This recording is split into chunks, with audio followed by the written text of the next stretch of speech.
Halo. Ya, kurang semangat nih, padahal ada Pak Rektor nih. Ayo. Halo. Hai. Waduh, keren. Nah, sebelum saya mulai secara resmi, saya pengen dengar suara rekan-rekan mahasiswa. Ini kan dari berbagai daerah nih ya. Jadi yang paling kenceng nanti ini dapat hadiah enggak ya? Nah, nanti tanya sama Pak Imam dan Ketua Panitia. Kalau saya sebut Universitas Terbuka, kalian nanti katakan untuk Indonesia, gitu ya. Setuju? Setuju, oke. Universitas Terbuka? Masih kurang semangat, ini 3 kali nanti ya. Wah, begini dong ya. Oke, wah itu semangat banget. 1, 2, 3, Universitas Terbuka? Universitas Terbuka? Universitas Terbuka untuk Indonesia. Tepuk tangan buat kita semua. Terima kasih rekan-rekan mahasiswa yang saya hormati, Rektor Universitas Terbuka, Profesor Ojat Darojat, Embus PhD, yang saya hormati, yang sebentar lagi akan hadir bersama kita semua, Ketua DPRD Provinsi Sumatera Selatan, Ibu Hajah Anita Nuringhati SHMH.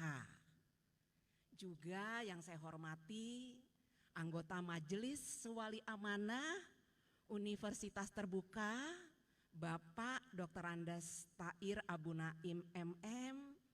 Yang saya hormati juga para dosen Universitas Terbuka Palembang.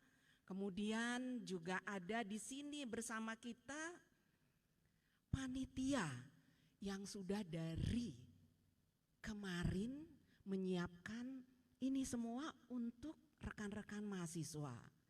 Semalam habis ramah tamah, rupa-rupanya mereka ada yang langsung pamit.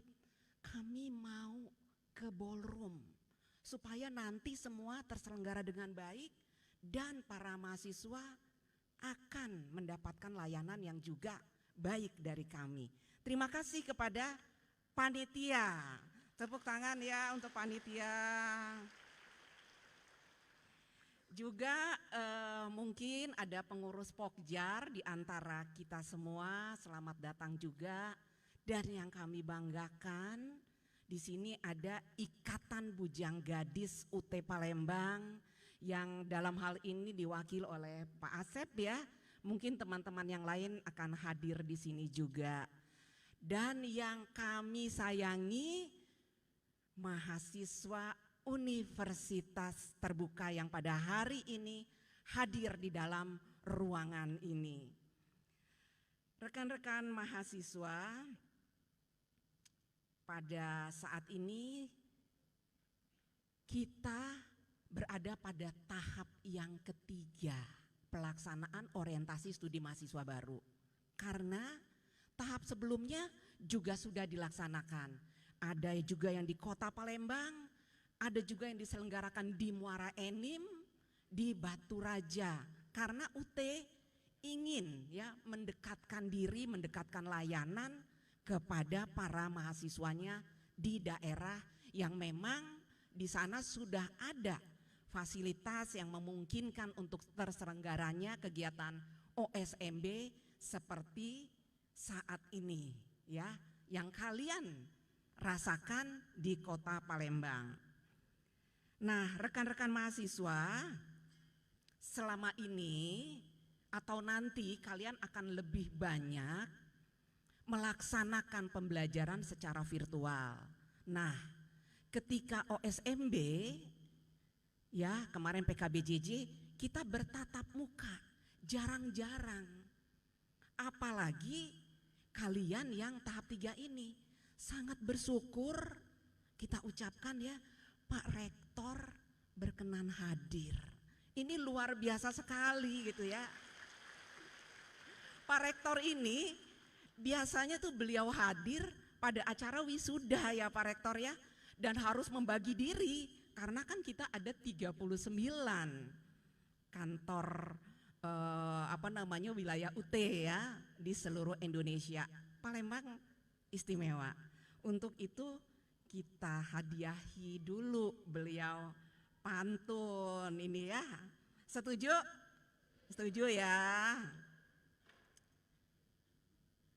Duduk di taman memandang bunga. Bunga dipandang semakin kembang. Selamat datang Rektor Universitas Terbuka. Di bawah kepemimpinanmu kami ingin meraih masa depan gemilang.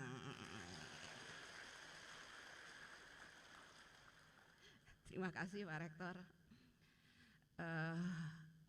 Pak Rektor dan para hadirin, Sumatera Selatan ini wilayah yang luas juga, ada 17 kabupaten kota, ada pegunungan, perairan, rawa, sebagian masih hutan belukar juga tentunya hutan sawit dan hutan karet, dan masih banyak saudara-saudara kita yang di pelosok, rekan-rekan mahasiswa sekalian, yang sebetulnya Pak Rektor memiliki semangat yang sama dengan mahasiswa yang ada hadir pada hari ini untuk mengenyam pendidikan tinggi. Tetapi karena kadang-kadang infrastruktur masih belum mendukung, baik jaringan, dan seperti kemarin saya sangat terharu dan memberikan apresiasi sekali ada mahasiswa dari pelosok Pedamaran. Ibu Rina hadir enggak hari ini? Coba tunjukkan tangan. Oh, di belakang. Kemudian ada satu lagi yang tidak sempat saya sapa, harus membawa bayinya yang kecil ditemani suami. Mereka duduk di emperan lobi demi mendukung istri atau suami yang mengikuti orientasi studi mahasiswa baru. Ini sesuatu yang sangat luar biasa sekali, artinya perjuangan kalian sudah dimulai dari situ untuk mengubah nasib yang mungkin ke depan kita harapkan akan berpihak juga kepada kalian. Dan ini bukan hanya Ibu Rina, masih banyak Rina-Rina yang lain yang ada di pelosok Indonesia.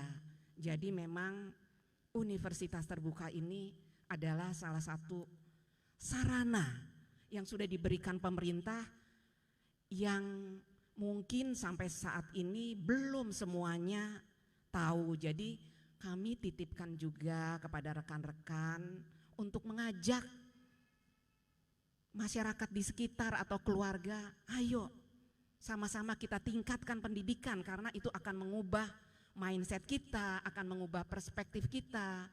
Barangkali kita akan menjadi lebih bijaksana dengan mengenyam pendidikan tinggi dengan semakin terbukanya pemikiran atau perspektif kita.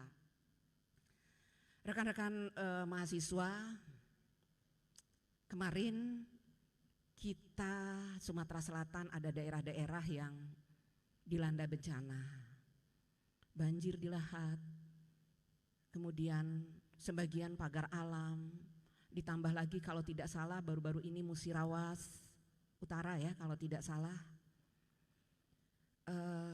Saya melihat gitu ya, sharean dari teman komunitas, banyak anak-anak sekolah yang buku-bukunya terendam banjir, baju-bajunya, baju sekolah. Nah, alhamdulillah kita punya Ikatan Bujang Gadis yang punya inisiatif, sehingga kami mengucapkan terima kasih ya, ini atas peran serta semua yang ada di ruangan ini. Hampir terkumpul pada satu hari itu saja sekitar 3 jutaan lebih gitu, itu sudah sesuatu yang luar biasa sekali. dan insya Allah mungkin bisa mencapai 5 juta yang akan langsung kita bagikan dalam acara bakti sosial di Lahat. Mudah-mudahan hari Senin kita akan bergerak ke sana. Terima kasih untuk rekan-rekan mahasiswa dan semua yang sudah berkontribusi. Rekan-rekan, OSMB ini menjadi bagian yang penting untuk bisa kami memberikan strategi atau senjata untuk kalian mahasiswa menghadapi proses belajar selama di Universitas Terbuka. Karena ini menjadi hal yang penting. Tentunya pembelajaran jarak jauh meminimalisir pertemuan secara langsung. Walaupun kami memberikan beberapa pilihan, tetapi tidak intens seperti perguruan tinggi konvensional, sehingga kita tentunya memerlukan media. Nah, agar media itu bisa termanfaatkan dengan baik oleh rekan-rekan mahasiswa, makanya diperlukan pelatihan keterampilan belajar jarak jauh. Bersyukur kami juga Pak Rektor kemarin di beberapa daerah mendapatkan apresiasi yang tinggi dari para mahasiswa dengan adanya OSMB dan PKBJJ ini. Malah yang kakak-kakaknya itu iri gitu ya. Artinya walaupun ada OSMB tetapi tidak tertata seperti sekarang ini. Untuk itu kita berikan aplaus juga atas kebijakan Pak Rektor untuk kita semua. Terima kasih. Terima kasih Pak Rektor, ini kebanggaan juga untuk mahasiswa Universitas Terbuka. Jadi manfaatkan ini dengan baik, dan saya menitipkan juga kepada teman-teman karena semua difasilitasi melalui media, sehingga itulah saluran komunikasi kita. Sekali lagi, walaupun kemarin di kelas saya sudah menyampaikan, tolong nomor HP-nya diupdate kalau memang tidak update, termasuk emailnya, termasuk alamatnya, ya, alamat rumah. Karena semua saluran komunikasi maupun bahan ajar kita sampaikan melalui alamat yang valid. Kalau tidak tentu akan menyulitkan. Baiklah rekan-rekan mahasiswa, dengan tidak terlalu berlama-lama supaya kalian juga punya waktu yang banyak untuk bisa berbincang-bincang dengan rektor, dengan mengucapkan Bismillahirrohmanirrohim, orientasi studi mahasiswa baru pada hari Minggu tanggal 19 Maret 2023 secara resmi saya buka.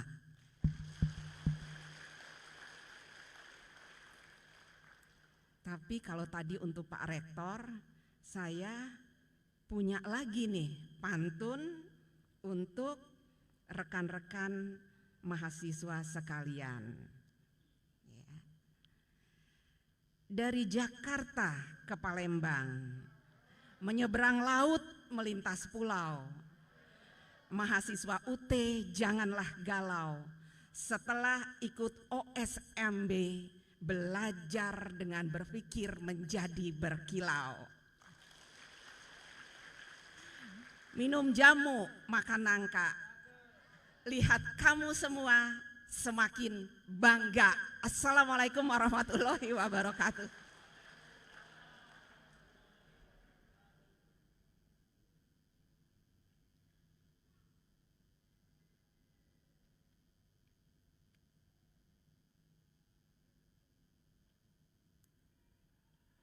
Penyematan jaket alma mater oleh Rektor Universitas Terbuka didampingi oleh Ibu Direktur Universitas Terbuka Palembang yang dalam hal ini diwakili oleh 1. M. Natrian Syaputra, NIM 0487711577, mahasiswa Ilmu Komunikasi. 2. Paris Danisha, NIM 0491802336, mahasiswi Akuntansi. 3.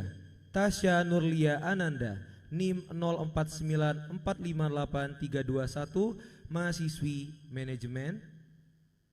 Dan Jihad Barok Alfarik, NIM 0487173329 mahasiswa Ilmu Komunikasi. Kepada Bapak Rektor dan Ibu Direktur, kami mohon untuk melakukan penyematan jaket alma mater secara simbolis dan didampingi boleh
baik, kami persilakan untuk berfoto bersama terlebih dahulu. Bapak Rektor dan Ibu Direktur didampingi dengan Pak Naim selaku Majelis Wali Amanat. Ya, dengan dipasangkannya kami undang Pak Imam boleh untuk foto bersama. Pak Imam, silakan. Dengan penyematan jaket alma mater ini merupakan bukti. Ya, kami undang boleh Ibu Triana juga. Ibu Triana untuk foto bersama, Bu. Sebagai simbol bahwa mahasiswa baru Universitas Terbuka Palembang masa 2023.1 ini sudah resmi menjadi bagian dari Universitas Terbuka Palembang ya, dan rektor langsung yang melakukan penyematan. Baik. Sekali lagi kita beri tepuk tangan untuk kita semua, terutama untuk seluruh mahasiswa baru Universitas Terbuka masa registrasi tahun 2023.1. Baik, terima kasih. Kami persilahkan untuk kembali ke tempatnya masing-masing.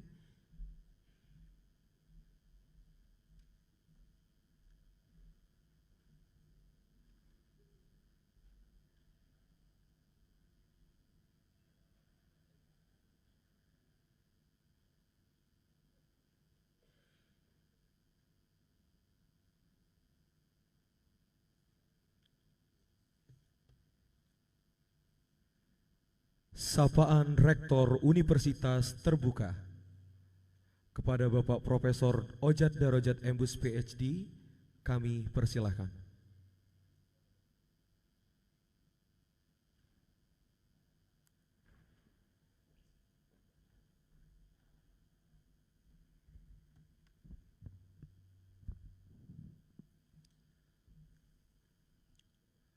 Bismillahirrahmanirrahim. Assalamualaikum warahmatullahi wabarakatuh.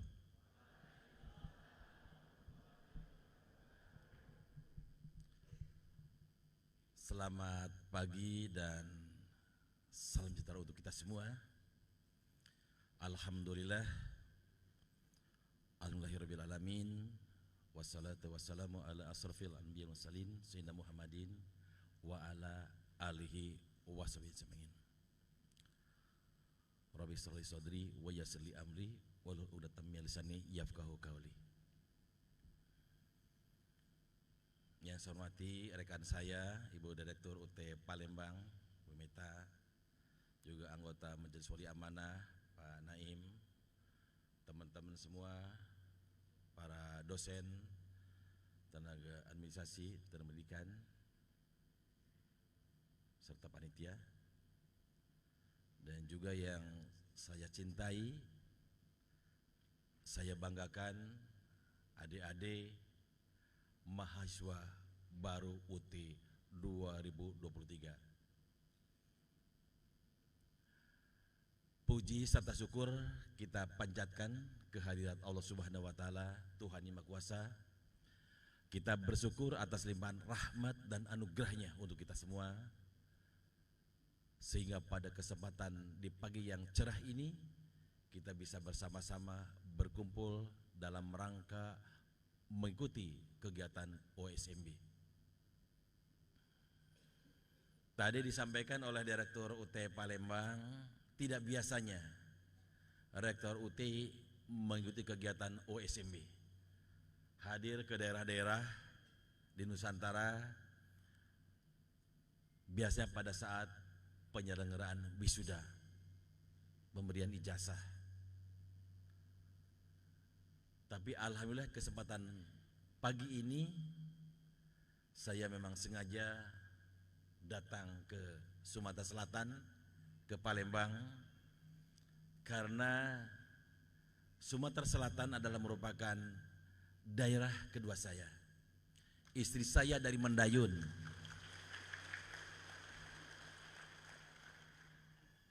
Mendayun itu di mana, Bu ya? Oku Timur. Saya pernah diajak sekali menyeberang sungai, bukan menyeberang pakai perahu dari bambu, dari rakit, betul itu. Ternyata kampungnya hampir hilang, ditinggalkan. Jadi orang Sumatera Selatan di Mendayun itu kalau mereka sudah mengikuti kegiatan pendidikan tinggi, sukses, tidak kembali ke kampungnya. Ada sebagian di Palembang atau juga mungkin ke Pulau Jawa, menyebar. Tapi alhamdulillah punya kesempatan untuk melihat kampung Mendayun.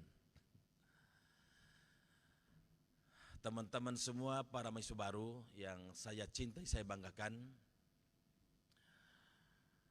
dalam kesempatan yang bahagia ini, saya selalu diingatkan bahwa kalau memberikan sambutan itu katanya ikan sepat, ikan gabus, makin cepat, makin bagus. Ditambah ikan lele, tidak bertele-tele. Setuju? Harus setuju. Tentu yang pertama saya ingin menyampaikan terima kasih kepada adik-adik semua yang telah mempercayakan dirinya untuk kuliah menempuh pendidikan di universitas terbuka. Ini adalah suatu tekad yang luar biasa. Kenapa saya katakan luar biasa? Tidak jarang, bahkan berkembang mitos di masyarakat. Mitosnya itu adalah ke UT itu terkenal gampang masuknya, susah keluarnya. Pernah dengar itu? Jangan masuk ke UT. UT itu bukan universitas terbuka, tapi ujian terus. Berkali-kali ujian, lagi. Kalau di tatap muka kan gampang, yang penting asal kenal dengan dosennya, datang setiap hari, insya Allah nilainya minimal B. Di UT itu kita mengerjakan ujian, kalau tidak belajar, yang memeriksanya semua kan di-scan pakai komputer. Komputer itu kan tidak punya rasa. Komputer itu tidak punya feeling. Apakah LJU yang dikerjakan oleh teman-teman lembar jawaban ujian, apakah teman itu cantik, tidak cantik, ganteng, tidak ganteng, itu tidak dipermasalahkan. Selama jawabannya tidak bagus, selama mahasiswa itu tidak mengerjakan soal ujian dengan baik, walaupun dia cantik, walaupun dia ganteng, walaupun dia kenal dengan Direktur UT Palembang, walaupun dia saudaranya Rektor Universitas Terbuka, kalau tidak lulus, ya tidak lulus. Itu komputer, tidak punya rasa. Beda kalau di konvensional itu kan yang penting teman-teman datang, kenal dengan dosennya, baik-baik dengan dosennya, dirayu mungkin sedikit dosennya, insya Allah nilainya bagus. Di UT tidak bisa seperti itu. Jadi ketika teman-teman bergabung ke UT dan tujuannya hanya sekedar ingin mendapatkan ijazah, hampir dapat dipastikan tidak akan lulus. Kecuali bagi teman-teman yang bergabung dengan UT, niat untuk kuliah, belajar dengan sungguh-sungguh, berbagi waktu, insya Allah hasilnya akan bagus. Nah, oleh karena itu saya titip kepada adik-adik, kepada teman-teman, mulai sekarang harus dipancangkan itikat dan niat baik yang telah bergelora di dada kita masing-masing, disertai dengan kesungguhan untuk belajar dengan baik di Universitas Terbuka. Tantangan belajar di UT itu sangat berbeda dengan tantangan yang dihadapi di perguruan tinggi tatap muka. Kalau di perguruan tinggi tatap muka, kan sehari-hari diasuh oleh dosennya, oleh ketua program studinya, ketua jurusan, dekan, wakil dekan, rektor, wakil rektor, diasuh sehari-hari di sana.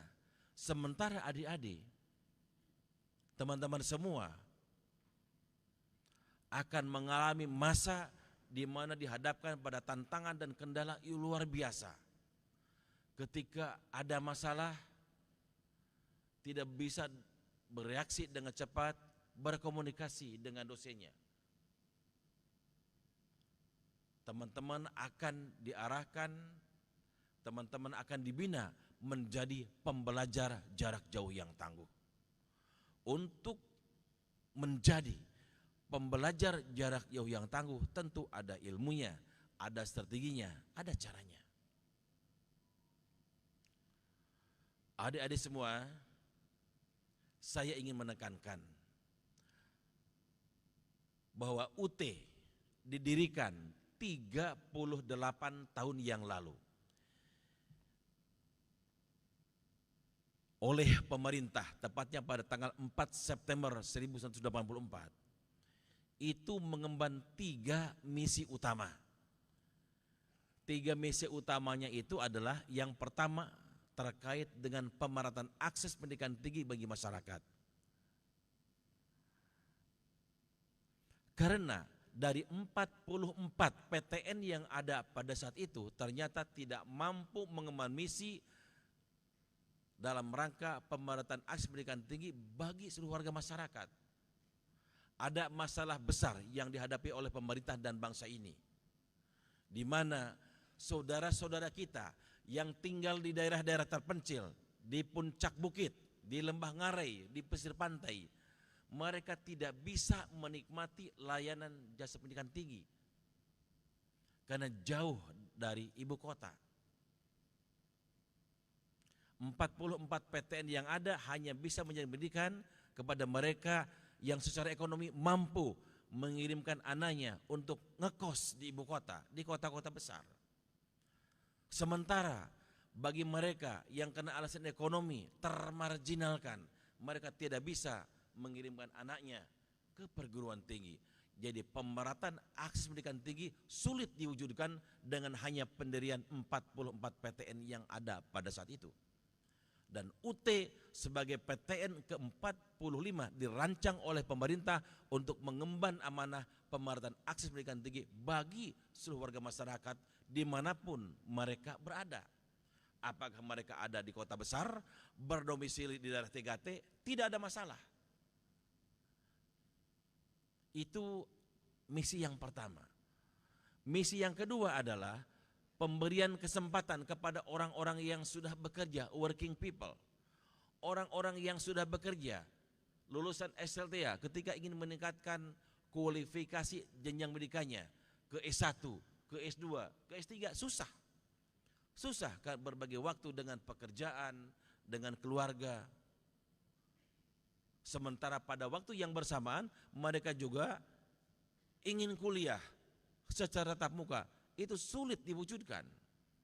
Maka UT harus hadir memberikan jawaban kepada mereka, orang-orang yang sudah bekerja mengabdikan diri sebagai PNS atau bekerja di private sector, agar mereka punya kesempatan untuk meningkatkan kompetensinya. Dengan belajar di UT, mereka masih tetap bisa bekerja, merintis karir, mengurusi keluarganya, dan pada saat yang bersamaan mereka juga bisa meningkatkan kualifikasi jenjang pendidikannya ke jenjang yang lebih tinggi, S1, S2, atau S3, tidak masalah. Dan masalah besar yang ketiga yang hadir oleh pemerintah dan bangsa ini terkait dengan daya tampung perguruan tinggi negeri yang sangat terbatas. 44 PTN yang ada pada saat itu tidak bisa menampung jumlah lulusan SLTA yang semakin meningkat signifikan. Sehingga banyak saudara-saudara kita pada situ yang tidak bisa masuk ke perguruan tinggi. Sehingga mereka tidak punya kesempatan untuk masuk ke perguruan tinggi. Anak-anak lulusan SLTA atau saudara-saudara kita pada umumnya tidak masuk ke perguruan tinggi karena 3 alasan. Yang pertama adalah alasan ekonomis, mereka tidak mampu ke perguruan tinggi karena biayanya sangat mahal. Yang kedua alasan geografis, karena mereka tinggal di daerah-daerah terpencil. Dan yang ketiga karena alasan kapasitas akademis, mereka tidak lolos seleksi masuk perguruan tinggi karena ada seleksi akademik yang sangat ketat, yang entry behaviornya yang bagus saja yang diterima, apakah di UNSI atau tempat-tempat yang lainnya. Oleh karena itu pemerintah mendirikan UT, memberikan kesempatan kepada semua anak-anak lulusan SLTA supaya mereka bisa mengikuti pendidikan di jenjang pendidikan tinggi.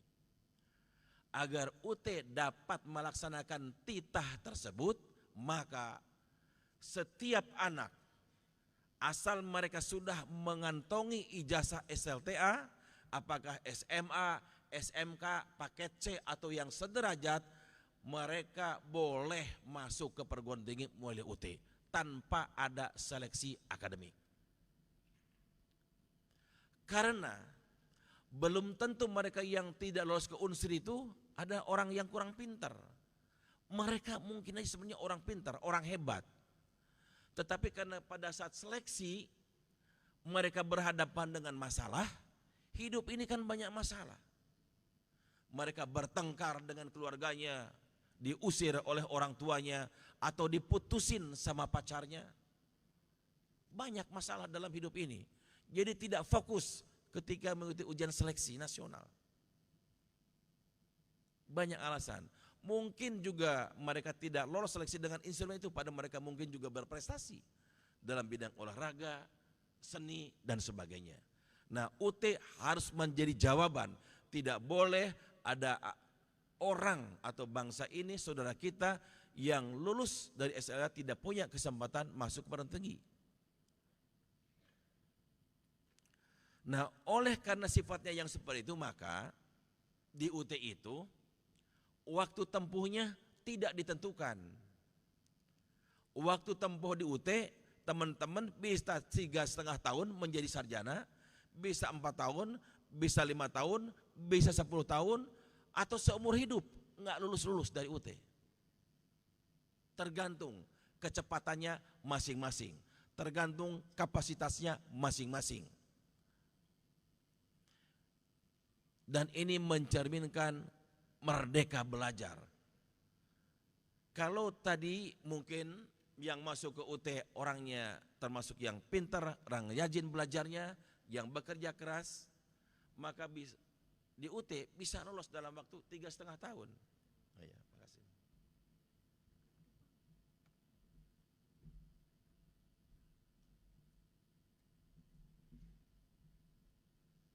Tapi kalau mereka misalnya karena kesibukan pekerjaan yang beda-beda, mungkin dalam satu semester mereka hanya mengambil 4 SKS, 6 SKS, tidak beban penuh 24 SKS. Boleh dekat UT? Boleh. Kan seperti tadi orang-orang yang sudah bekerja, Mungkin pada semester ini mereka punya waktu yang penuh, tidak terlalu banyak pekerjaan diselesaikan, sehingga mereka bisa mengambil beban penuh 24 SKS. Tetapi juga ada di antara teman-teman yang mungkin karena kesibukan pekerjaan, mengurusi keluarga, mereka hanya mengambil sedikit saja. Atau termasuk tadi juga mungkin orang yang kurang pintar. Kalau 24 SKS beban penuh mungkin tidak sanggup. Udah saya mengambilnya 10 SKS saja, boleh. Di UT kemarin saya baru saja mewisuda, ada mahasiswa tergigih diberi hadiah waktu pelaksanaan wisuda UT Bogor. Dia kuliah di UT selama 30 semester. Dan ada juga mahasiswa yang kuliah di UT mulai registrasi pertama tahun 24, registrasi pertama pada tahun 84 dan baru diwisuda pada tahun 2019. Itu kan luar biasa. Di UT itu tidak boleh menerapkan DO, drop out. Karena setiap orang kapasitas belajarnya beda-beda. Tapi banyak juga yang saya sudah dengan waktu tempuh 3,5 tahun. Jadi ini semua kita serahkan kepada adik-adik semua. Mau yang 3,5 tahun, atau yang 30 semester, atau lebih dari itu. Teman-teman akan dibangun, akan dibina oleh UT akan tumbuh menjadi seorang self-managed learner. Self-managed learner artinya Anda yang akan mengelola sendiri waktu, kapan harus belajar, kapan harus bekerja, kapan harus bersilaturahim, kapan harus istirahat, kapan waktu untuk ngurus anak, suami, keluarga, dan seterusnya. Diserahkan kepada teman-teman semua. Self-managed learner. Dan Anda juga akan dibina oleh kami menjadi seorang yang self-directed learner. Apakah semester depan akan mengambil paket A, paket B, dan seterusnya. Atau hanya mengambil 10 SKS atau mengambil 20 SKS, tergantung. Diserahkan semuanya kepada teman-teman semua. Bapak dan Ibu semua, adik-adik yang saya cintai dan saya banggakan, itulah di UT. Seperti itu, berbeda. UT sebagai satu-satunya perguruan tinggi di tanah ini yang menerapkan sistem belajar jarak jauh. UT sebagai single mode distance teaching university di tanah air. Satu-satunya hanya kita, hanya UT. Ini merupakan kebiasaan baru yang akan ditempuh oleh kawan-kawan semua yang tidak pernah terjadi sebelumnya.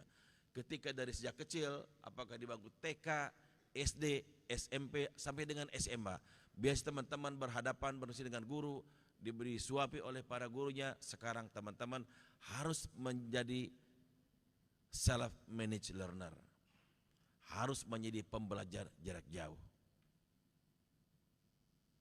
Nah, agar teman-teman sukses belajar di UT, maka banyak fasilitas yang telah kita siapkan untuk membantu kesuksesan Anda belajar. Tentu UT melalui perjalanan yang sangat panjang telah mengalami proses evolusi, dan kita terus dalam proses evolusi tersebut meningkatkan kualitas pelayanan pada mahasiswa.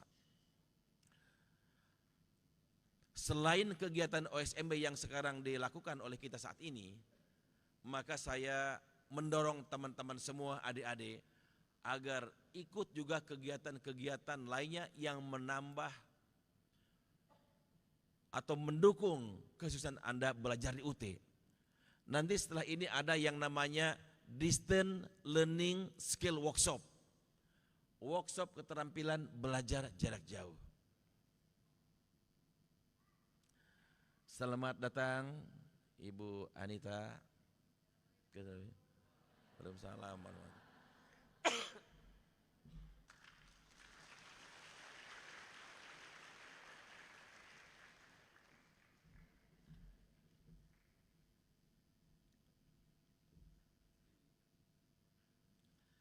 Terima kasih telah datang Ibu Ketua DPRD. Luar biasa. Tepuk tangan lagi Ibu Ketua DPRD. Terima kasih.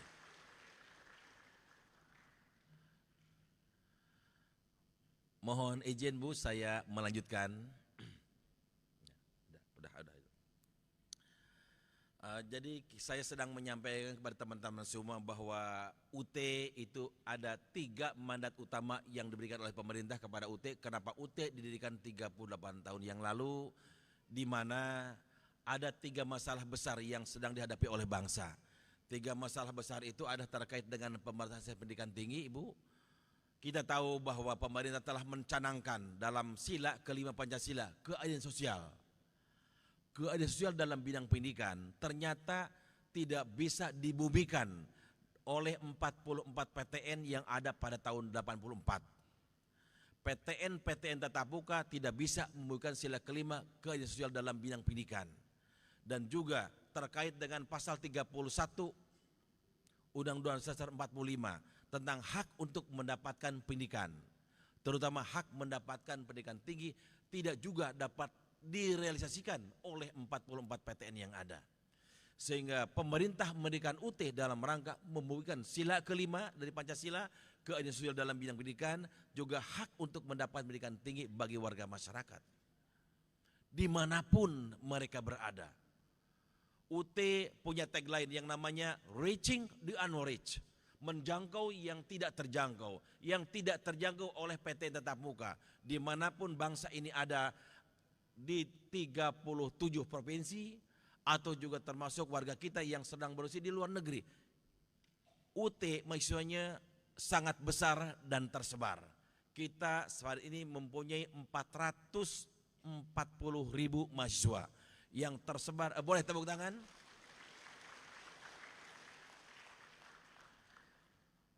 Pada saat ini student body UT, jumlah mahasiswa UT ada 440.000 mahasiswa yang besar dan tersebar di seluruh tanah air di 34 provinsi, sekarang menjadi 37 provinsi di 515 kabupaten kota, bahkan di 50 negara. Tidak ada perguruan tinggi negeri di tanah air ini yang kapasitasnya dari sisi jumlah mahasiswanya besar seperti student body mahasiswa UT. Dengan sistem belajar jarak jauh yang diterapkan, sangat memungkinkan kita memberikan layanan pendidikan tinggi bagi masyarakat dan bangsa ini dimanapun mereka tinggal. Yang penting ada di dunia ini. Mau tinggal di balik gunung kita kejar, kecuali di akhirat belum bisa kita lakukan. Walaupun dari mahasiswa yang ada sekarang berdasarkan yang ada di dalam Pendikti itu sekarang ada sekitar 1.500.000. Tapi di antara 1.500.000 itu ada sebagian mungkin yang sudah meninggal dunia, tapi tidak dilaporkan ke UT, jadi masih ada dalam data SRSUT. Nah itu kita belum bisa ngirim paket ke Alam Barjah. Kalau yang itu. Jadi pemerintah mendirikan UT dengan mandat khusus, termasuk juga warga masyarakat Sumatera Selatan. Kita itu kan ada 17 kabupaten kota di sini. Ada saudara-saudara kita yang jauh tinggal jauh di sana.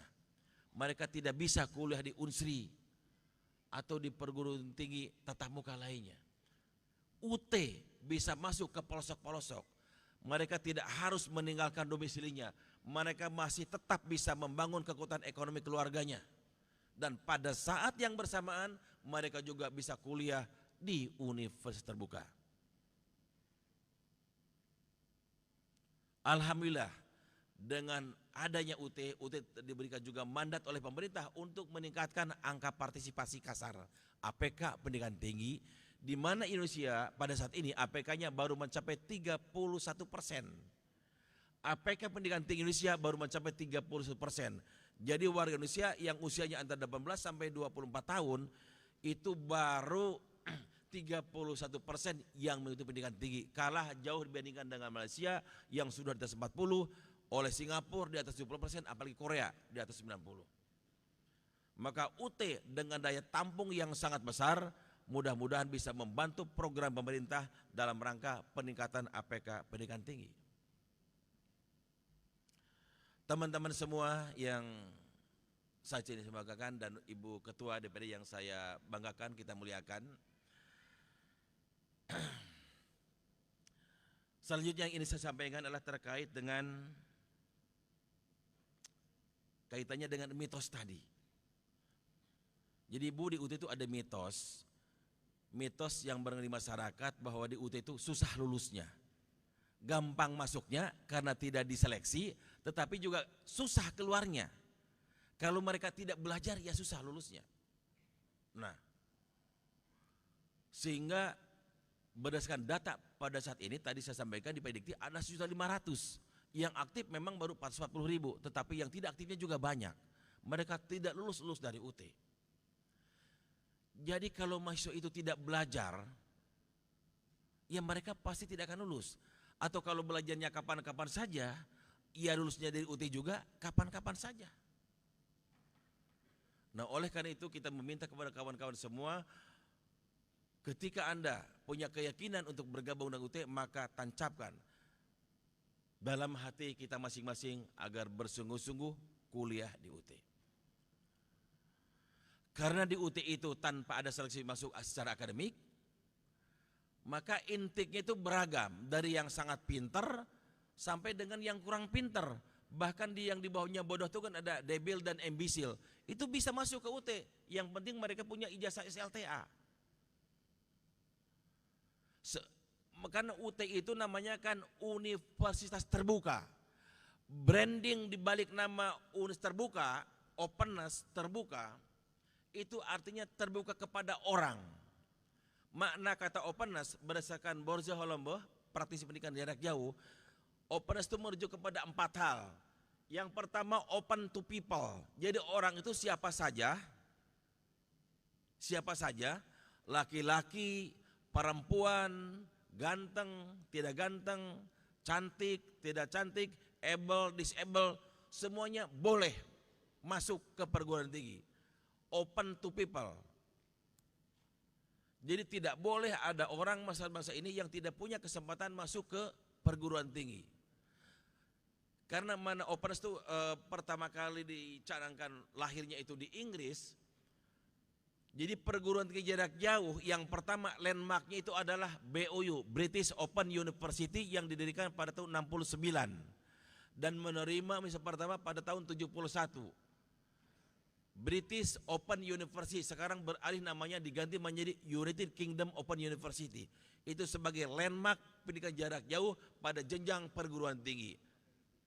Makna open yang pertama open to people. Makanya di Inggris itu walaupun seorang warga negara tidak punya ijazah SLTA, SLTP atau primary itu SD, mereka boleh masuk ke UKOU.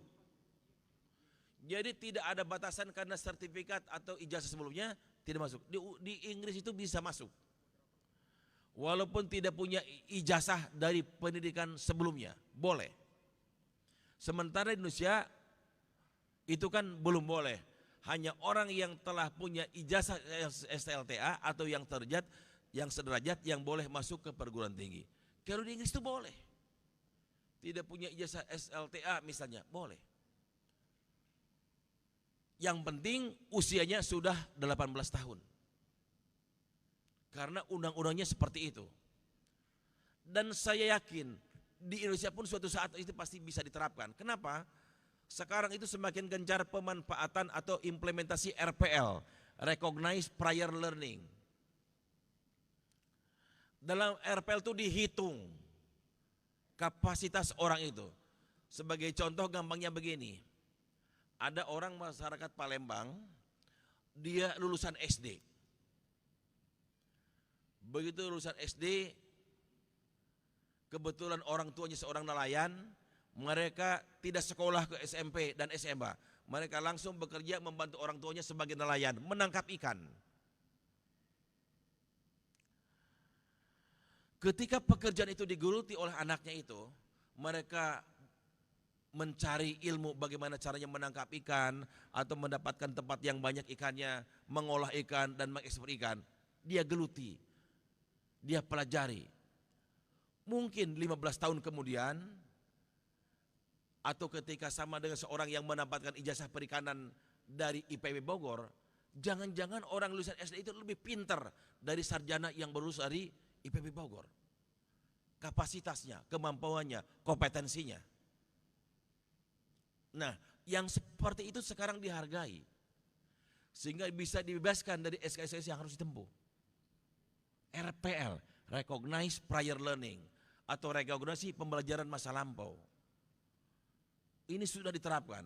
Jadi suatu saat memungkinkan orang Indonesia yang tidak punya ijazah SLTA juga bisa masuk ke perguruan tinggi.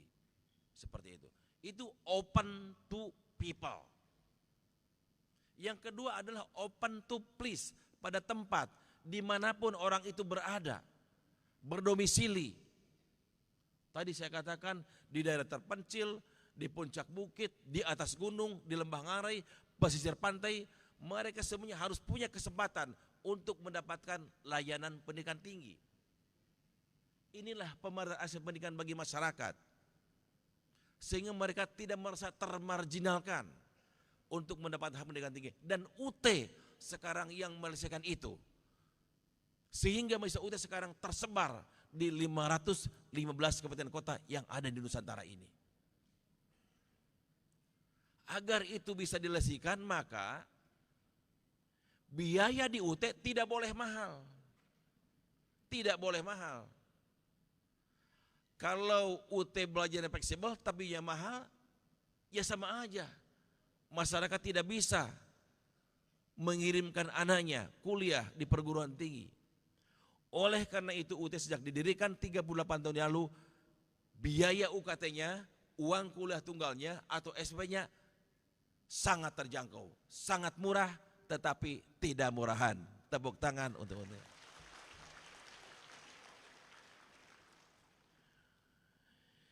Ibu Ketua, UT itu biaya SPP-nya per SKS-nya Rp35.000. Sangat murah tetapi tidak murahan. Sementara untuk yang mata kuliah praktikum itu 65.000 karena kan harus beli bahan habis pakai di laboratorium kan, bayar institut dan seterusnya. Tapi semahal-mahalnya 60.000 masih mahalan semangkok bakso ke Jakarta. Iya kan? 35.000. Sangat murah. Sehingga Pak Wiranto ketika berpidato, UT itu katanya hebat. Di UT itu kuliah tidak usah ngekos, tidak keluar ongkos, tetapi ngejos. Nah, tepuk tangan untuk UT. Ini Pak Wiranto, Bu, bukan saya yang menyaksikan itu. Kebetulan dia juga alumni UT. Bukan hanya Pak Wiranto, tapi juga Bapak Muldoko. Bapak Muldoko Ketua KSP RI sekarang itu kan dia juga alumni UT. Sekarang yang bergabung dengan kami termasuk Bapak Bamsud. Pak Bamsud, Bamsud Tio, Ketua MPR. Dia sebagai mahasiswa UT dan sekaligus juga sebagai dosen UT saat ini. Ya, tepuk tangan untuk kita semua. Banyak artis yang bergabung di UT. Pramugari, kapten, banyak. Artis yang sekarang bergabung di UT, yang kuliah di UT. Ada Cica Kuswoyo. Ada orang Lampung itu siapa, Pak? Andika. Kangen Band, ya kan? Anang Hermansah kemarin berada di UT. Terus juga Dina Lorenza kemarin baru saja di wisuda. Terus yang orang Medan itu kemarin siapa juga di wisuda barengan dengan Dina Lorenza, saya lupa lagi. Lupa, terlalu banyak. Ya. Ya, Tamara Geraldine, banyak. Dan masuk juga pejabat-pejabat penting di negeri ini. Wakil Ketua BPK, Bapak Gustiko Pramono. Wali Kota, Bupati. Banyak bergabung ke UT. Kenapa mereka? Karena bagi orang-orang yang sudah bekerja, tidak mungkin mereka menghadiri kuliah secara tatap muka. Yang paling mungkin itu ada dengan UT yang menggunakan sistem belajar jarak jauh dengan moda utama online learning, pembelajaran dalam jaringan. Mereka masih tetap bekerja, membina karirnya dan saat yang bersamaan mereka juga bisa ke S2 atau S3 atau mengambil S1 untuk bidang studi yang lainnya.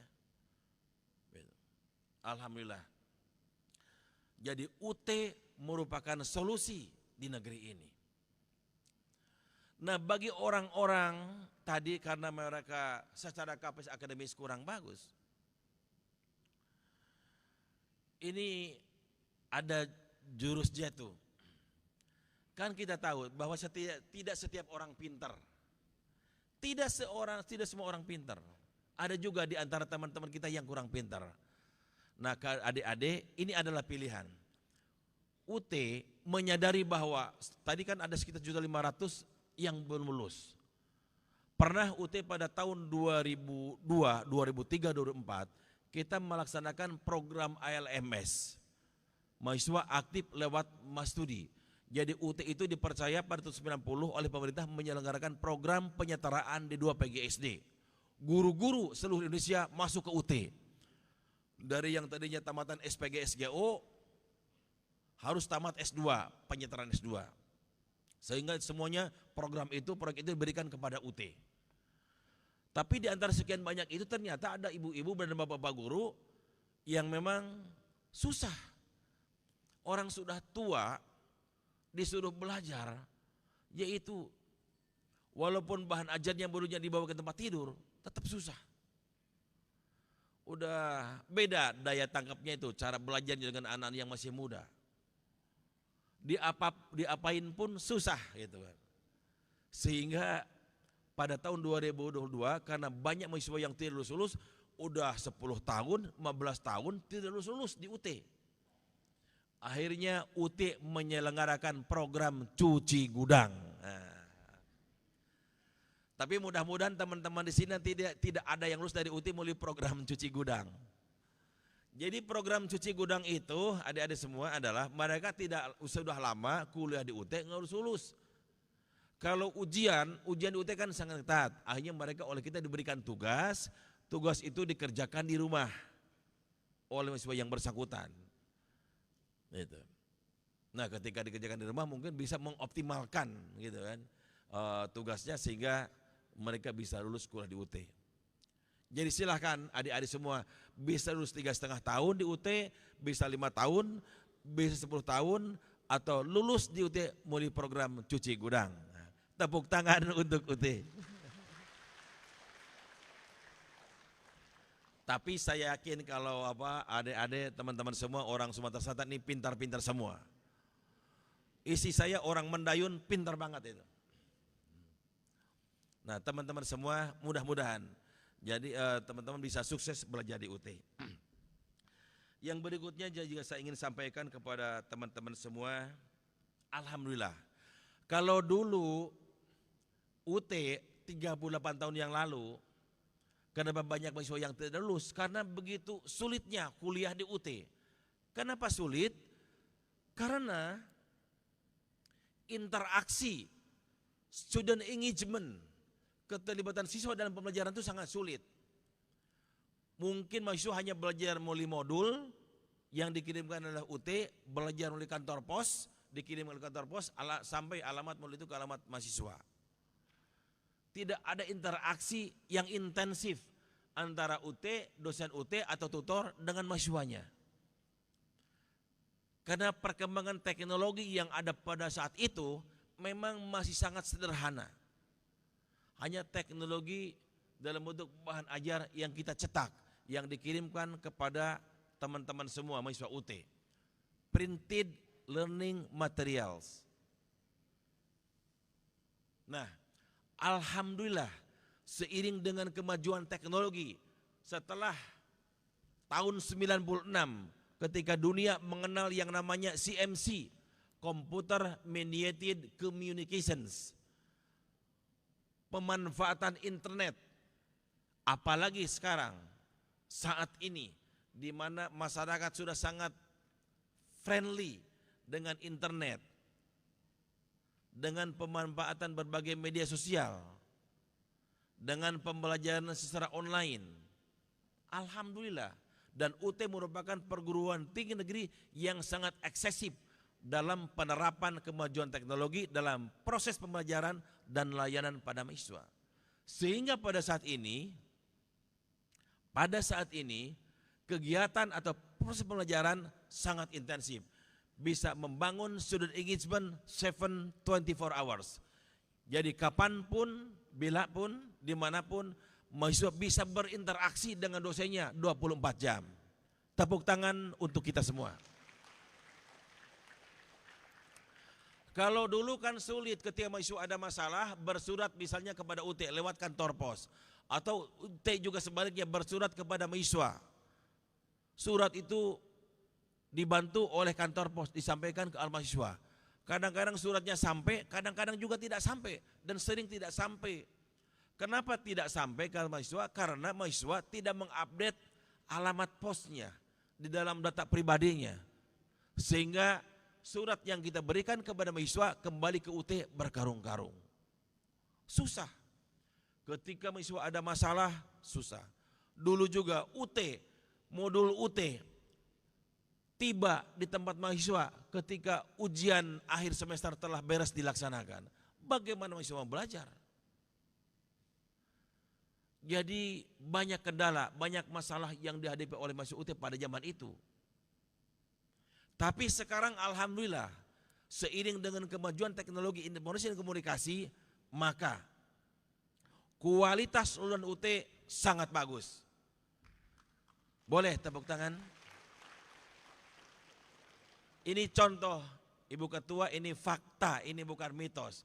Pada penjaringan CPNS tahun 2019 yang dilaksanakan tahun 2020, itu ada berita viral beberapa bulan ini dari BKN, di mana universitas pencetak CPNS terbanyak adalah Universitas Terbuka. Dari 20.000 CPNS, sebanyak 9.436 atau hampir 50%-nya adalah lulusan UT.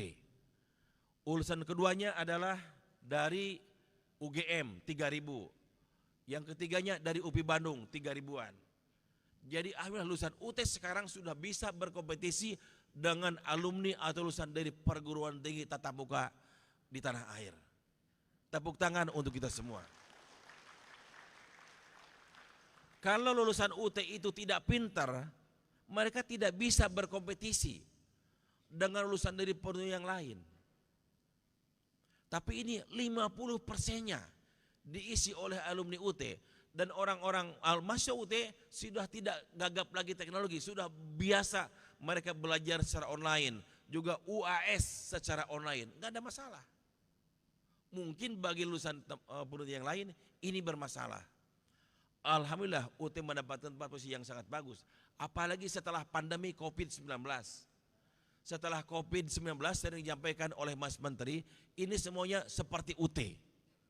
Perguruan tinggi semuanya pada belajar merapat ke UT. Tolong belajar merapat ke UT bagaimana UT selama ini mengembangkan dan mengelola pendidikan jarak jauh. Kemarin 3 gelombang dari IPB, 1.500 dosen termasuk para profesornya belajar ke UT. Bagaimana mengembangkan bahan ajar untuk jarak jauh dan belajar tentang online pedagogi. Mas Menteri sering mengatakan bahwa selama pandemi ada learning loss di tanah air, di mana kehilangan kesempatan bagi siswa dan mahasiswa untuk tidak belajar, menimba ilmu pengetahuan. Kenapa terjadi learning loss? Karena PJJ yang mereka melaksanakan tidak mengikuti kaidah-kaidah mutu PJJ. Kalau di UT kan dituntun oleh quality guideline jarak jauh. Bagaimana cara menyiapkan bahan ajar untuk jarak jauh, bagaimana memindahkan interaksi yang biasa terjadi di ruang-ruang kelas dipindahkan ke alam maya yang hanya dijembatani oleh desktop, oleh layar komputer. Itu ada caranya, ada teorinya, ada strateginya. Mereka tidak tahu. Jadi pantas terjadi learning loss. Yang mereka laksanakan bukan PJJ, tapi hanya sekedar pembelajaran darurat dari rumah. Kalau ingat PJJ, UT benchmarknya. Tepuk tangan untuk UT.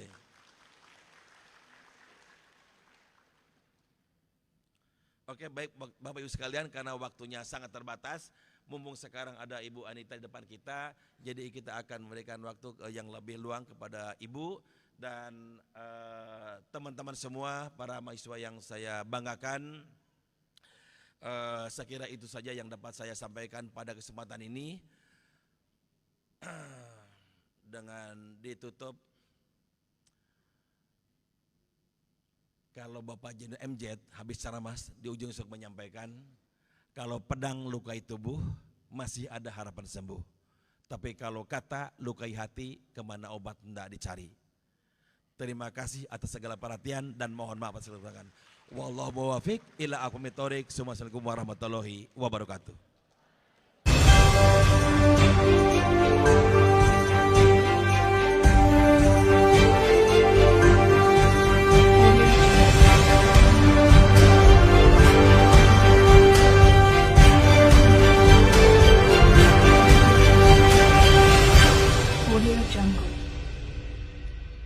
Baik, terima kasih atas sapaan dari Rektor Universitas Terbuka.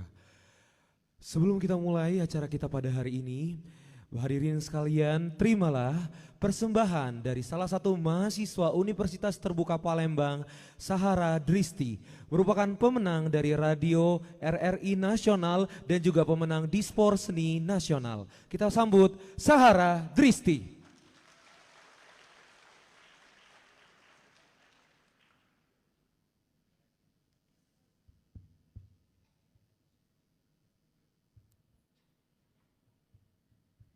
Assalamualaikum warahmatullahi wabarakatuh.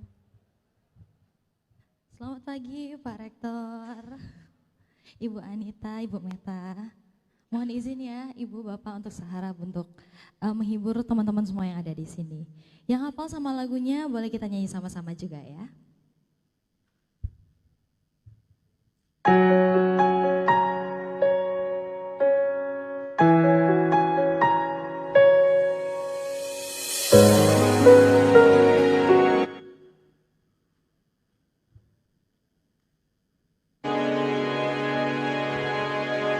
Melihatmu bahagia, satu hal yang terindah, anugerah cinta yang pernah ku punya. Kau buatku percaya ketulusan cinta, seakan kisah sempurna kan tiba. Masih jelas teringat pelukanmu yang hangat, seakan semua kamu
Baik, terima kasih. Nanti akan tampil lagi. Baik, terima kasih ya Kak ya.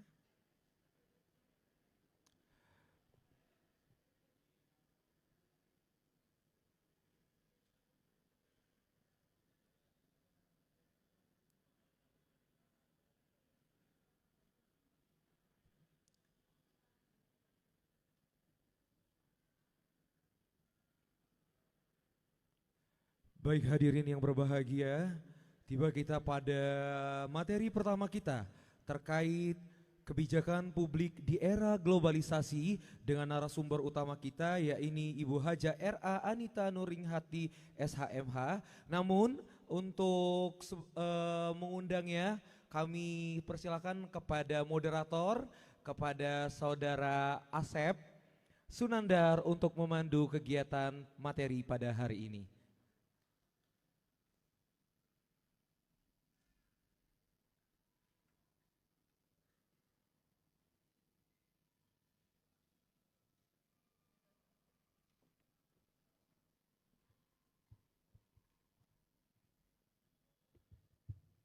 Cek.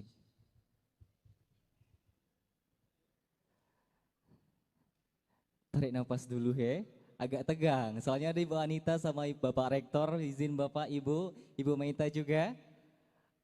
Sebelumnya, selamat pagi semuanya. Cak masih lesunnya nih tuh, masih pagi, baru jam berapa? Jam 10 baru, lapar apa? Lapar. Coba saya ulangi, selamat pagi semuanya. Oke, ulangi sekali lagi, kalau saya bilang selamat pagi, pagi-pagi, semangat pagi, luar biasa, bisa? Coba kita coba ya, selamat pagi semuanya. Kasih tepuk tangan dulu untuk kita semua. Oke, terima kasih teman-teman semua ya yang udah hadir pada pagi hari ini. Yang jauh-jauh tentunya dari Ogan Ilir, dari Oki, dan dari Palembang dan juga dari Banyuasin. Coba kita absen dulu ya. Boleh Bu, kita absen dulu dari wilayah Oki. Mana Oki, tunjuk tangan. Suaranya mana Oki? Oke, Oki di sana, juga di sini. Yang dari Ogan Ilir, mana suaranya? Ogan Ilir agak sedikit kayaknya ya. Yang dari kota Palembang, mana Palembang? Wow, kayaknya terbanyak nih ya Palembang ya. Karena jaraknya juga dekat Bu. Ya. Nah, yang terlahir dari Kabupaten Banyuasin, mana Banyuasin suaranya? Oke Banyuasin, balik kita barengan ya. Karena aku juga balik Banyuasin soalnya. Oke, Bapak Ibu tamu undangan, juga Ibu Meita, Ibu Anita dan juga Bapak Rektor, mohon izin untuk pagi hari ini senang sekali saya Asep Sunandar bisa mendapatkan kesempatan pada pagi hari ini untuk menjadi moderator pada kegiatan OSMB dan juga PKBJJ Universitas Terbuka Palembang tahun 2023. Ya, sebelum saya mengundang, saya ingin berpantun dulu mungkin ya. Campak, saking groginya tadi dak apa-apa Bu, biar aku ambil dewe ya. Cak drama dikit gitu pagi ini dak. Oke, makasih Pak ya.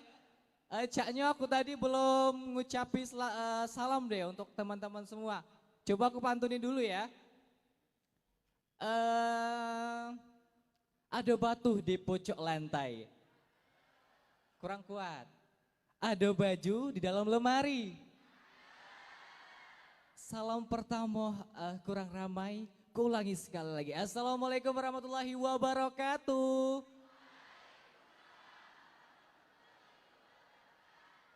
Terima kasih, semangat luar biasa teman-teman semua ya. Tentunya pada pagi hari ini saya juga agak deg-degan karena saya juga seorang mahasiswa Universitas Terbuka Palembang dengan jurusan PGSD dan juga mungkin saya memperkenalkan diri. Nama saya Asep Sunandar, Bapak Ibu dan teman-teman semua. Sekarang saya juga sebagai menjabat Bujang UT Palembang tahun 2022.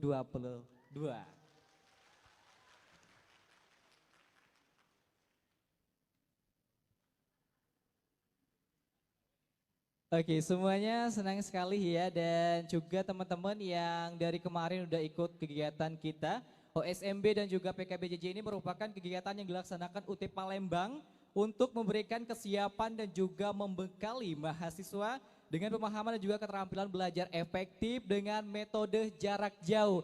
Siapa di sini yang tahu arti dari jarak jauh? Tahu nggak arti jarak jauh itu apa? Arti jarak jauh itu kita bisa belajar dimanapun, ya, bisa di tempat kerja, juga bisa di rumah. Apalagi yang di kebun juga pacak ya sebenarnya. Kira-kira di sini galak kuliahnya di kebun siapa? Tunjuk tangan, enggak apa-apa. Ya, yang mungkin nyari sinyal, Bapak Ibu ya, mahasiswa UT Palembang ini bukan hanya sekedar Oke Ibu, udah kode-kode. Maaf Ibu, dan juga teman-teman, kayaknya kita langsung aja, mengingat waktu juga durasi agak kurang memungkinkan kalau kita panjang lebar ya. Sebentar lagi tentunya teman-teman kita akan mengundang narasumber kita yang tentunya seorang yang memiliki kualitas diri yang baik dan juga seorang public figure dan juga wanita inspiratif. Dan langsung saja kita sambut, inilah dia Ibu Anita Nuringhati selaku Ketua DPRD Provinsi Sumatera Selatan. Kasih tepuk tangan terlebih dahulu.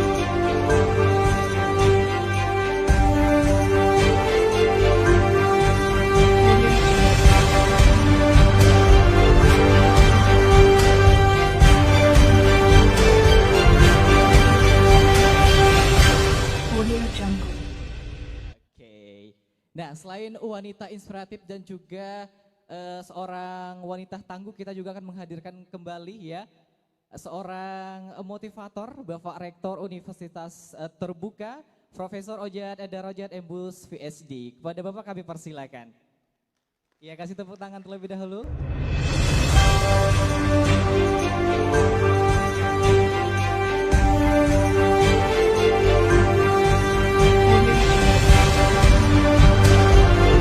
Mereka berdua ini adalah sosok yang memotivasi kita semua. Mungkin kita akan berbincang-bincang di kegiatan kita pagi hari ini dengan tema peran mahasiswa dalam pembangunan daerah, dan juga akan mengangkat materi yang akan disampaikan oleh narasumber utama kita, Ibu Anita Nuringhati selaku Ketua DPRD Provinsi Sumatera Selatan dengan tema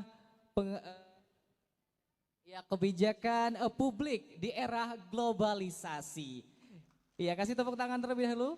Oke, boleh saya duduk Ibu? Boleh, izin ya. Mungkin kita bisa mengenal lebih dekat ya untuk Ibu dan juga Bapak mengenai profil mereka berdua.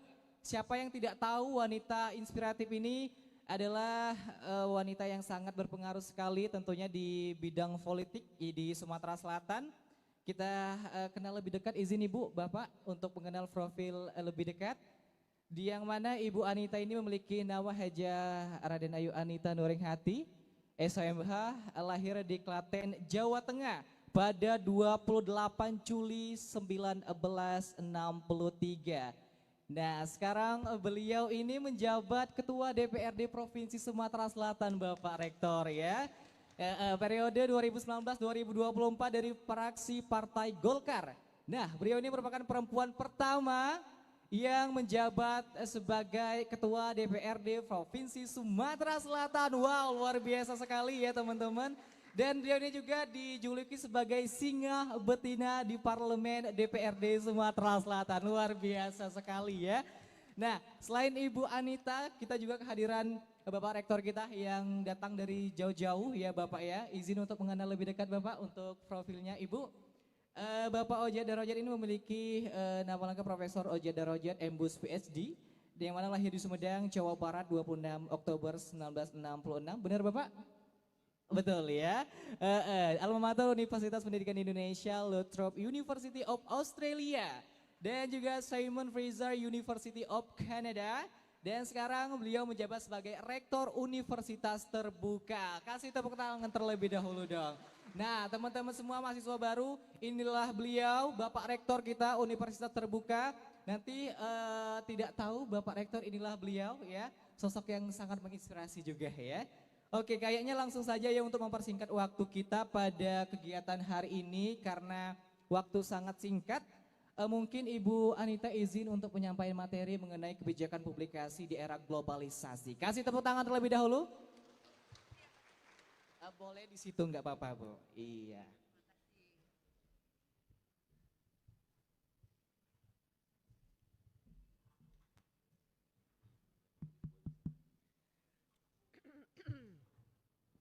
Bismillahirrahmanirrahim. Izinkan saya, Pak Rektor, tadi MC juga sudah membuka dengan pantun. Pak Rektor mengakhiri dengan pantun, pantunnya sangat luar biasa. Saya selalu membiasakan di dalam saya memberikan sambutan ataupun pembukaan paripurna sekalipun, saya membiasakan kearifan lokal sebagai rumpun Melayu, yaitu dengan pantun.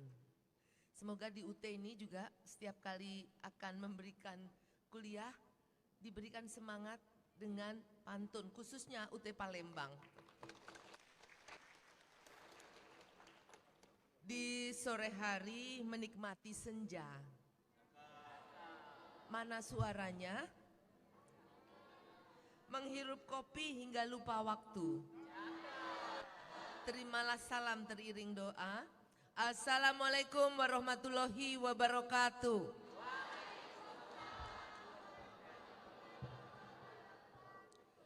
Pergi merantau tak lupa memberi kabar. Keluarga di rumah menunggu dengan bahagia. Tetap semangat dan jangan pernah lelah belajar. Menjadi SDM unggul untuk Indonesia lebih mendunia. Yang saya hormati, Rektor Universitas Terbuka, Bapak Profesor Ojat Darojat. Ini kelihatan banget kalau beliau ini orang dari Sunda. Biasanya kan namanya itu diulang ya Bu ya, Bu Metia ya. Tapi nggak tahu MC-nya ini Asep Sunandar ini Sundakah atau Banyuasinkah? Dan yang saya hormati Ibu Direktur Universitas Terbuka, Ibu Dr. Meitya Istiananda, MSI, Istianda. Dan di sini juga hadir Majelis Wali Amanah Dr. Tahir Anaim dan Manajer Keuangan dan Umum Bapak Imam Diwinusa dan Manajer Bantuan Belajar dan Layanan Bahan Ajar Ibu Triana Sri Gunarti SE MSI dan Bapak Ibu pengajar Universitas Terbuka ataupun seluruh staf akademi dari UT. Dan yang saya banggakan, ya saya hormati dan saya sayangi, yaitu seluruh mahasiswa-mahasiswi Universitas Terbuka yang hari ini bisa mengikuti kuliah umum secara offline bersama rektor dan seluruh staf pengajar yang saya banggakan. Saya tadi masuk di ruangan ini sempat agak kaget Ibu Direktur dan Pak Prof, Pak Rektor. Saya ini mau memberikan kuliah umum atau masuk di partai saya. Karena kebetulan bajunya sama. Terima kasih Ibu, ternyata memang Sivitas Akademika banyak yang memakai atribut kuning. Terima kasih. Jadi pada kesempatan ini Pak Rektor, saya merasa diberikan kehormatan untuk bisa memberikan sedikit selayang pandang tugas dan fungsi sebetulnya DPRD di dalam bersama-sama dengan pemerintah untuk melakukan kebijakan publik. Karena bagaimanapun juga mahasiswa UT ini adalah orang-orang yang mempunyai tekad untuk belajar, yang mandiri, seperti tadi disampaikan oleh Pak Rektor bahwa UT ini adalah universitas yang mandiri, terbuka untuk semua orang, dan saya tadi menyampaikan juga, UT ini tergantung dari kita sendiri. Apakah mahasiswa ingin cepat selesai? Apakah mau menjadi tambahan gelar, yaitu MA, mahasiswa abadi. seperti yang tadi disampaikan, sampai ada cuci gudang dan lain sebagainya. Saya berterima kasih sebagai Ketua DPRD bahwa kebijakan pemerintah untuk mencerdaskan bangsa dengan berbagai teknologi, memberikan kesempatan semua elemen masyarakat untuk belajar. Karena bagaimanapun dengan pendidikan yang tidak mempunyai batas dan waktu, inilah yang sangat dibutuhkan untuk masyarakat-masyarakat ataupun semua elemen masyarakat yang ingin meningkatkan pendidikannya. Dan saya berbangga di sini yang duduk di UT ini tentunya dari berbagai segmen, baik yang muda, setengah tua maupun tua. Saya tidak mengatakan lansia ya Bapak ya, usia dalam artian usianya. Memang kita kalau belajar itu tidak mengenal usia. Seperti tadi Pak Rektor sampaikan bahwa alumni UT ini adalah orang-orang hebat. Memang orang-orang hebatlah yang bisa masuk di universitas terbuka ini. Karena saya tadi sampaikan bahwa mahasiswa UT ini adalah orang-orang yang mengerti atau melek teknologi. Kalau tidak bisa melek teknologi, tidak bisa belajar di universitas terbuka. Dan hal ini untuk Sumatera Selatan, tadi saya berbisik dengan Ibu Direktur, saya apresiasi sekali bahwa keinginan untuk belajar ini sangat luar biasa dari tahun ke tahun, bahwa yang mendaftar tahun ini sudah 6.000, luar biasa. 6.000 dari jumlah penduduk Sumatera Selatan yang sudah hampir 8 juta, namun UT sendiri bisa 6.000, artinya tidak kalah bersaing dengan universitas-universitas yang melakukan belajar mengajar secara offline. Jadi Ibu Bapak yang saya hormati, izinkan saya memberikan selayang pandang bagaimana kebijakan publik di era globalisasi. Nah, saya sendiri jadi agak grogi nih untuk berdiri di Bapak Ibu mahasiswa UT. Bahwa DPRD itu adalah lembaga perwakilan sebagai unsur penyelenggara pemerintah di daerah bersama-sama dengan pemerintah provinsi. Karena artinya bahwa kita menjadi satu kesatuan, bukan seperti DPR RI yang betul-betul menganut trias politika, lembaga eksekutif, legislatif, dan yudikatif. Kalau di daerah adalah penyelenggara pemerintahan di daerah bersama-sama dengan gubernur. Tentunya bahwa kami sebagai penyelenggara pemerintahan di daerah mempunyai tugas fungsi sama dengan DPR RI. Yang pertama adalah fungsi budgeting, fungsi anggaran, di mana fungsi anggaran adalah kewenangan menyetujui atau menolak RAPBD yang diajukan oleh eksekutif, karena RAPBD yang menjadikan rencana anggaran pemerintah daerah yang diawali dari rencana kerja pemerintah daerah dituangkan atau menuangkan dari RPJMD dari pemerintahan untuk dimasukkan menjadi RAPBD, itu perlu waktu dan perlu pembahasan, baik kebijakan umumnya yang kita bahas dan kita sepakati baru akan disampaikan menjadi RAPBD. Mungkin masyarakat ya, saya bukan mengatakan tidak tahu, namun sebetulnya saya sebagai seorang politik, saya sebagai orang yang memimpin lembaga politik selalu mendapat masukan ataupun pertanyaan dari masyarakat yang saya hadapi. Kenapa kami selalu mengajukan program anggaran ataupun proposal ke DPRD tidak pernah diberikan persetujuan. Karena saya sampaikan DPRD adalah lembaga yang menyetujui saja, namun eksekutornya tetap dari eksekutif. Jadi APBD kita bahas, kita setujui bersama dalam paripurna, yang menjalankan program-program anggaran itu adalah eksekutif. Sehingga kalau masyarakat mengirim proposal untuk kegiatan infrastruktur atau pembangunan yang lain ke Ketua DPRD, saya sampaikan bahwa kepadanya jangan kepada Ketua DPRD namun kepada Gubernur Sumatera Selatan, karena eksekutornya adalah pemerintah Provinsi Sumatera Selatan. Jadi melalui proses pembahasan kebijakan umum plafon anggaran, pembahasan rancangan APBD yang diajukan oleh kepala daerah ditetapkan menjadi Perda APBD. APBD merupakan dokumen kebijakan yang memiliki pengaruh nyata terhadap prioritas dan arah kebijakan pemerintah dalam 1 tahun anggaran.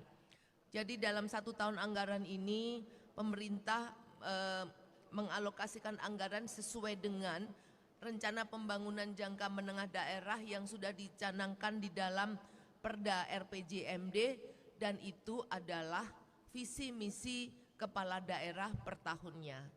Sehingga apa yang menjadi program-program dari pemerintah daerah yaitu kepada gubernur itu dituangkan di dalam APBD.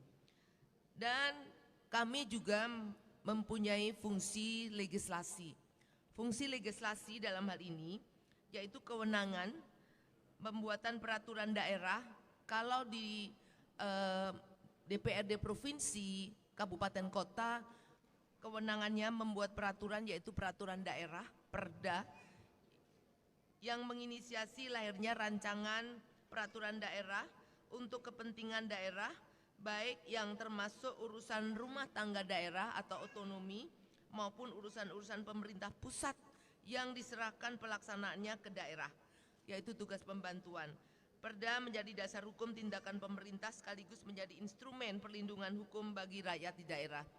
Tadi saya sampaikan bahwa Pak Rektor juga menyampaikan bahwa setiap tahunnya pemerintah provinsi itu memberikan kontribusi kepada universitas terbuka karena pemerintah Provinsi Sumatera Selatan mempunyai Perda Beasiswa. Perda Beasiswa, kebetulan saya menjadi anggota DPRD Provinsi Sumatera Selatan, ini adalah periode ketiga, saya dari 2009. Sudah banyak perda yang khususnya untuk pendidikan, yang waktu itu saya adalah duduk di pimpinan Komisi 5 yang membidangi pendidikan, yaitu salah satunya Perda Beasiswa, ada juga perda-perda untuk pendidikan yang lainnya. Nah, disinilah memang kami berharap bahwa tanggung jawab pemerintah terhadap masyarakat khususnya yang mempunyai prestasi maupun yang kurang, prasejahtera, tapi mempunyai prestasi yang tinggi, itu perlu didukung dan disupport oleh pemerintah. Disinilah kehadiran pemerintah di dalam memberikan support terhadap siswa untuk terus melanjutkan pendidikannya yang tanpa harus memikirkan biaya. Kami di Provinsi Sumatera Selatan juga mempunyai SMA negeri provinsi yang diduduki oleh anak-anak yang berprestasi namun dari keluarga yang kurang sejahtera. Dari SMA negeri provinsi itu banyak diterima di universitas-universitas unggulan baik di nasional maupun dari internasional. Inilah peran dari provinsi untuk ikut mencerdaskan kehidupan bangsa, terutama para generasi muda. Kehadiran UT di Indonesia, khususnya di Palembang, ini sangat membuka peluang kepada semua untuk bisa belajar. Ini pun nanti juga saya akan sampaikan kepada teman-teman. Kalau memang saya sebetulnya, kalau saya belum terlanjur mengambil program doktor saya di Unisula, mungkin saya juga akan belajar di UT ini saja. Karena apa? Kita diberi kemudahan di dalam belajar. Kita bisa sambil bekerja, yang sudah bekerja bisa sambil momong putra-putrinya kalau ibu rumah tangga, karena diberikan kemudahan-kemudahan inilah yang harus kita ambil manfaatnya. Inilah peran dari peraturan daerah. Kita juga akan menyampaikan nanti bahwa universitas terbuka ternyata animonya sangat tinggi sekali. Artinya menjadi tempat belajar para masyarakat yang ingin mempunyai pendidikan yang lebih ataupun mendapatkan gelar. Bapak Ibu yang saya hormati, terutama para mahasiswa-mahasiswi UT, saya tadi juga berbangga di sini selayang mata saya banyak sekali perempuan atau mahasiswi-mahasiswinya. Hidup perempuan. Saya selalu membanggakan kaum perempuan, saya juga bangga dengan Ibu Direktur, Ibu Dr. Metia ini, karena beliau seorang perempuan yang juga diberi amanah untuk mengelola, menjadi pemimpin di UT Palembang. Terima kasih Pak Rektor. Memang saatnya sekarang perempuan untuk menunjukkan citra dirinya. Jadi anak-anak semuanya, mahasiswi-mahasiswi, apabila mahasiswi ada yang ingin masuk ke partai politik, terutama perempuan, jadilah perempuan yang menunjukkan kemandirian. Tidak hanya di partai politik saya rasa, karena saat ini emansipasi ataupun ini agak nyimpang sedikit dari kebijakan, karena saya kalau bicara tentang keperempuanan, saya sangat semangat Ibu. Saya selalu memberikan support. Bagaimana perempuan harus menjadi perempuan mandiri. Perempuan jangan hanya duduk sebagai mendapatkan jabatan itu karena charity ataupun hadiah. Ataupun hanya karena kita dikasihani. Tidak. Kita mendapatkan jabatan kedudukan adalah karena kita mempunyai kemampuan. Oleh karena itu terutama kepada mahasiswi, tunjukkan bahwa kalian bisa menjadi mahasiswi-mahasiswi unggulan terutama di UT ini. Keluarlah tepat waktu kalau bisa sebelum, capailah indeks prestasi yang maksimal agar itu menjadi pemacu kepada kaum perempuan bahwa perempuan ini sekarang memang bisa lebih bersaing dengan kaum pria. Mohon maaf para kaum pria. Karena selalu kami kalau tidak begini perempuan itu selalu takut untuk maju. Saya masuk DPRD pertama yang mendorong saya di Komisi 5 itu adalah belum berkeadilannya tentang semua hal terhadap perempuan. Sehingga saya memilih Komisi 5 itu. Namun bersyukur di saat ini di pemerintahan kita juga lihat bahwa level-level pimpinan di atas maupun di provinsi maupun di semuanya perempuan-perempuan sudah duduk di level-level pimpinan.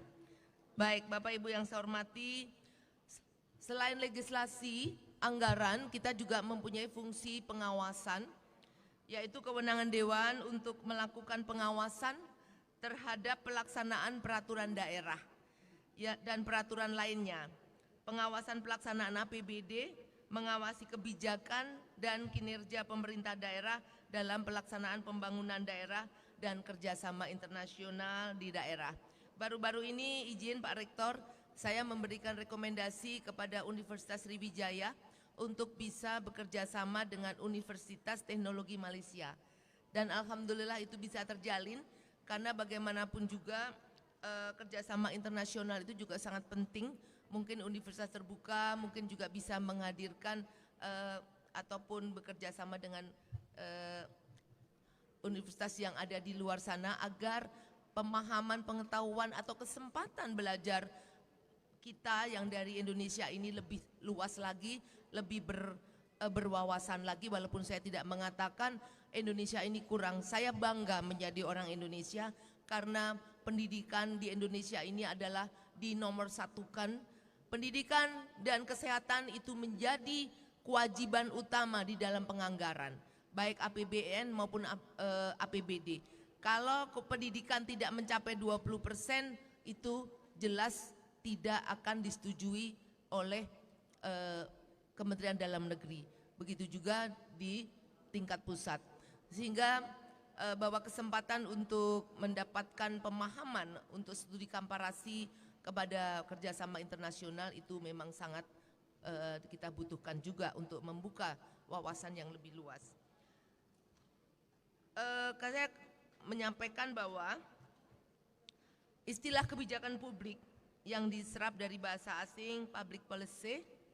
Kebijakan publik merupakan modal utama yang dimiliki pemerintah untuk menata masyarakat dalam berbagai aspek kehidupan yang memiliki kekuatan dan kewenangan hukum untuk mengatur masyarakat didasarkan regulasi atau aturan-aturan hukum yang berlaku. Maka fokus utama kebijakan publik saat ini adalah pada pelayanan publik, yaitu segala sesuatu yang bisa sesuai dengan peraturan perundangan bagi setiap warga negara dan penduduk atas barang jasa atau pelayanan administratif yang dibentuk berdasarkan peraturan perundangan untuk kegiatan publik. Bahwa memang sekarang ini pelayanan publik di semua sektor itu harus diutamakan. Pelayanan publik bisa berjalan apabila kebijakannya sesuai dengan aturan dan peraturan perundangan. Kita melihat bahwa sekarang masyarakat ini sudah sangat, saya mengartikan sudah sangat kritis terhadap pelayanan publik. Saya sebagai ketua DPRD yang memimpin lembaga DPRD banyak sekali juga mendapatkan kritik masukan terutama dari mahasiswa. Tapi saya belum pernah mendapatkan unjuk rasa dari mahasiswa UT. Karena bagi saya mahasiswa yang datang untuk melakukan unjuk rasa atau demonstrasi itu bukan hal yang tabu. Saya dilantik untuk menjadi ketua DPRD di 2019, diterima oleh demo yang bukan 100-200 namun ribuan. Pada waktu itu mahasiswa mengkritisi kebijakan publik. Saya mengatakan adanya RUU KPK yang waktu itu serentak seluruh Indonesia mahasiswa turun. Nah, di sinilah memang saya harapkan bahwa kebijakan publik ini harus mengikut sertakan masyarakat, di mana kebijakan ini karena masyarakat yang akan merasakan dan mendapatkannya. Di Indonesia pelaksanaan kebijakan umum publik dilaksanakan oleh Presiden dan pembantu-pembantu Presiden, yaitu Wakil Presiden dan Menteri. Kebijakan publik memiliki tingkatan, ini menurut Nugroho, menegaskan bahwa secara sederhana tingkatan kebijakan publik di Indonesia dikelompokkan menjadi 3, yaitu kebijakan publik yang bersifat makro atau umum atau mendasar, yaitu seperti tata urutan peraturan perundangan UUD 45 sampai kepada peraturan daerah, dan kebijakan publik yang bersifat menengah atau memperjelas pelaksanaan, yaitu kebijakan ini dapat berbentuk peraturan menteri, surat edaran menteri, peraturan gubernur, peraturan bupati, dan peraturan wali kota. Khususnya untuk bidang pendidikan, memang kalau bahasa Pak Rektor tadi Mas Menteri. Mas Menteri ini di dalam memberikan kebijakannya itu sangat cepat sekali berganti. Betul ya Pak Rektor? Kalau kami mengkritisi, saya sebagai lembaga politik, bahwa kebijakan boleh, namun harus melihat situasi dan kondisi. Kadang-kadang juga banyak dikeluhkan terutama kepada guru-guru bahwa kebijakan Mas Menteri ini yang ini belum diselesaikan, sudah keluar kebijakan yang baru lagi. Sehingga inilah yang kita maksudkan bahwa kebijakan yang ada di level kedua ini harus sesuai dengan peraturan perundangan ataupun yang lebih atasnya lagi. Karena kebijakan dalam berbentuk bisa juga surat keputusan bersama antara menteri, gubernur, bupati, dan wali kota. Nah, apabila ini bisa terjadi, sebetulnya bisa SKB ini bisa memberikan keleluasaan kewenangan baik gubernur, kepala daerah untuk bisa memberikan jaminan kepada masyarakatnya bisa belajar semuanya dengan kebijakan-kebijakan yang sudah dilakukan oleh menteri, khususnya menteri pendidikan tentunya. Kalau kebijakan publik yang bersifat mikro adalah kebijakan yang mengatur pelaksanaan atau implementasi dari kebijakan di atasnya. Bentuk kebijakannya adalah peraturan yang dikeluarkan oleh aparat publik di bawah menteri, gubernur, bupati, dan wali kota. Bapak Ibu yang saya hormati, Ada beberapa syarat agar kebijakan publik itu bisa dikatakan kebijakan publik yang baik. Seperti tadi saya sampaikan bahwa pemerintah di dalam memberikan kebijakan ataupun memutuskan kebijakan itu harus yang pertama melibatkan publik dalam segala tahapan, baik perencanaan, implementasi, dan evaluasi. Semua diharapkan agar kebijakan tersebut benar-benar sesuai dengan kebutuhan publik. Kalau untuk di pemerintah Provinsi Sumatera Selatan, khususnya di DPRD, pada waktu kami sedang membahas rancangan peraturan daerah, sebelum menjadi rancangan peraturan daerah, tentunya kita meminta naskah akademik dari lembaga atau akademisi ataupun lembaga yang mempunyai kewenangan untuk membuat naskah akademik. Setelah naskah akademik kami akan hearing atau uji publik, di mana uji publik itu kami menghadirkan beberapa komponen masyarakat untuk memberikan masukan ataupun mengkritisi dari rancangan peraturan daerah. Karena rancangan peraturan daerah ini adalah kebijakan pemerintah provinsi yang akan dikeluarkan untuk masyarakat pemerintah provinsi. Nah, disinilah peran dari masyarakat untuk ikut memutuskan atau memberikan masukan untuk suatu kebijakan. Yang kedua, kebijakan publik harusnya yang realis, bahwa kebijakan publik yang baik juga harus realistik. Realistik dalam arti kebijakan tersebut harus benar-benar bisa diterapkan dan dengan mempertimbangkan kemampuan baik organisasi, personalia maupun keuangan. Jangan sampai kita membuat kebijakan yang sulit untuk diterapkan khususnya di pemerintah provinsi. Kami saat ini sedang membahas rancangan peraturan daerah yang harus sangat hati-hati, yaitu tentang rencana tata ruang dan wilayah. RT RW ini bukan hanya sebatas RT RW, namun karena ini secara komprehensif menyangkut semua elemen lembaga, sehingga kami juga akan berhati-hati dan ini masih mendapatkan, kami masih minta masukan dari seluruh kabupaten kota juga.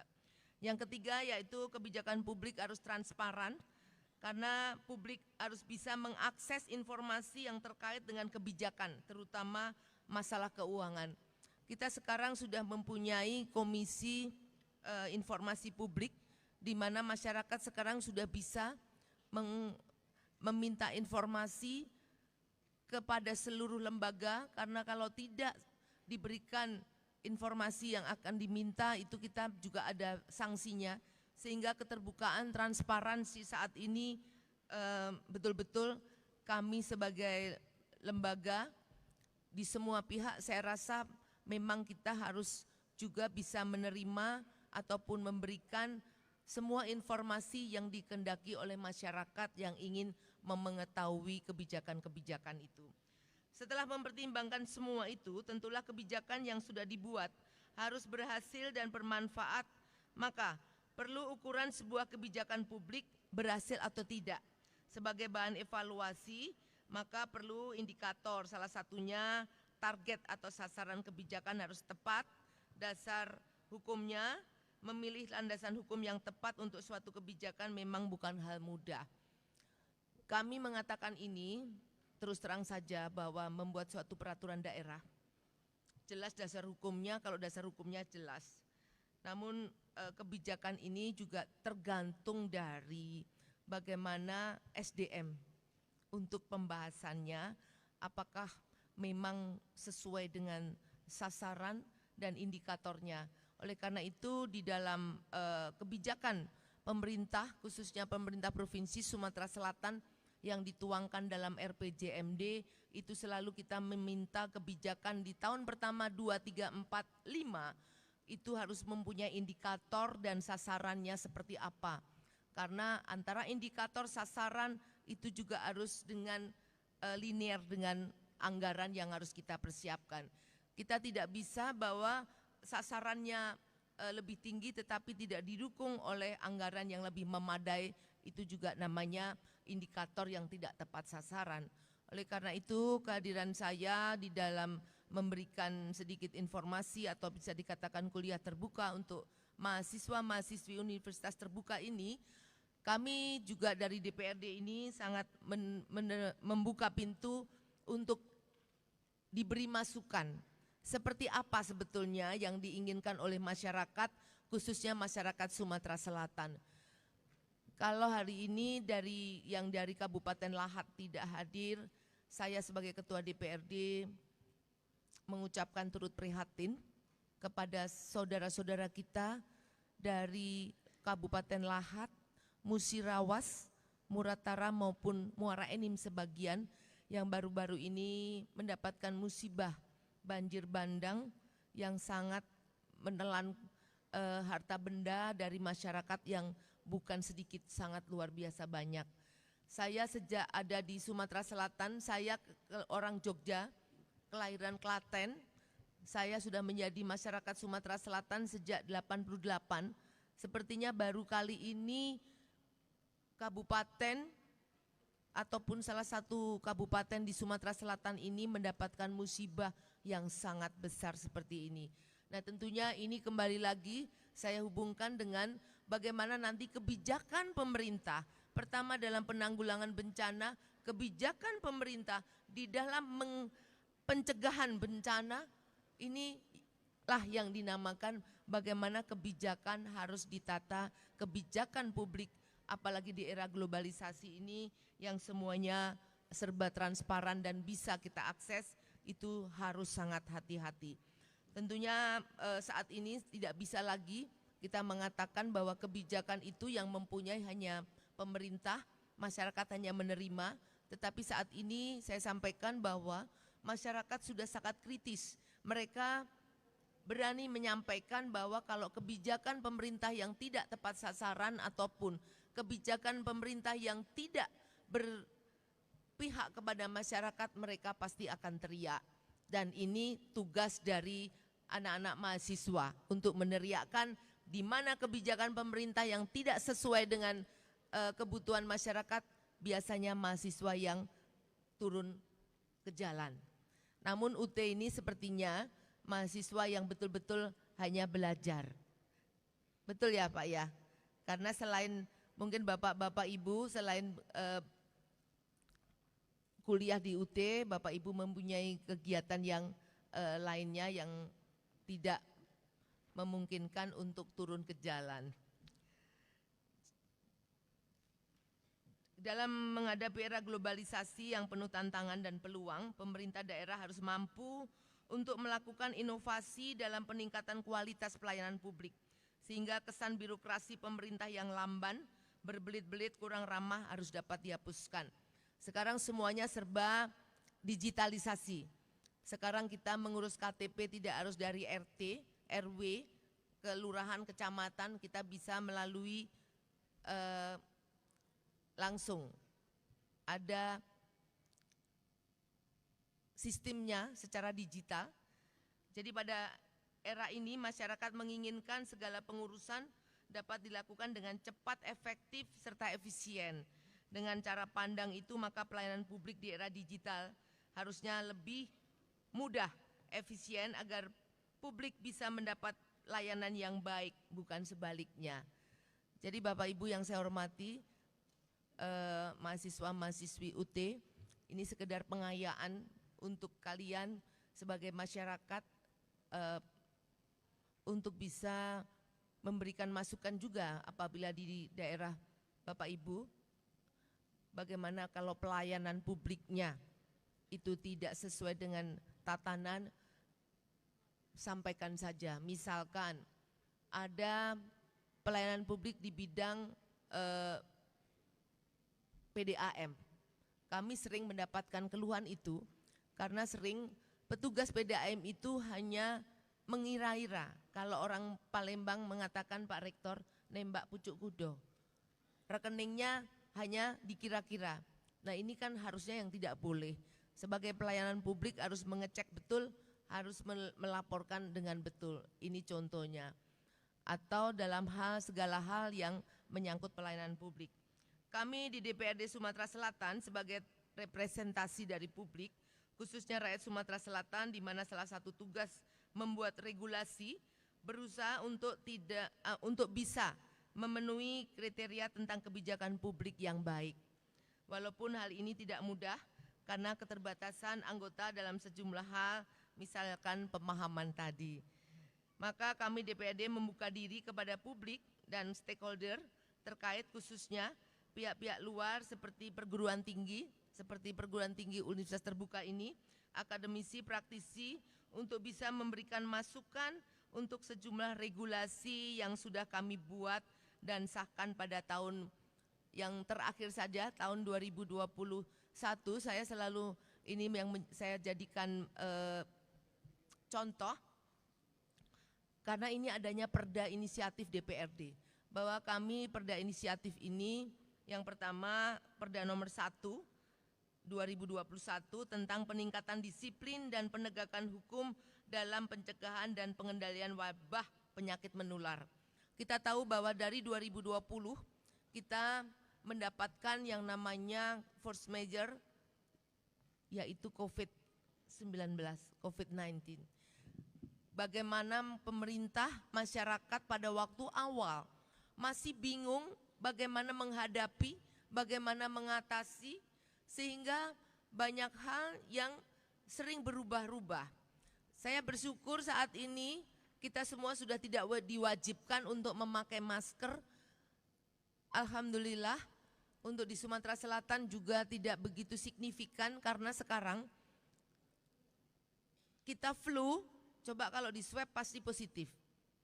Sehingga sekarang ini memang untuk Bapak Ibu yang badannya kurang fit, pakailah masker. Jadi yang pakai masker hari ini semoga saja bukan karena kurang sehat, namun masih preventif untuk dirinya sendiri. Waktu itu kami dengan adanya ini membuat suatu peraturan daerah yang bisa dijalankan di pemerintahan provinsi. Bagaimana peran dari TNI Polri, bagaimana peran dari Dinas Kesehatan, bagaimana peran dari kami pemerintahan, itu kita tuangkan dari peraturan daerah nomor 1 tentang peningkatan disiplin. Kemudian perda nomor 2 tentang arsitektur bangunan gedung berornamen jati diri budaya di Sumatera Selatan. Jadi Pak Rektor, ini saya sampaikan karena Sumatera Selatan sekarang sudah mempunyai perda nomor 2 ini tahun 2021, menginginkan seluruh lembaga baik negeri maupun swasta untuk membangun gerbangnya dengan tanjak ataupun tanjak yang bisa tanjak dari Palembang, dari Komering, seperti di tempat istri dari Pak Rektor. Kalau yang dipakai ini tanjak dari Palembang ya, kalau yang dilipat itu. Sehingga kita tahu semua sekarang sudah mewajibkan untuk membuat tanjak. Tidak terkecuali Universitas Terbuka, Ibu Direktur, kalau gerbangnya belum ada tanjak, tolong diberikan tanjak agar memenuhi peraturan daerah untuk Sumatera Selatan. Karena ini bersifat wajib, karena inilah kita berharap bahwa provinsi lain seperti Lampung, tetangga kita, mempunyai ciri khas, yaitu sigar untuk di Bali, untuk di provinsi yang lainnya. Sehingga ini kita tuangkan dalam peraturan daerah. Kemudian peraturan daerah yang ketiga, yaitu tentang fasilitasi penyelenggaraan pesantren. Kenapa ini perlu kami dari DPRD kita menginisiatif ini? Karena kita melihat bahwa sekali lagi kehadiran pemerintah untuk pondok pesantren itu belum bisa dirasakan oleh pondok-pondok pesantren. Sehingga kita dengan mengadopsi ataupun menindaklanjuti dari undang-undang pondok pesantren, kita tuangkan menjadi peraturan daerah tentang pondok pesantren. Ketiga perda di atas adalah perda inisiatif DPRD Provinsi Sumatera Selatan, hasil urun rembuk seluruh stakeholder, baik budayawan, ulama, melalui forum group discussion, Jadi perda-perda ini dapat dilihat di jaringan dokumentasi. Inilah keterbukaan juga untuk provinsi, untuk DPRD. Kami mempunyai jaringan dokumentasi dan informasi hukum nasional. Untuk DPRD sudah mendaftarkan sehingga bisa dilihat perda-perda apa saja yang sudah disahkan oleh DPRD Provinsi Sumatera Selatan. Maka dari itu saya mengajak universitas terbuka, khususnya mahasiswa-mahasiswi yang hadir pada saat ini, untuk aktif dan berkolaborasi untuk menelurkan gagasan-gagasan terkait dengan kebijakan publik agar lebih bermanfaat untuk masyarakat dan Provinsi Sumatera Selatan. Sehingga apabila kebijakan ini adalah urun rembuk dari mahasiswa, dari semua elemen, insya Allah untuk unjuk rasa sudah bisa agak dikurangi.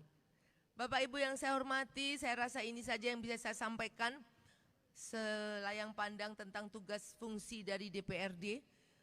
Kalau tadi saya buka dengan pantun, saya juga akan akhiri dengan pantun.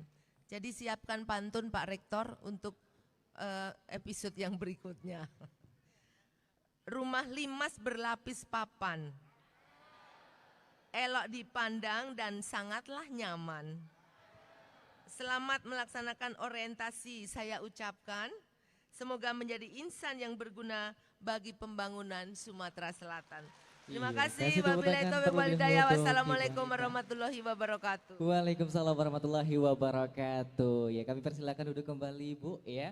Teman-teman, itulah tadi penjelasan dari narasumber utama kita Ibu Anita Nuringhati. Tentunya beliau telah memaparkan materi mengenai kebijakan publik di era globalisasi. Tentunya teman-teman tadi udah dengar. Selanjutnya setelah kita mendengarkan materi yang disampaikan oleh narasumber kita tadi, kita akan ada sesi tanya jawab. Nah, bagi teman-teman semua yang ingin bertanya mengenai kebijakan publik di era globalisasi, kami persilakan nanti ada 2 pertanyaan ya untuk sesi ini. Kalau waktunya masih panjang, boleh kami buka kembali. Namun sebelum teman-teman, saya pribadi ingin bertanya terlebih dahulu ya. Ibu istirahat sejenak nggak apa-apa Bu? Minum dulu, santai, relax, iya Bu ya. Bapak Rektor juga masih semangat Bapak? Siap ya Pak ya. Oke Ibu, tadi telah dijelaskan mengenai kebijakan publik di era globalisasi nih. Nah, di tengah industri 4.0 dan juga society 5.0, nah pengaruh globalisasi banyak sekali nih mengalami perubahan yang terjadi. Apalagi di era sekarang, teknologi itu berkembang dengan sangat pesat. Nah, yang Ibu sampaikan juga tadi sangat juga berpengaruh di salah satunya di bidang pendidikan. Peran penting mahasiswa itu sangatlah berperan Bu ya untuk pembangunan daerah. Nah, menurut Ibu sendiri nih, bagaimana sih memberikan kesadaran bagi mahasiswa betapa pentingnya suatu perubahan dalam suatu daerah nih untuk menuju peran mahasiswa dalam pembangunan daerah? Kami persilakan Ibu dijawab.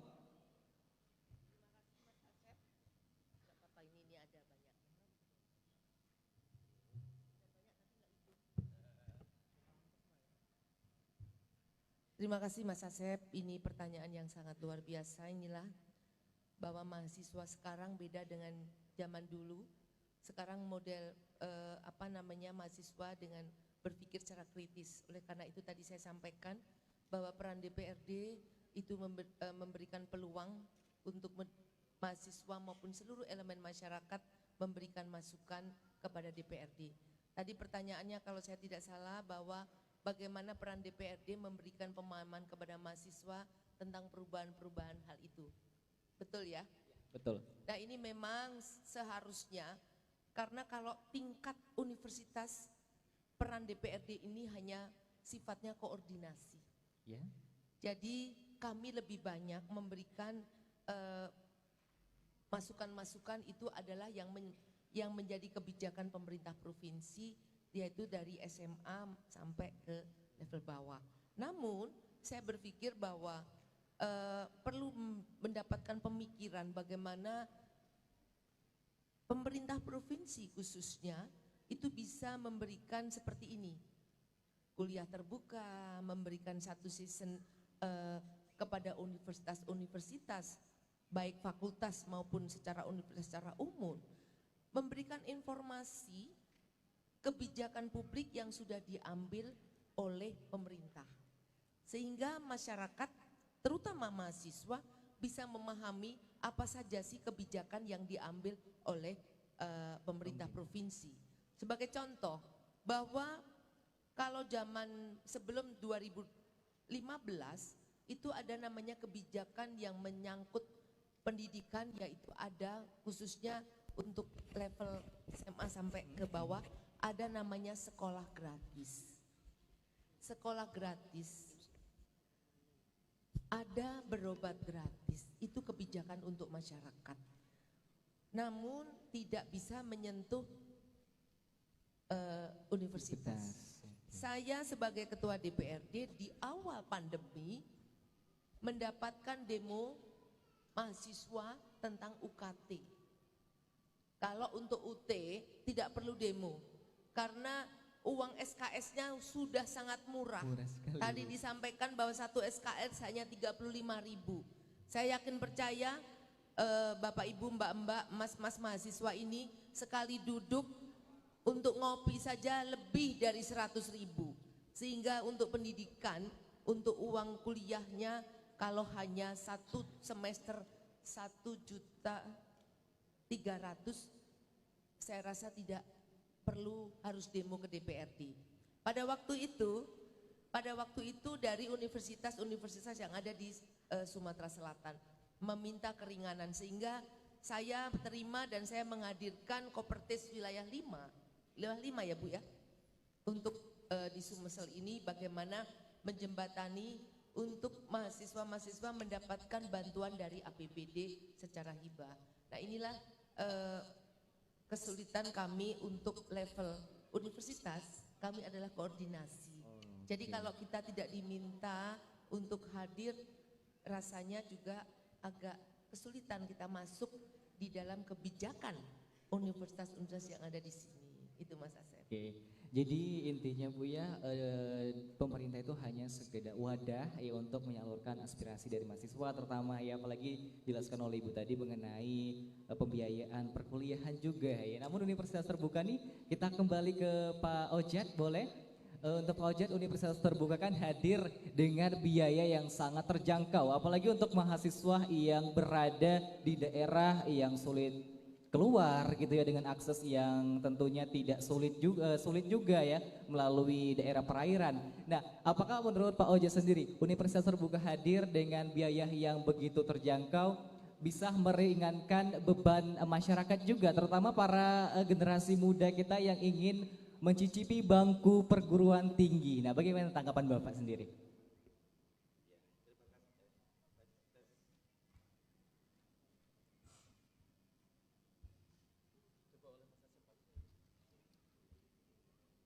Ya, terima kasih Mas Asep. Teman-teman semua, mahasiswa baru UT, seperti tadi saya sampaikan bahwa memang sejak UT didirikan 38 tahun yang lalu mengemban amanah, mandat dari pemerintah. Mandat utamanya adalah agar UT merupakan solusi bagi bangsa dalam rangka pemerataan akses pendidikan tinggi bagi seluruh warga masyarakat, supaya diberi nama UT agar UT terbuka bagi semua orang. Tidak boleh ada warga bangsa ini yang termarginalkan karena mereka tinggal di wilayah terpencil, karena mereka secara ekonomis termasuk orang yang tidak mampu, atau karena secara akademis mereka tidak lolos seleksi ke perguruan tinggi negeri. UT harus merupakan solusi dari 3 masalah tersebut. Nah, alhamdulillah dengan biaya atau kebijakan biaya UKT yang sangat terjangkau, maka UT merupakan solusi bagi masyarakat. Dan pada saat ini banyak sekali anggota masyarakat, bukan hanya saat ini UT menjadi alternatif bagi orang-orang yang sudah bekerja, working people, tetapi juga sekarang banyak sekali anak-anak lulusan SLTA sudah masuk memilih UT. Ini sebagai contoh dalam data statistik kita, itu ada pergerakan jumlah mahasiswa yang usia di bawah 25 tahun itu udah mencapai 40%. Artinya UT semakin digandrungi oleh anak-anak muda. Nah, ini kejadian yang sangat unik di UT. Saya agak aneh membaca data karena pada saat ini UT itu kan dilengkapi oleh 39 kantor cabang, 40 dengan kantor cabang untuk urusan luar negeri. Tapi dari 39 kantor cabang yang ada dalam negeri tersebut, justru cabang yang pertama, cabang Jakarta, itu yang mahasiswanya paling banyak, 48.000. Jadi ternyata anak-anak lulusan SLT yang di Jakarta juga ternyata memilih UT sebagai solusinya. Mereka bisa kuliah dan pada saat yang bersamaan mereka juga bekerja, gitu kan. Saya berpikir tadinya UT akan menjadi alternatif solusi bagi anak-anak lulusan SLT yang ada di daerah-daerah, di Jayapura, di Kalimantan, Sumatera, Sulawesi dan sebagainya. Tapi malah di ibu kota negara, di Jakarta, sekarang ada 48.000 mahasiswa yang masuk ke cabang UT Jakarta. Dikelola oleh 40 orang, Bu. UT Jakarta kita hanya punya pegawai sekitar 40 orang. Di tetangga kita itu UNC, itu maksudnya 30.000, satu universitas ditangani oleh 3.500 pekerja. Jadi sangat efisien dengan pemanfaatan teknologi kita memungkinkan beroperasi efisien. Nah, kita dengan biaya yang sangat terjangkau oleh masyarakat, maka memungkinkan seluruh anggota masyarakat mengambil kuliah di UT. Sehingga karena jumlah mahasiswa sangat banyak, alhamdulillah dana masyarakat yang terkumpul UT juga sangat besar, Bu. Sangat besar. Setiap tahun biaya operasional UT sekitar 1,3 triliun. Tahun ini 1,7 triliun. Jadi PNBP kita kan sangat besar. Perguruan tinggi konvensional mungkin antara 300 sampai 400 miliar. Tapi UT sekarang 1,7 triliun operasionalnya. Jadi dana dikumpulkan di masyarakat itu sangat besar. Jadi seperti kita dalam dunia industri, kalau suatu perusahaan menghasilkan produksi yang sangat besar untuk mensuplai masar dalam kebutuhan yang masif, mereka itu kan bisa menekan biaya dengan sangat murah. Dengan sayatan karena biaya fixed cost-nya kan dibagi dengan jumlah produksi yang sangat besar. Nah, UT fixed cost-nya kan sudah ketahuan untuk mendirikan kantor cabang, untuk biaya pelayanan. Operasionalnya kan sangat tergantung kepada fluktuasi jumlah mahasiswa. Jadi walaupun UT murah, tetapi UT bisa memberikan layanan yang optimal, yang bagus karena dana yang dikumpulkan sangat besar, sampai 1,7 triliun pada tahun ini. Nah, dengan cara seperti itu, maka jangan khawatir, walaupun UT mahasiswanya banyak, tetapi kualitasnya tetap merupakan cara hidup UT sampai dengan saat ini. Kualitas merupakan program utama, program sangat penting, di mana UT pada saat ini bukan hanya sekadar mengacu kepada aturan-aturan yang dilakukan oleh BANPT, Badan Nasional Pendidikan Tinggi di tanah air, tetapi juga secara volunteer UT menghadirkan ICD, International Council for Open and Digital Education, untuk mereview apakah praktek penyelenggaraan yang oleh UT sudah sesuai dengan praktek baik international standard yang dilaksanakan oleh UT-UT sedunia. Alhamdulillah, UT kita, UT Indonesia telah mendapatkan sertifikat per quality dari ICD sejak tahun 2005 sampai dengan saat ini. Ya.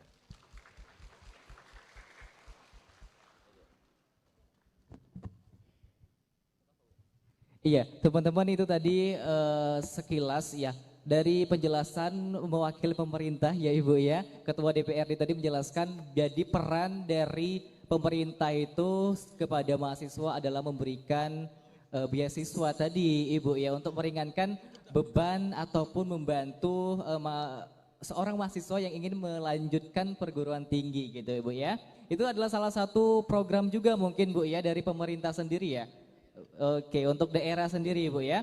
Nah Ibu, kalau kita sandingkan nih kata-kata globalisasi tadi dengan mahasiswa, apakah hubungan era globalisasi terhadap kegiatan mahasiswa itu berpengaruh juga untuk di era sekarang ini? Terima kasih Asep. Bahwa kenapa kita bicara globalisasi, apalagi saat sekarang, ini bukan hanya mahasiswa. Bahwa yang dinamakan globalisasi sekarang seluruh elemen masyarakat harus tahu informasi dunia ini seperti apa. Pemerintah selalu memberikan kebijakan. Kebijakan yang terakhir saat ini semua harus dengan digitalisasi.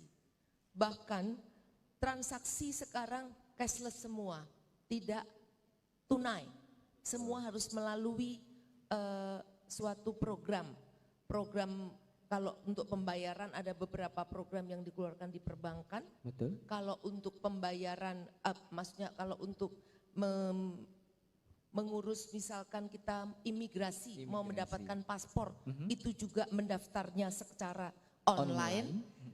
Jadi era globalisasi yang saya maksudkan inilah kita tidak hanya mahasiswa, kalau mahasiswa-mahasiswi ini saya yakin sudah sangat paham, terutama mahasiswa-mahasiswa UT ini jangan diragukan lagi tentang melek teknologinya. Luar biasa, Gitu. udah paham Bu ya? Iya, kalau untuk UT ini saya tidak meragukan lagi. Karena seperti di awal saya sampaikan, bahwa mahasiswa-mahasiswa UT yang belajar secara jarak jauh, itu adalah kemandirian dari mahasiswa-mahasiswi untuk menyerap ilmu yang harus diterima dari para pengajarnya.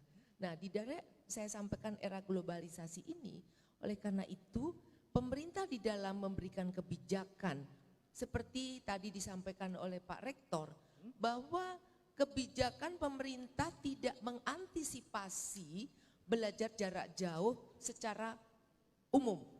Yang mempunyai program belajar jarak jauh kan baru UT. Oleh karena tadi disampaikan oleh Pak Rektor, IPB saja salah satunya belajar bagaimana proses belajar mengajar untuk secara online. Jadi waktu pandemi semuanya kayak UT kata Pak. betul. Baik dari tingkat SD sampai ke universitas. Itu online. Itu namanya online. Dan saya rasa untuk globalisasi kalau di UT tidak usah dijelaskan lagi. Lebih paham dari mahasiswa daripada kami. Luar biasa ya, setiap kegiatan yang dilakukan oleh mahasiswa UT itu melakukannya secara online, mau ujian online Ibu ya, untuk mengurus modul juga online, legalisir. Nah, untuk tadi perwakilan dari saya, mungkin kita coba lempar ke teman-teman semua mahasiswa yang ada di sini. Bagi teman-teman yang mau ingin bertanya kepada kedua narasumber kita pada kegiatan kita pada hari ini, boleh 2 orang, 2 pertanyaan. Mungkin 1 orang untuk Bapak Rektor dan 1 orang untuk Ibu Ketua DPRD Provinsi Sumatera Selatan. Mungkin untuk mempersingkat waktu juga ya, kalau dijawab dua-duanya nanti agak ngaret juga Ibu ya. Oke, bagi teman-teman yang mau ingin bertanya boleh tunjuk tangan. Ada? Oke, yang cowok di sana boleh deh. Saya ke sana atau dia ke sini nih? Boleh saya ke sana aja ya. Oke, ada mic di sana. Oke, silakan pertanyaannya. Iya, sebutkan nama dari fakultas dan jurusan. Cek. Assalamualaikum warahmatullahi wabarakatuh. Perkenalkan, nama saya Ahmad Zakir Zaldi dari Prodi Sistem Informasi.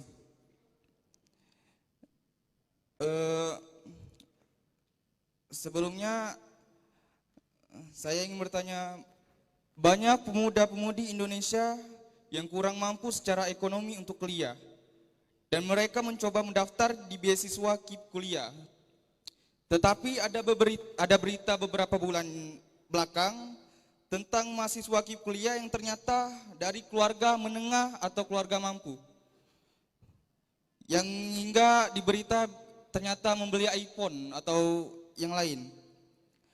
Bagaimana pendapat Ibu tentang masalah ini dan apa upaya Ibu supaya masalah ini tidak terulang lagi? Sekian dari saya, wassalamualaikum warahmatullahi wabarakatuh. Waalaikumsalam warahmatullahi wabarakatuh. Mungkin 1 pertanyaan lagi langsung ya. Boleh tunjuk tangan. Cewek ya. Ini perwakilan dari perempuan ya. Boleh pertanyaannya, sebutkan nama, jurusan dan juga fakultasnya. Assalamualaikum warahmatullahi wabarakatuh. Perkenalkan, nama saya Saira Marinda dari Prodi PGSD.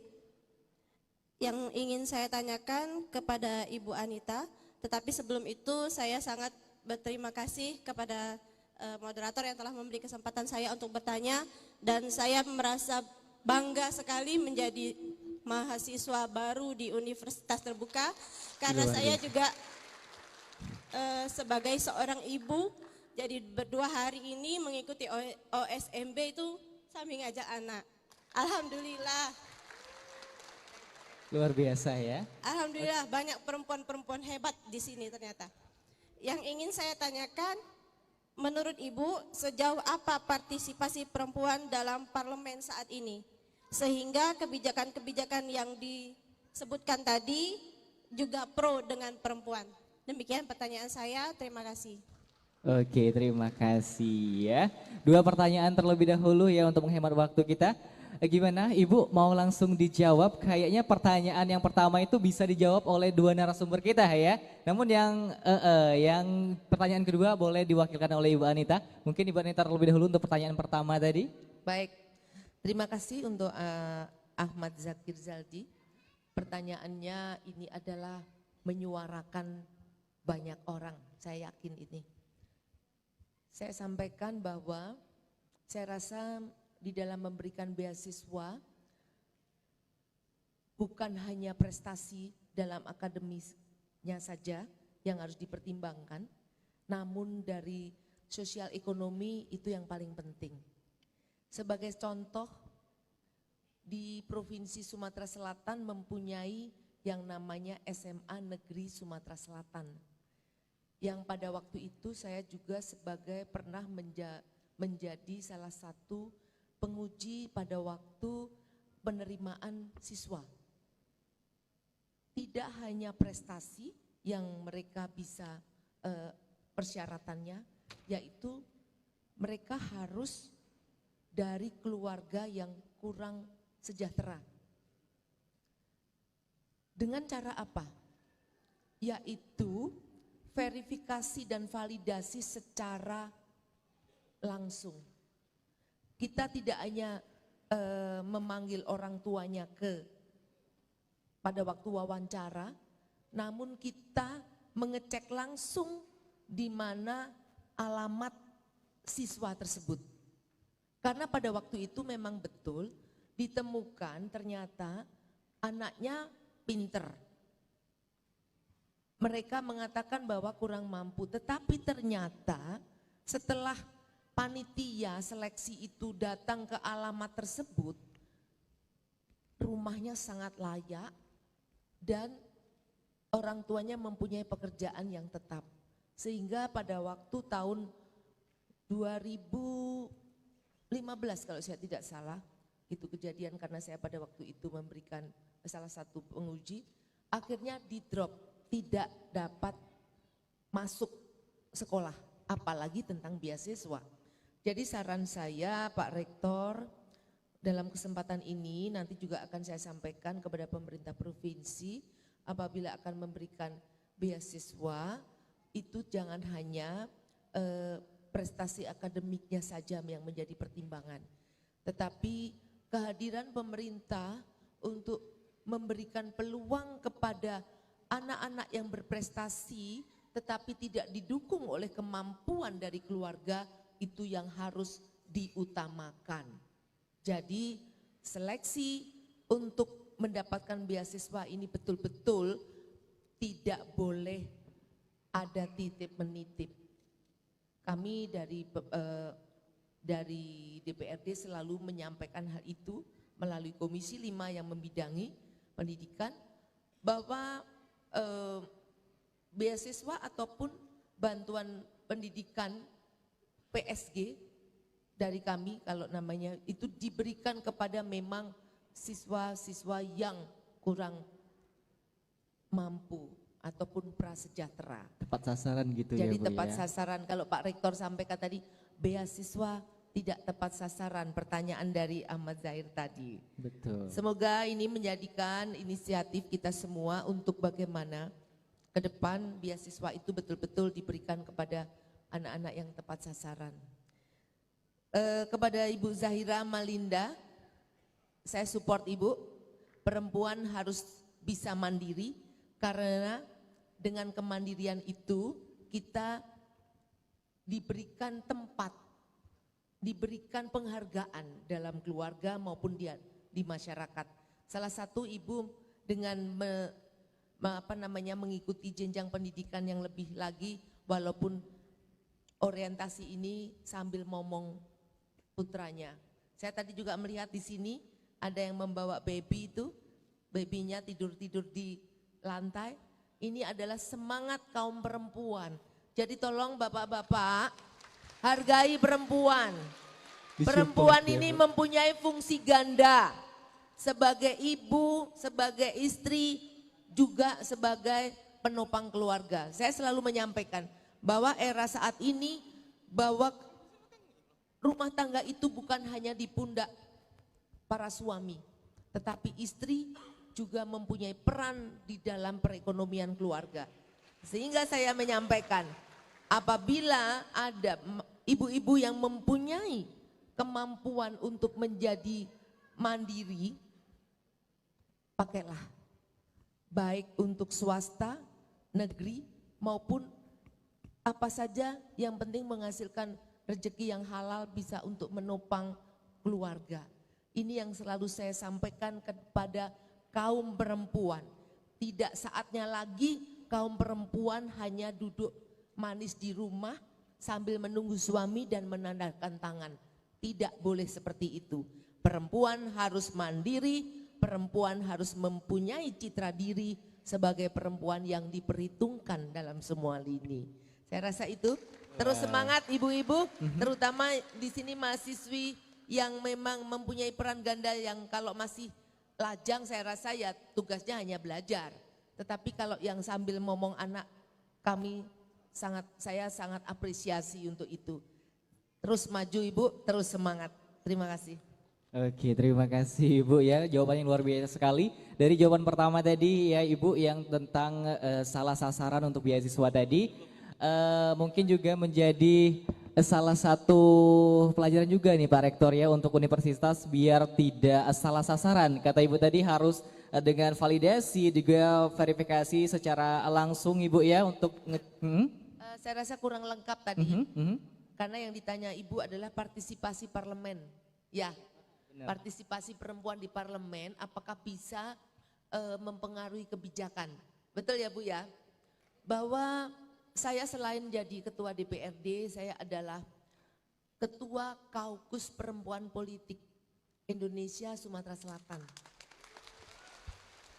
Di mana saya mendorong khususnya perempuan-perempuan yang memang ingin berpolitik untuk yaitu tadi mempersiapkan diri, apalagi di tahun depan ini adalah tahun politik yang pemilu insya Allah di Februari, untuk meningkatkan partisipasi perempuan di parlemen. Kita mendapatkan kesempatan 30% di dalam pencalekan, namun ternyata hasilnya belum 30%. Namun saya bersyukur dari tahun ke tahun di DPRD provinsi dari masa ke masa ada peningkatan. Saat sekarang dari 75 anggota, 16 orang perempuan yang duduk di DPRD provinsi, dari sebelumnya hanya 11 orang. Sehingga apakah bisa mempengaruhi kebijakan? Nah inilah peran perempuan walaupun kita kelompok kecil, namun bagaimana kita perempuan harus bisa menjadi mempengaruhi kelompok yang lebih besar untuk bagaimana berpihak kepada kita.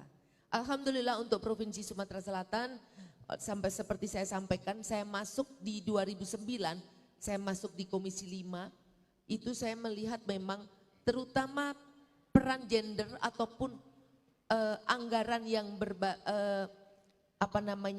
untuk perempuan itu masih saya lihat sangat kurang. Namun dengan kehadiran perempuan, anggaran yang berbasis gender, alhamdulillah walaupun kita sedikit, namun kita bisa memberikan pemahaman kepada yang lebih besar itu untuk berpihak kepada kita.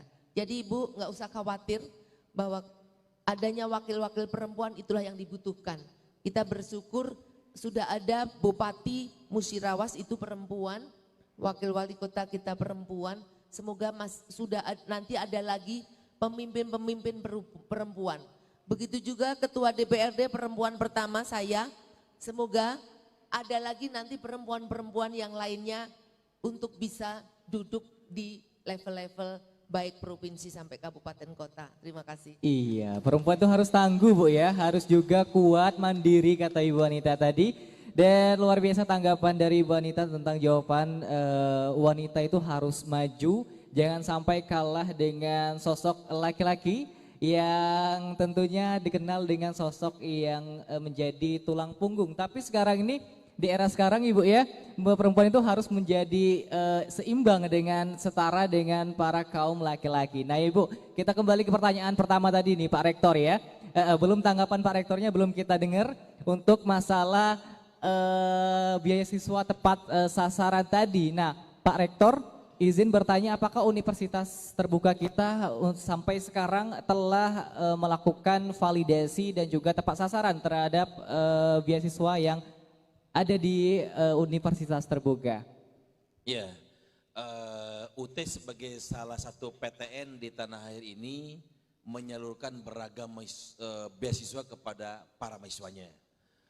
Mulai dari KIP kuliah atau dulu namanya bidik misi, juga UT menyalurkan beasiswa berprestasi, menyalurkan beasiswa dari mitra-mitra kerja UT, CSR yang disalurkan kepada mahasiswa. Pada tahun 2022, UT menyalurkan sekitar 16 miliar beasiswa untuk para mahasiswa yang tersebar di seluruh Indonesia. Termasuk mereka yang karena alasan ekonomis mereka tidak mampu atau tidak bisa meneruskan ke semester berikutnya. Kemarin saya juga baru menyampaikan kepada Warek 4, adakah di antara mahasiswa ongoing saat ini yang sedang menunggu di UT, mereka belum registrasi ulang saya untuk semester berikutnya karena alasan ekonomi. Tolong mereka carikan anggarannya dan diserukan kepada mereka yang mengalami soal tersebut.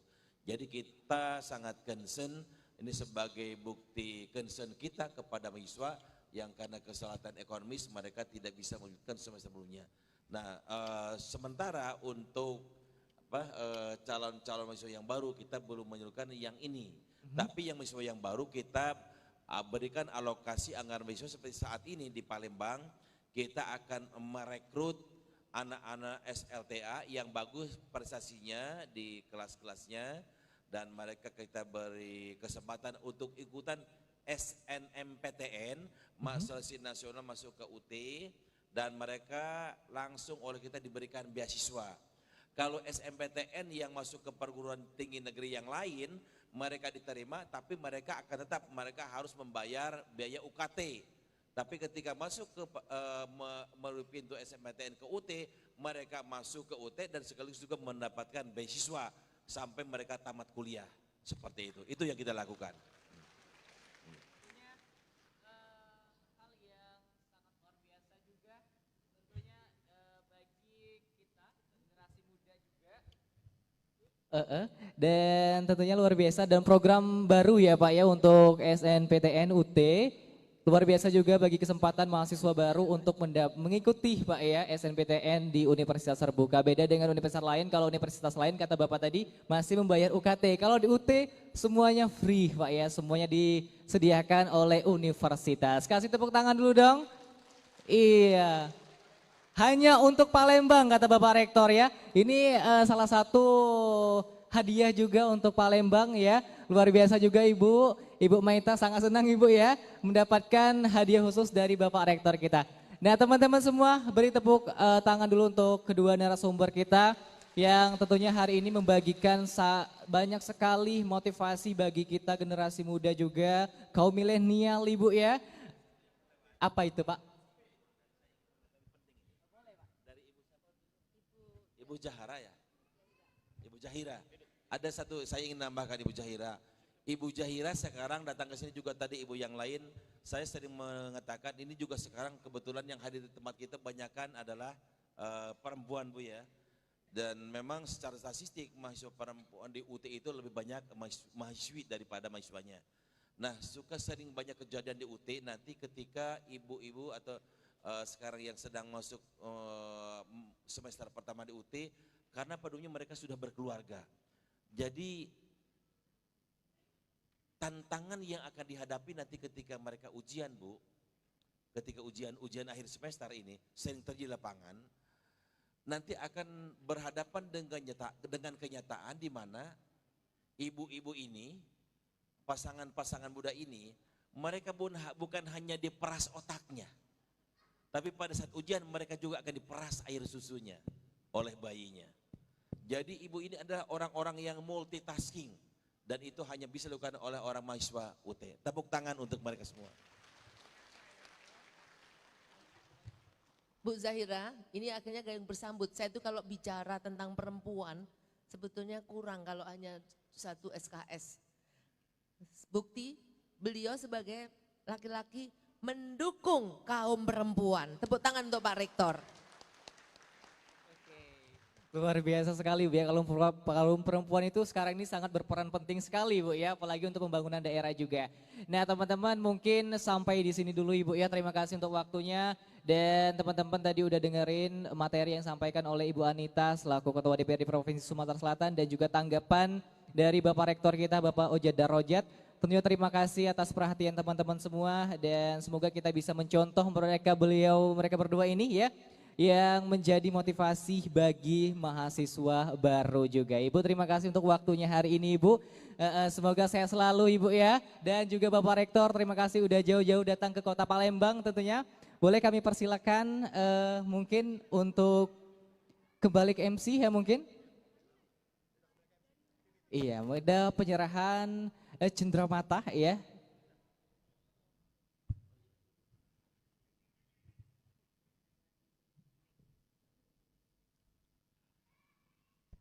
Penyerahan cenderamata dari Rektor Universitas Terbuka didampingi oleh Direktur dan pimpinan di Universitas Terbuka Palembang. Kami persilakan untuk mendampingi Rektor. Kepada narasumber kita pada hari ini kami undang ke atas panggung Pak Naim, Pak Imam, Ibu Triana boleh bergabung ke atas panggung. Sekali lagi kami ucapkan terima kasih kepada Ibu Anita yang telah menyempatkan waktunya di tengah kesibukan untuk mengisi kegiatan kita pada hari ini. Ya, ini kenang-kenangan dari Universitas Terbuka Palembang.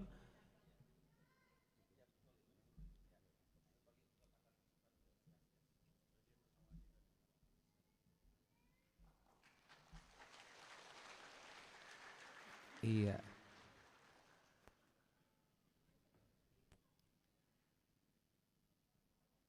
Baik, foto bersama. Setelah foto bersama ini akan ada pembuatan TikTok ya untuk akun sosial media UT Palembang, nanti akan dijelaskan oleh teman-teman kita. Kami undang Mbak Ika sama Pak Iis, silahkan. Kita buat dulu satu konten TikTok ya, karena udah menjelang bulan Ramadan dan juga TikTok ini menjadi salah satu media yang bisa digunakan untuk buat konten Universitas Terbuka. Boleh kita bagaimana Kak Ika, boleh langsung dijelasin aja?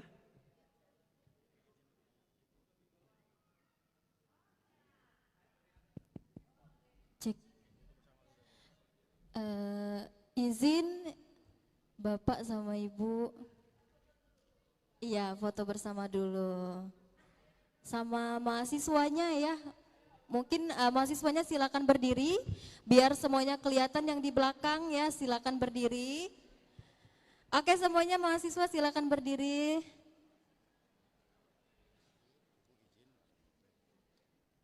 Baik, sudah siap semuanya?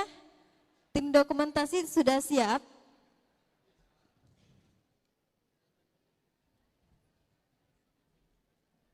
Baik, mahasiswanya boleh untuk angkat tangan aja mungkin ya, biar semuanya kelihatan. Nah gitu, biar kelihatan heboh dan ramenya ya.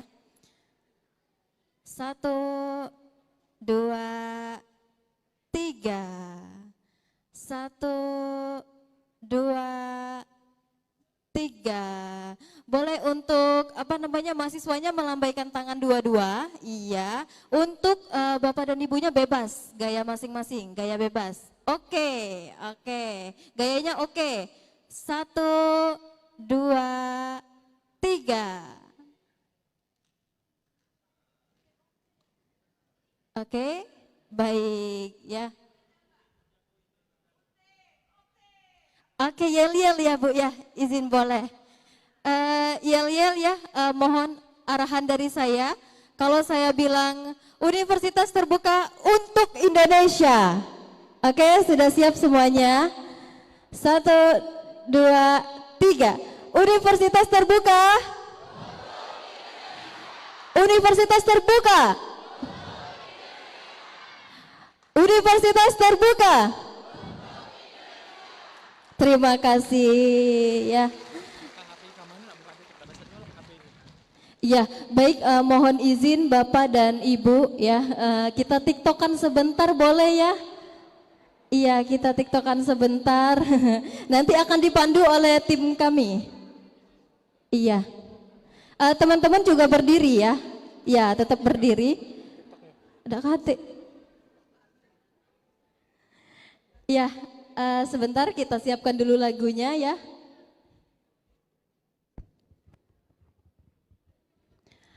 Mohon untuk Jessica sama Kais untuk memandu ya. Mungkin memandu di atas biar semuanya kelihatan. Jessica sama Kais silakan.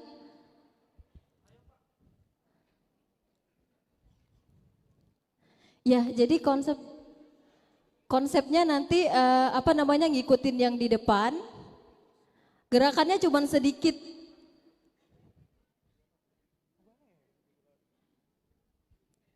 Ya, silakan di atas ya. Oke, nanti ada Mbak Ika sama Mbak Jessica ya yang di atas yang akan mandu ya. Kita dengerin soundnya. Oke, Mbak Ika sama Mbak Jessica. Oke. Oke. Jadi nanti Bapak Ibu dia nanti ada suara kayak joget gitu ya. Nah, jogetnya bebas mau joget apa. Tapi tiba-tiba di sesi tengah-tengah ada sound marhaban, artinya kita nggak boleh joget karena marhaban mau segera datang, gitu ya. Oke, boleh Mas Ovi soundnya?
Oke, Mbak di sini aja Mbak Sarah di depan. Bu Tati, Bu Mustika boleh ikut juga bergabung kita buat TikTok dulu di depan. Ayo Mbak, kita buat TikTok dulu. Pak Teguh, Pak Lekat, ayo Pak.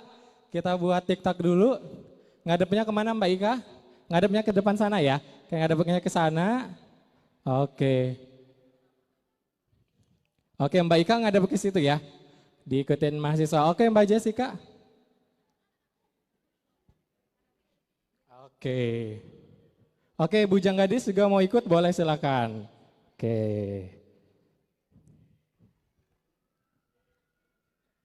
Oke. Oke Mbak Bunga, 1, 2, 3.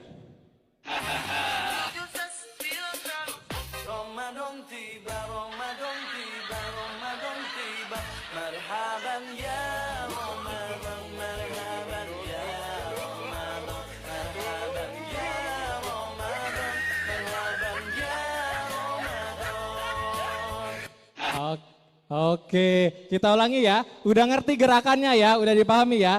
Pertama teman-teman harus joget, kemudian tiba-tiba soundnya berubah ya.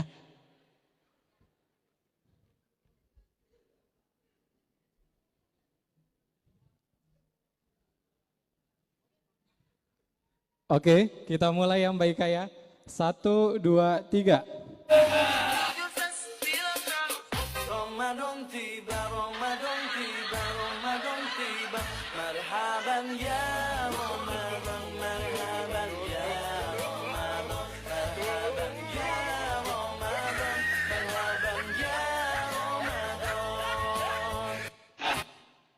Oke, terima kasih. Atau kita sekali lagi Mbak Ika, atau udah? Udah disimpan ya videonya ya?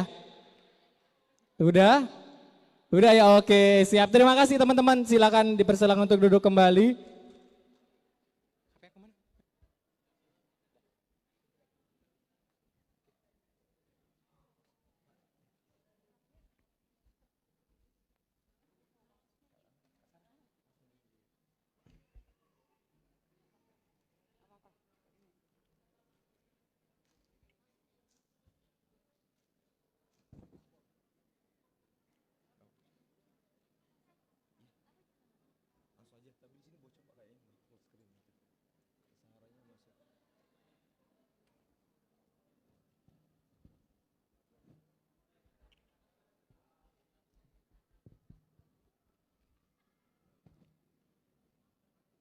Baik hadirin yang berbahagia, sebelum kita melanjutkan materi berikutnya, terimalah persembahan kembali dari Sahara Dristi. Iya, masih semangat semuanya? Masih ya. Kalau tadi udah lagu yang mellow, yang slow. Untuk lagu yang selanjutnya, Sahara mau ngajak teman-teman semua buat seru-seruan dulu ya sebelum balik lagi ke materi. Boleh buat teman-teman semua mau berdiri, mau joget bareng di sini, dipersilahkan. Boleh Mbak berdiri? Boleh semuanya boleh Mbak berdiri dong. Kita joget sama-sama ya, kita seru-seruan bareng. Musika.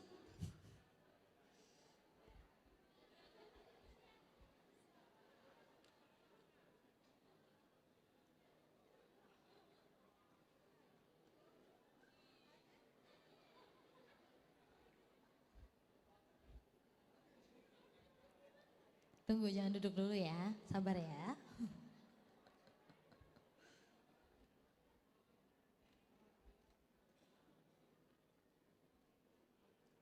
Yang mau goyang boleh ya. Iya, yang mau goyang boleh. Sebelum lagi kita nanti mau serius lagi balik ke materi. Betul. Ice breaking dulu ini. Kak Sarah boleh perkenalan dulu kuliahnya fakultas apa, prodi apa, udah tadi ya? Belum ya. Mungkin teman-teman di sini juga belum tahu Kak Sahara Dristi ini juga mahasiswa UT ya Kak ya. Di jurusan apa Kak? Sastra Inggris. Ada jurusan sastra Inggris di sini? Ada yang sastra Inggris? Oh enggak ada ya Enggak ada Kak, temennya ya aku ya. Nggak ada temennya. Oke.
Bentar ya, karena dia mau menghibur, jadi kita persiapkan dulu penampilan spesial dari Kak Sahara Dristi.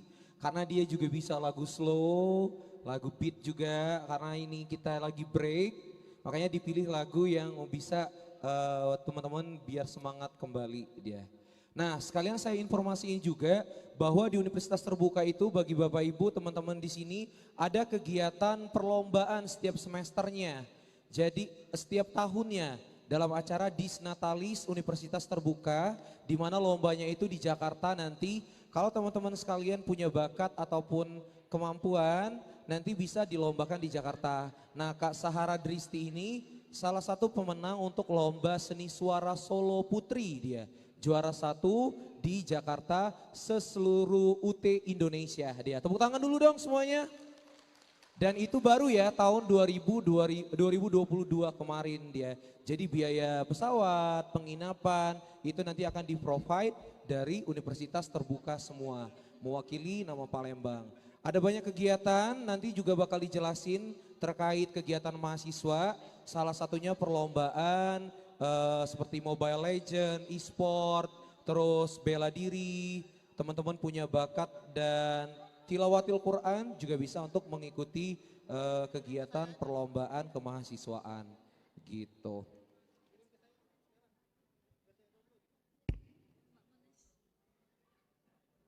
Sabar ya.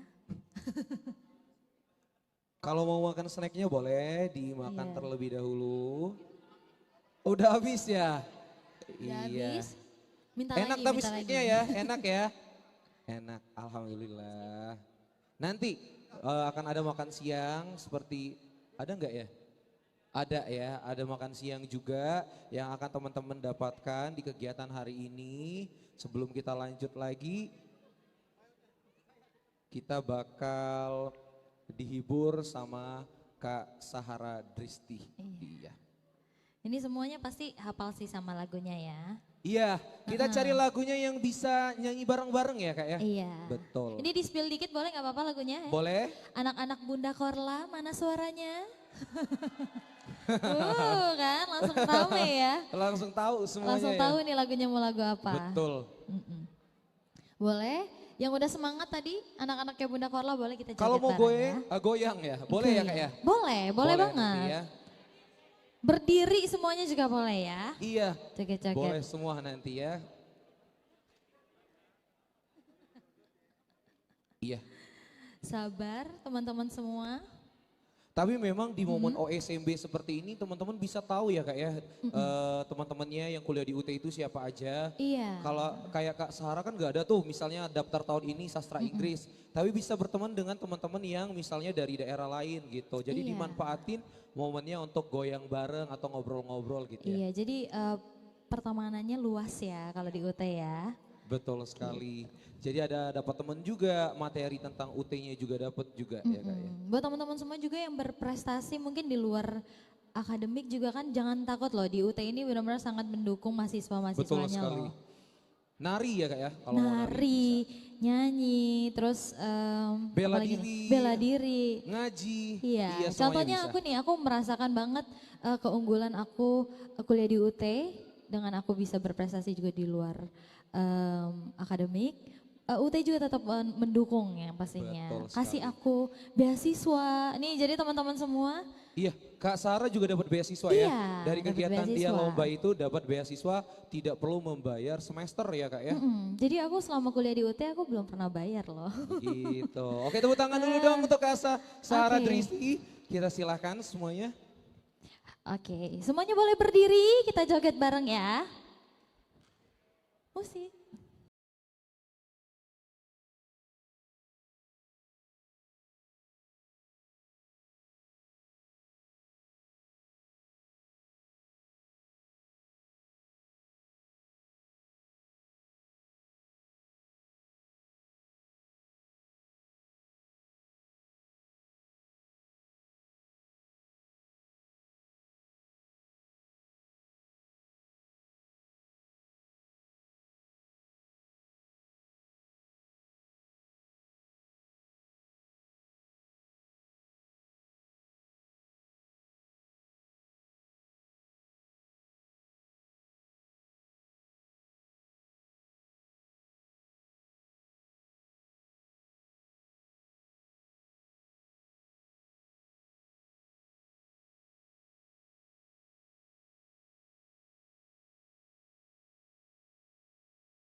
Udah ya, terima kasih semuanya.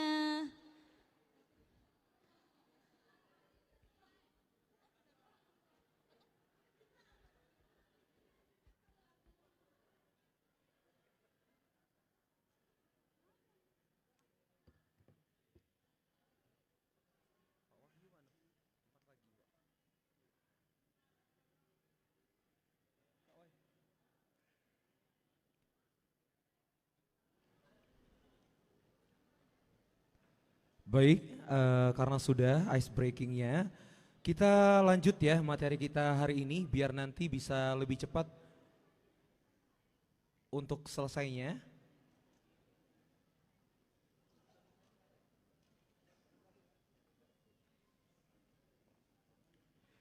Baik, materi pertama itu terkait sekilas tentang registrasi akan disampaikan oleh Bapak Wahyu Apriyadi SIKOM. Kepada Pak Wahyu kami persilahkan.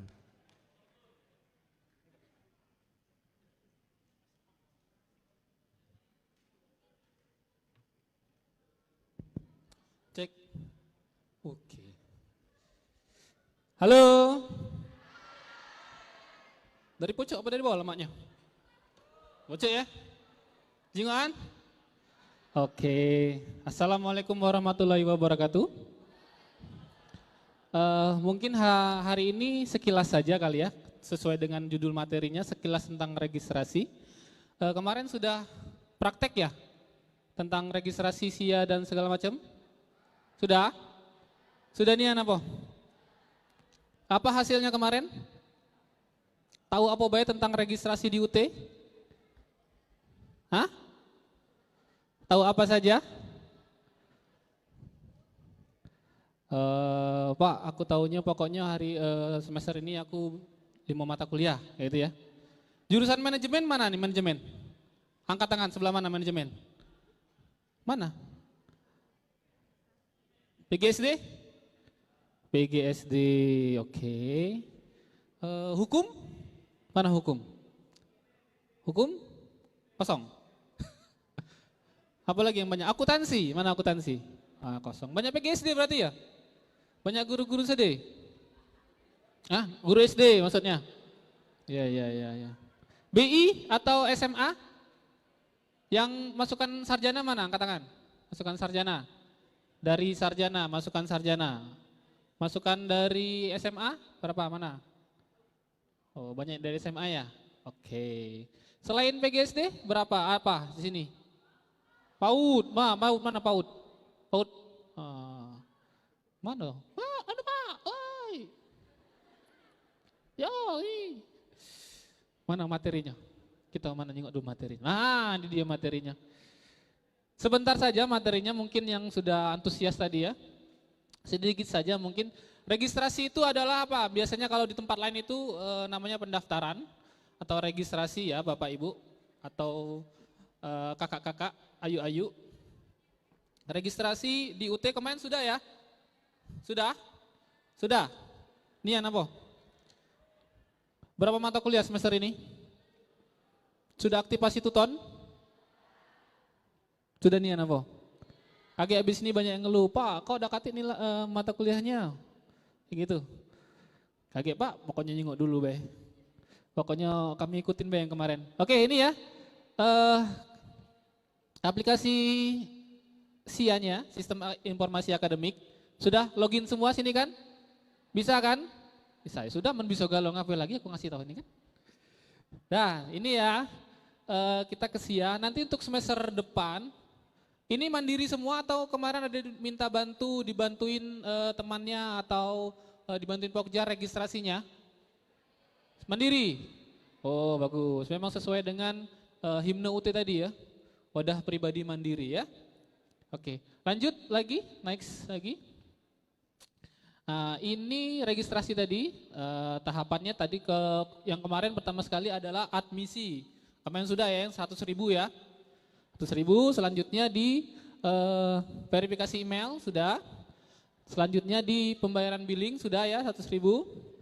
Nah, di registrasi data pribadi sudah juga, dan yang paling biasanya paling ribet, yang paling kita kemarin agak proses sedikit itu di proses validasi ya. yang ngupload ini lagi. Balik ke masih dia upload yang sama itu. Minta fotokopi KTP, minta fotokopi ijazah legalisir. Masih ngupload yang asli. Ditukar, balik ke upload sama lagi. Balik ke lagi. Enggak sudah jadi. Ada yang cek itu? Ada yang cek itu? Enggak ngaku pasti. Ada kan? Nah, jadi kemarin sudah ya kita tahapan itu. Kartu selanjutnya adalah cetak kartu mahasiswa sementara. Ada? Sudah kemarin? Nah, sudah lemak nih anak hari ini, sudah galau. Belum? Oh, belum. Jadi cetak kartu mahasiswa sementara itu sebagai namanya sementara. Jadi itu untuk identitas kita sementara. Kalau ditanya wong mahasiswa UT ada Pak? Dina ada nah. Sementara tapi Pak. Cak surat cak KTP yang sementara ya dari kelurahan kan selembar. Nanti setelah ini mungkin sebelum ujian kartu mahasiswanya kalau yang domisili Palembang nanti bisa ambil ke kantor atau kalau yang berbasis Pokjar nanti biasanya kita ada yang monitoring di pertemuan ke-8 atau 7 akan kita bagikan biasanya. Dan itu sudah termasuk dengan semuanya ya. Jadi nggak masalah. Selanjutnya. Next lagi. Ini tahapan admisi sudah ya. Kemarin boleh next lagi. Sebentar saja nih sekilas. Ini hal penting ya, sudah KTP untuk nama, tanggal lahir dan ibu kandung termasuk NIK itu harus sama ya. Jadi nanti misalnya kemarin itu ada contohnya ijazah itu berbeda dengan KTP-nya, tapi tetap kita ambil yang KTP ya. Kita pada saat pendaftaran kita tidak lihat ijazahnya, namanya untuk nama dan tanggal lahir ya. Jadi kita lihat KTP. Pak, bagaimana kalau KTP saya dengan ijazah beda? Nanti KTP S1 saya berbeda dengan SMA, SD, dan SMP ya. Itu silakan ubah KTP-nya. Kalau KTP-nya sudah diubah, nanti baru perubahan data pribadi ke UT. Karena kalau tidak diubah, misal contohnya harusnya tanggal tempat lahirnya di KTP di Palembang, di ijazah misalnya itu di Pelaju, misalnya. Ya, misalnya ada seperti itu ya.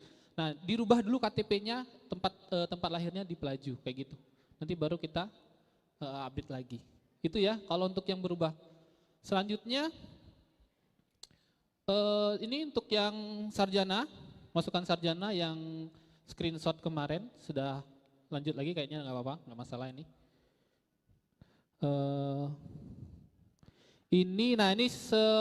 Ini sedikit informasi ya bagi masukan sarjana. Semester ini kita masih menerima mahasiswa RPL yang 3 semester. Namun semester depan kita belum bisa pastikan apakah bisa. Karena kemungkinan besar yang untuk skema 3 semester yang dari sarjana itu diganti atau dialihkan menjadi skema RPL berdasarkan berdasarkan peraturan dari kementerian. Jadi kemungkinan semester ini adalah yang terakhir untuk mahasiswa BI ya. Jadi bergembiralah yang mahasiswa BI karena kawan-kawannya yang tadinya kawan-kawannya diajak kuliah semester ini tidak galak, semester depan baik, belum tentu bisa lagi. Kayak gitu ya. Alhamdulillah aku Pak, ya Allah gitu kan. Oke ya, next lagi boleh. Ini fotokopi, ini untuk yang guru SD. Kami minta surat keterangan fotokopi SK CPNS atau yayasan atau honorernya harus guru kelas. Ada yang dibuat di situ guru, penjaskes, guru, operator. Kita tolak semua ya. Suruh ganti pokoknya. Kami tidak tahu. Ejo kelak kamu mana caranya. Iya. Iya, ini apa? Yang guru-guru SD ini. Surat keterangan mengajarnya. Guru nian kan? Guru nian Pak, iya percaya kami. Terus sudah ya itu ya, lanjut lagi boleh. Nah ini yang untuk S1 sudah semua nih kayaknya, next lagi boleh. Ini jadwal admisi, kita sudah sampai udah selesai semua. Pembayaran, ada yang belum bayar di sini? Hah? Ada yang belum bayar? KT, kalau ada datik di sini biasanya. Next lagi. Nah ini tadi tentang RPL yang saya ceritakan, yang masukan sarjana, yang PGSD masukan sarjana ya, yang misalnya dari teknik mesin, dari farmasi, dari apa lagi, keperawatan, mau jadi guru, mak caranya pokoknya juga lah Pak, kami nak jadi guru SD. Sekarang kemungkinan semester depan kita skemanya tidak lagi 3 semester. Jadi nanti dilihat mungkin dari kependidikan, non kependidikan, seperti itu ya. Ini untuk semester depan. Jadi dikasih tahu kawan-kawannya yang nak kuliah lagi EBI S1 mungkin tanya lagi informasinya lebih jelas karena akan berubah skemanya. Itu ya. Boleh next lagi. Nah ini yang sangat penting. Kemarin sudah buka SIA-nya. Ada nggak yang keterangannya DS, data administrasi perlengkapan seperti itu? Ada nggak di sini? Di data profilnya.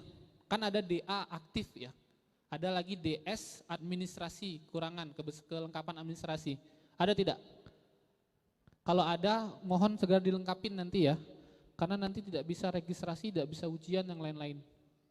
Ya, untuk ujian mungkin masih bisa kita laksanakan, cuman mungkin registrasi dan pelaporan ke PD Diktinya tidak bisa.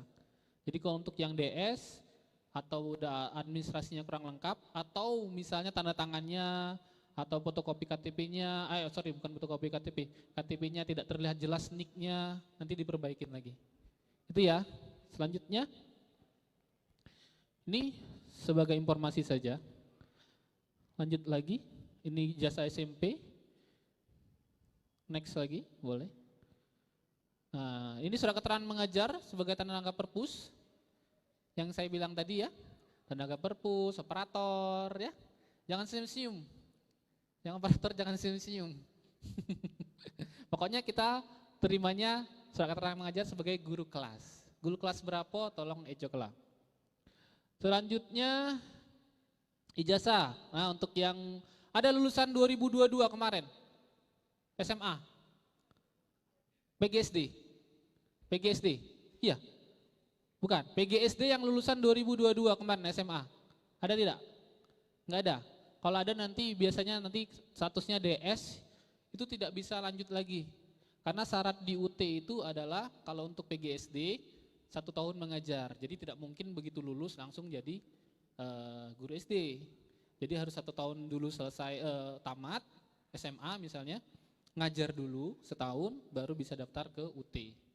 Kalau ada seperti itu nanti bisa lapor ke kita karena tidak bisa melanjutkan registrasi dan ujian selanjutnya. Karena itu biasanya nanti akan di-DS-kan dan tidak bisa lanjut lagi. Untuk pengembaliannya nanti bisa bicara dengan UT ya, ke kantor UT langsung. Oke, selanjutnya. Nah ini ada yang tahu sih, ada yang sekali tentang necessity. Kayaknya sudah terjawab semua ini ya, kemarin ya. Ada yang belum lengkap berkasnya? Ada sudah Pak. Ada yang masih belum tahu akun SIA-nya? Udah bisa Pak. Sekali lagi, ada yang belum tahu registrasi sama sekali? Sudah Pak, dari awal sudah bisa. Aman ya? Aman belum? Oke, lanjut lagi. Nah, sudah selesai, terima kasih kita. Ya Pak, tepuk tangan dulu lah kita. Mungkin sedikit saja, ada yang mau bertanya kali 1 atau 2 orang aja sebagai pertanyaan, perwakilan aja. Ada yang mau bertanya? Ya, silakan belakang. Tolong mic. Pokoknya Pak, aku ikut bayar hari ini Pak, 2 hari ini ku meloi bayar lah. Kaget aku tanya lagi, mana aku tidak tahu. Itu Pak ya? Kira-kira? Tidak apa-apa. Silakan siapa Pak, kenalkan.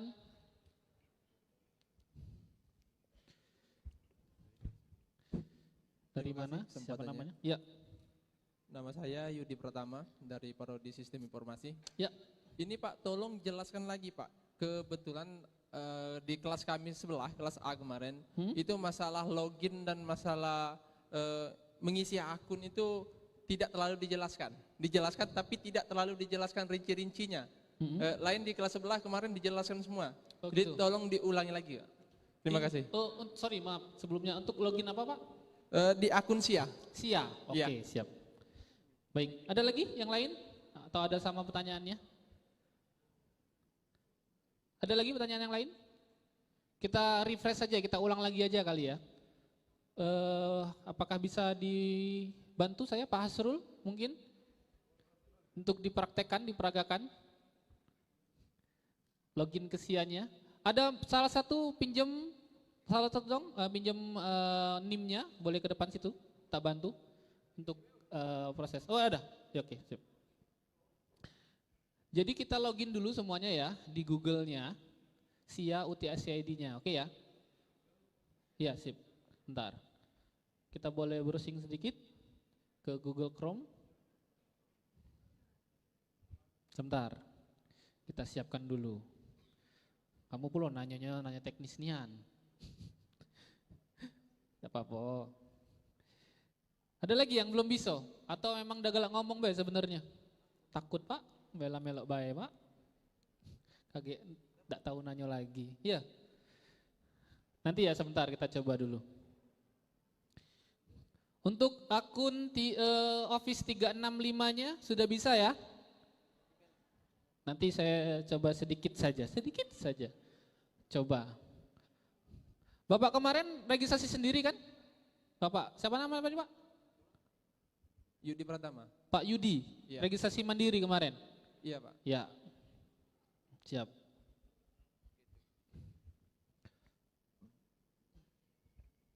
Tunggu. Sudah posting-posting belum ini di Instagramnya, di Facebook kalau masih main Facebook? Hah? Kegiatan kita hari ini sudah posting? Sudah ya? Ya harus diposting. Biar kaum kejinguan nian kuliah nian di UT. Aduh nian kami ini di area duta. Tidak? Kalau kemarin kita di Hotel Windam, ini Hotel Duta. Tidak main-main UT ini. Ya Pak?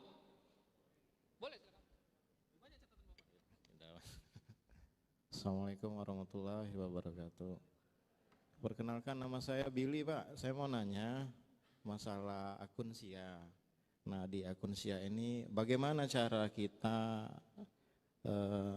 mengecek daftar nilai ujian sama lembar kemajuan akademik? Ya, makasih Pak ya. Baik, ini masih satu rangkaian pertanyaan, jadi kita langsung praktekkan saja Pak Willy ya. Ini sudah bisa Pak Asrul? Oke, sudah bisa. Jadi teman-teman kemarin waktu saat pertama kali mendaftar, itu buat akun ya. Ada akunnya, Bapak Yudi ada akunnya. Kalau ada silakan ketik yang di atas itu emailnya. Ada Pak Asrul? Oke, bentar. Ada emailnya, bisa diketikkan?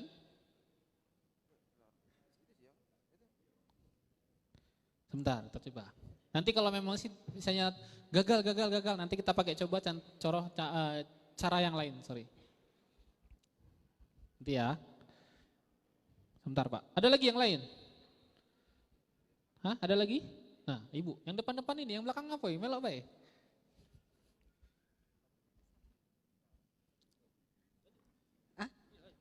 Oh iya. Perkenalkan nama saya Nopilia. Gini Pak, pada saat saya mengikuti OSMB selama 2 hari sampai dengan hari ini, jadi benar-benar terbuka ya. Kalau kemarin itu saya tidak tahu nih universitas terbuka itu seperti apa, jujur saja saya tidak tahu. Tapi sampai dengan detik ini, oke deh saya tahu gitu ya. Kenapa Tuhan kasih jalan saya kuliah di sini, saya juga tidak tahu. Karena banyak mindset yang kata Bapak Rektor tadi terdengar di telinga, tapi ya sudahlah saya tetap menjalani di sini dan ternyata alhamdulillah saya mengucapkan syukur untuk pada hari ini. Nah cuma karena banyak yang negatif yang saya terima, saya mau bertanya kalau misalnya kebetulan saya kan dari Diploma 3 alih kredit ya, jadi untuk semester ini saya langsung ke semester 4. Nah itu kata teman-teman itu tidak bisa, kalau seandainya kita dapat IPK-nya 3 itu tidak bisa mengambil 24 SKS karena kita per paket. Nah yang jadi pertanyaan saya apakah benar, karena ini saya harus pertanyakan gitu kan, apakah benar itu sampai berarti saya harus menyelesaikan 6 semester ya, karena per paket tadi, karena 3 semester kan saya sudah, kan 9 semester. D3, Diploma 3, D3, Keuangan Perbankan. yang sekarang FKIP S1 PG PAUD. Nah, itu katanya per paket tidak bisa ambil 24 SKS kalau seandainya kita IPK-nya 3. Saya sih berharapnya enggak.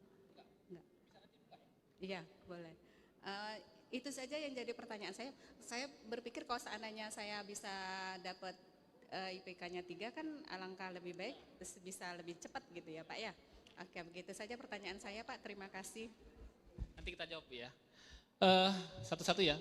Ini siap atau sudah? Oke, sip. Nanti kita jawab yang ini dulu. Kita praktekkan lagi sekali lagi. Mohon perhatiannya ya. Kita praktekkan sekali lagi sambil menunggu makan siang masuk. Mohon fokusnya tetap terjaga. Ya, jangan fokus kepada kotak putih itu. Ya, tenang be dapat galau aja ya. Oke? Setuju ya? Oke. Sekarang kita login ke sia.ut.ac.id Pak ya. Sudah sampai di sini? Sudah aman ya? Benar. Masukkan emailnya yang di atas, email Bapak, bisa. Lanjut dengan password yang Bapak buat kemarin. Oke, bisa. Lanjutnya isi pertambahan di bawah, penjumlahan di bawah, lalu masuk. Klik masuk. Nah, ini ya, muncul ya. Contoh, bisa dilihat Bapak-bapak, Ibu-ibu. Ya, kita tidak pedulikan isinya, kita lihat ininya aja ya, jangan lihat kontennya, mohon maaf ya sebelumnya ya. Itu di sini ada menu beranda, akademik, tugas ujian, profil, pembayaran dan laporan. Oke, sampai sini kita oke, paham ya. Kita buka beranda boleh, tadi beranda isinya mengenai mata kuliah, NIM, bukan mata kuliah, NIM, jurusan dan atas lagi IPK, SKS yang sudah diambil dan SKS yang setelah lulus. Berarti ini semester 2 ya. Lanjutnya di bawah ada info pembayaran. Oke, selanjutnya kita ke akademik. Ya, di akademik itu ada registrasi mata kuliah. Nah, ini sudah semua ya. Ini sudah semua kita lewatin untuk registrasi mata kuliah. Boleh diklik Pak Asrul. Nah, karena sudah diregistrasi, sudah ditutup, berarti ini nanti untuk semester depan. Ya. Kemarin sudah kita praktekkan, semester depan kita akan registrasi mata kuliah lagi. Kapan Pak? Ada di kalender akademik. Biasanya pada saat ujian atau setelah ujian itu sudah bisa registrasi tanpa menunggu nilai keluar. Ya, sudah bisa registrasi terutama yang paket. Yang SIPAS, sudah jelas SIPAS kemarin. Sistem paket. Nah, itu sudah bisa registrasi tanpa harus menunggu nilai ujian keluar. Jadi tidak perlu nunggu nilai ujian keluar, langsung registrasi saja, langsung bayar. Sambil nunggu nilai ujian keluar. Oke, lanjut lagi di bawah tuh update tutor online kayaknya udah oke. Boleh klik Pak Asrul. Nah, update tutorial online ini ya di bawah. Nah, itu udah otomatis sudah. Semua semester ini kayaknya sudah otomatis langsung mencentang ya. Tinggal pada saat di e-learningnya aja. Nah, setelah itu ada menu lagi tugas dan ujian. Boleh diklik tugas dan ujian. Kita pindah ke sini. Nah, ada lagi di sana daftar nilai ujian. Nah, yang Bapak tanyakan tadi ya, Pak Willy tadi ya, nanyakan ya. Nah, di situ Pak ya, silakan diklik. Boleh diklik Pak Asrul. Nah, nanti akan dilihat masa ujiannya. Masa ujian tuh dilihat dari ada di atas itu 2023.1. Nah, silakan masukkan sana. Karena ini ada yang semester kemarin 2022.2. 2022 itu masuknya. Coba 2022 cari. Nah, itu ya. Akan muncul seperti itu, Pak. Untuk semester depan nanti. Oke? Selanjutnya, nah ini untuk ujian nanti dijelaskan oleh Pak Stephen. Untuk ujian nanti cetak kartu tanda peserta atau jadwalnya. Pak, jadwal saya ini kapan saja ujiannya, berapa hari dan berapa lama, mata kuliah apa aja. Nah, di sini nanti jadwal ujiannya. Tapi belum bisa karena belum ujian. Kita ujian tanggal berapa? Ayo. Kita ujian kapan? 18 apa? Juni. Ya. Jadi 18 Juni biasanya di akhir Mei itu sudah bisa cetak kartu ini untuk jadwal kita nanti. Itu ya. Next lagi bawah profil mahasiswa. Tadi kemarin sudah dijelaskan juga bahwa harus apa? Yang update apa? Yang update? Yang harus kita update terus apa? Nomor HP sama alamat. Ya, jangan sampai berubah. Ini ya, kita bisa edit di informasi kontak, klik informasi kontak. Nah, kita bisa ubah di sini nomor HP segala macam. Kalau HP-nya berubah, ganti juga. Nanti tidak dapat informasi dari UT. Selanjutnya di pembayaran. Pembayaran ini adalah pembayaran yang sudah dilakukan. Itu totalnya ya. Total tagihan lunas untuk 2 semester. Cuman 2 juta. Kalau tempat lain berapa juta kira-kira? Ada enggak yang semurah di UT? Kira-kira baik Pak, kira-kira baik. Kira-kira ada enggak yang semurah di UT? Nah, perguruan tinggi negeri juga. Berarti kan akreditasinya apa? A, untuk manajemen A ya kalau tidak salah ya. B, cuman 2 juta untuk 2 semester. Kira-kira baik. Itu ya, jadi salah satu alternatif untuk kuliah atau pilihan itu tetap UT.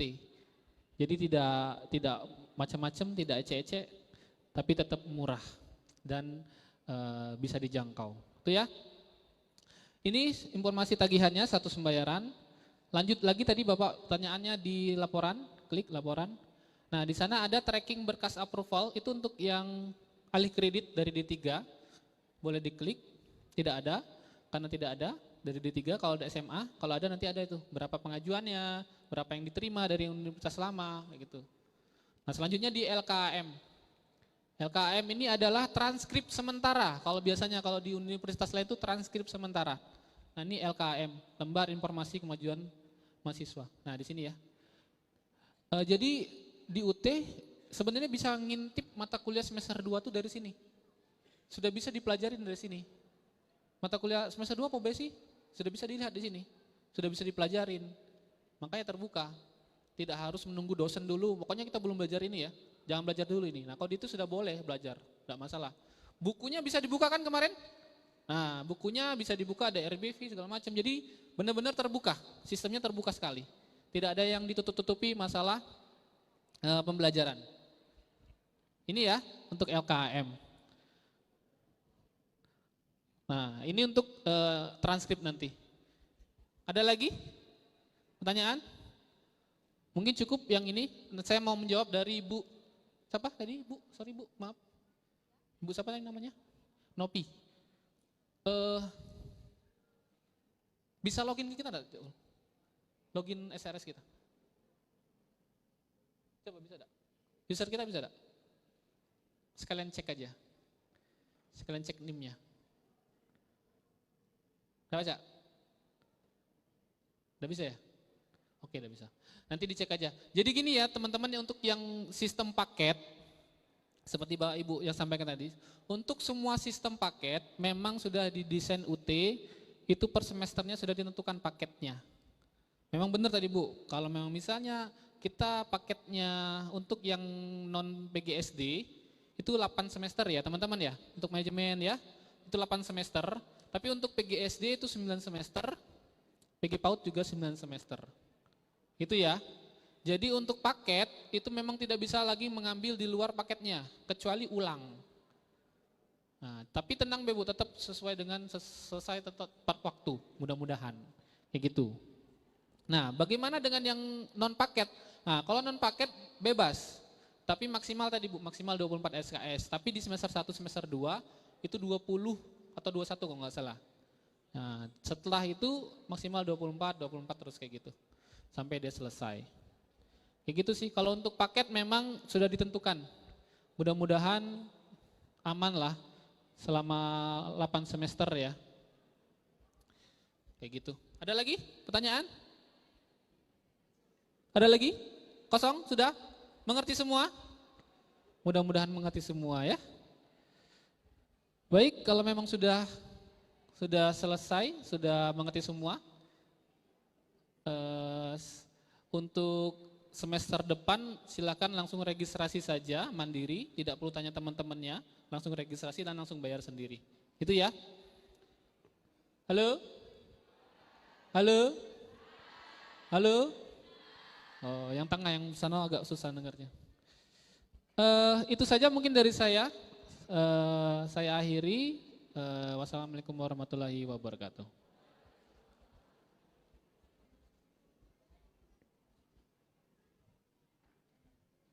Baik, terima kasih Pak Wahyu atas materi terkait sekilas tentang registrasi. Karena hari ini kegiatan orientasi studi mahasiswa baru, jadi materi selanjutnya juga berkenaan tentang informasi untuk mahasiswa baru, yakni tentang sekilas tentang ujian. Jadi teman-teman bakal tahu tentang ujian di Universitas Terbuka yang akan disampaikan langsung oleh Bapak Stephen Anthony SIP MSI. Kepadanya disilahkan. Baik, bismillahirrahmanirrahim. Assalamualaikum warahmatullahi wabarakatuh. Fokusnya lah pecah ini Pak Redi.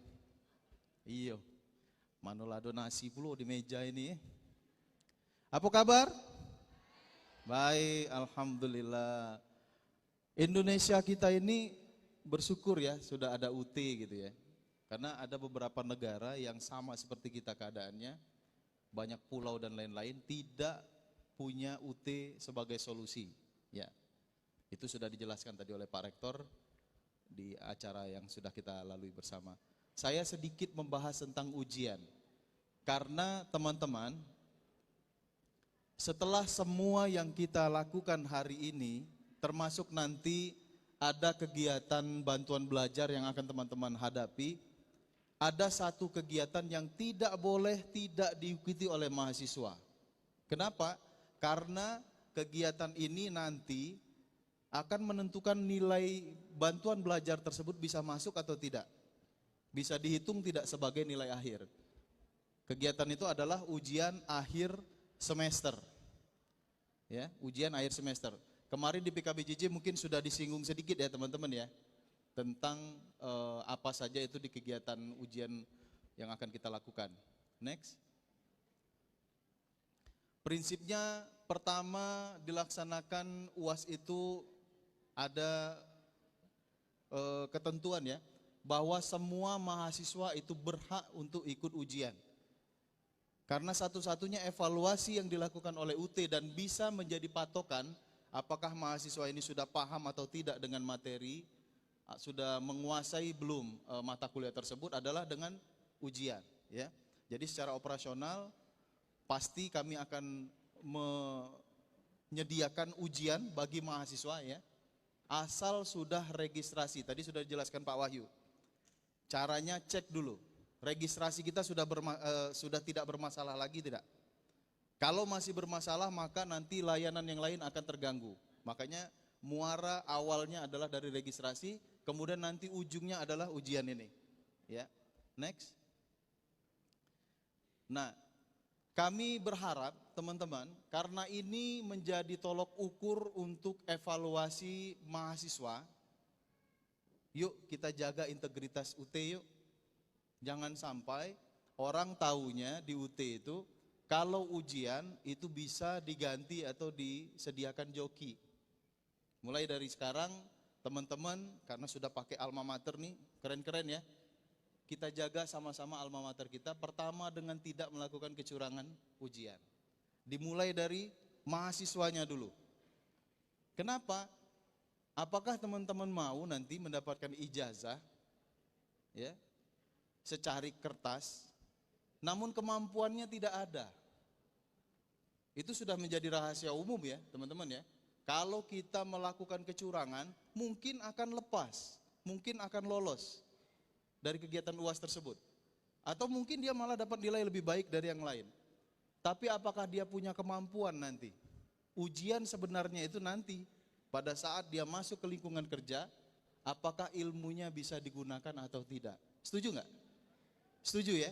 Di sini kan banyak bapak ibu guru ya. Bayangkan murid kalian melakukan kecurangan ujian. Gimana rasanya?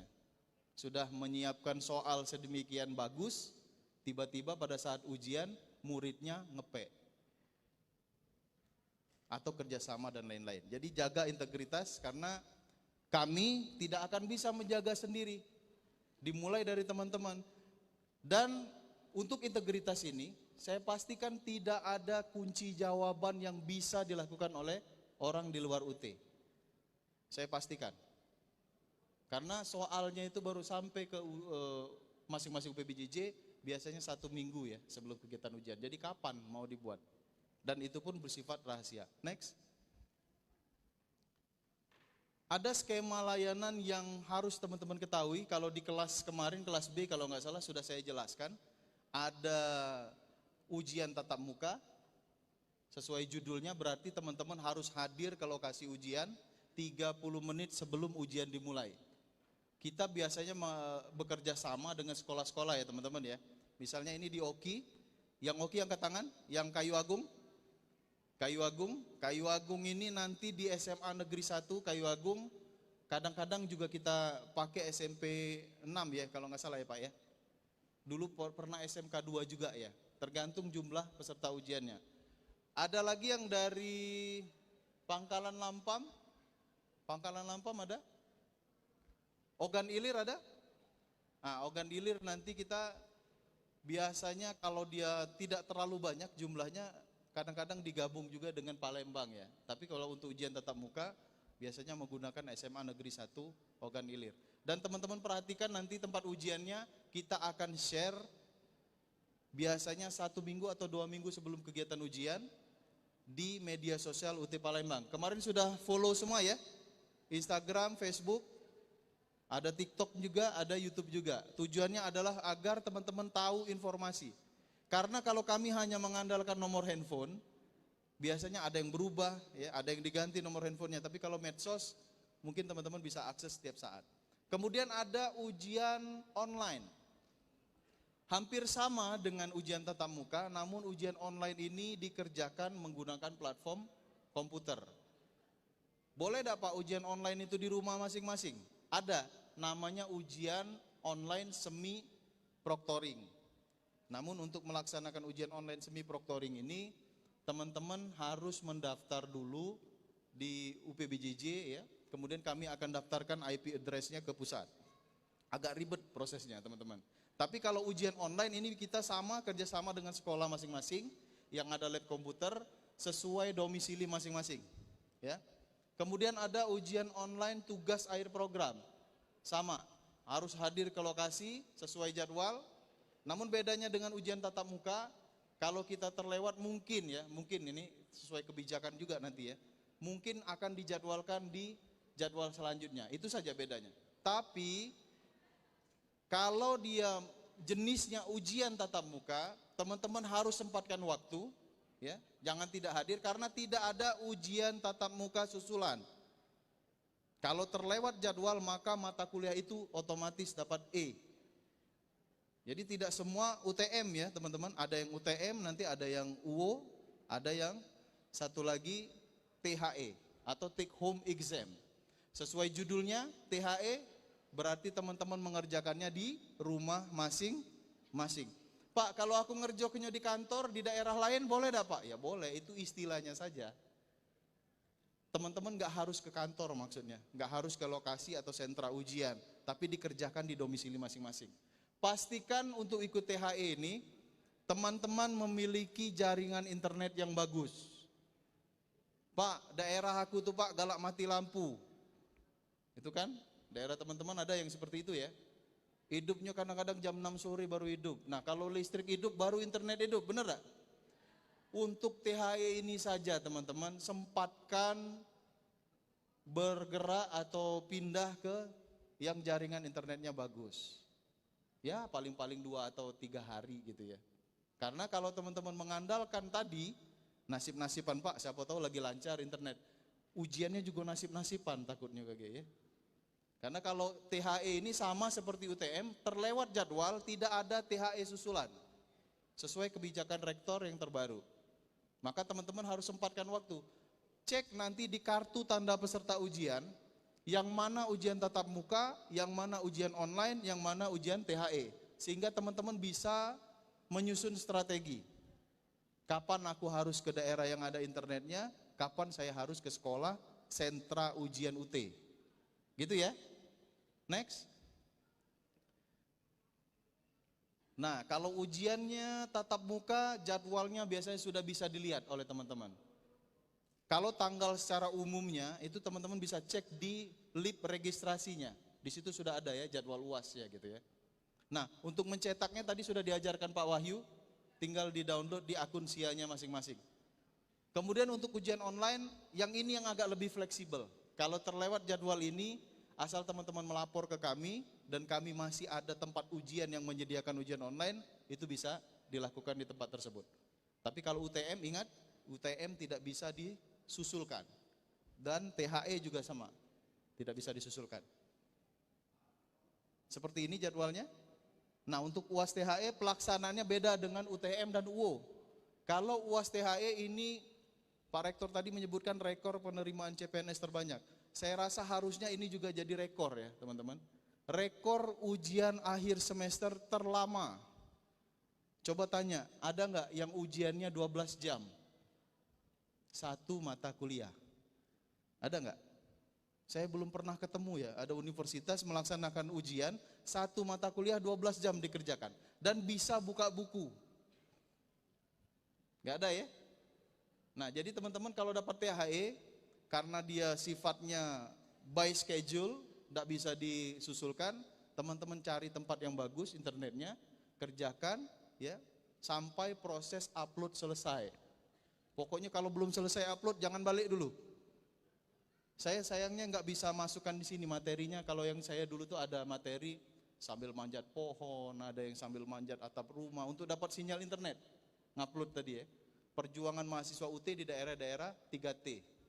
Dan ini bukan jadi hambatan, justru jadi penyemangat. Jangan menyerah ya dengan keadaan. Karena siapa yang bisa merubah nasib kita? Diri sendiri dan tentu saja Allah Subhanahu wa taala ya. Tapi Allah tidak akan merubah nasib kaumnya kalau kita tidak berusaha. Next.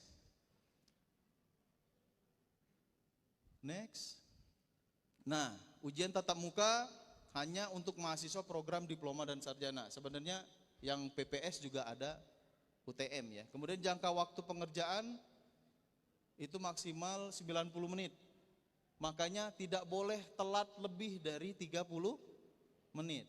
Dan kalau teman-teman sudah datang ke lokasi, paling tidak 30 menit sebelum ujian mulai, cek tempat duduknya, harus tahu di mana posisinya.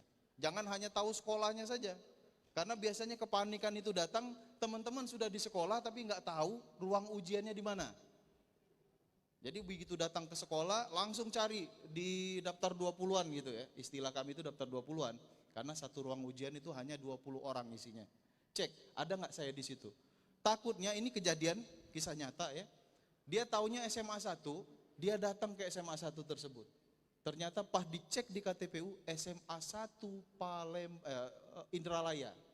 Dia posisi di Kayu Agung. Dia sudah nongkrong di SMA 1 Kayu Agung. Ngapurak kati namanya.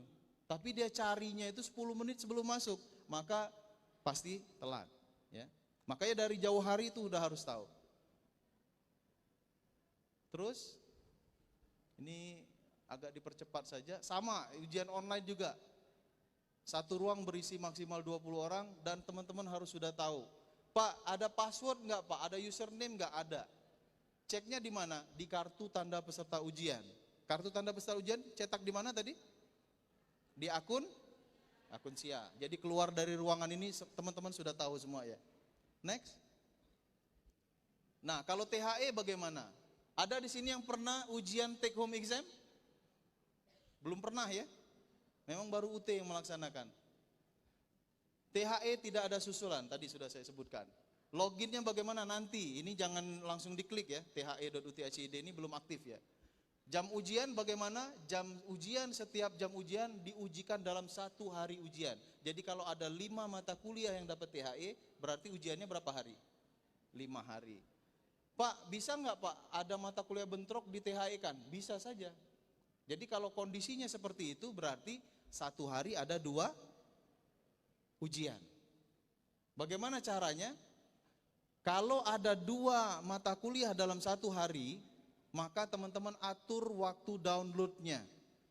Karena untuk ujian THE, waktu ujian dihitung mulai saat teman-teman selesai mendownload.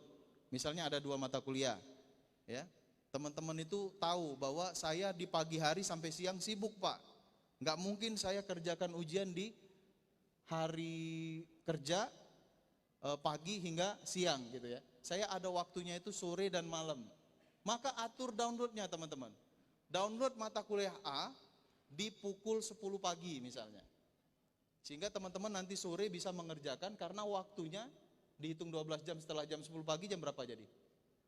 Batas akhir nguploadnya. Kalau jam 10 kita download berarti jam berapa?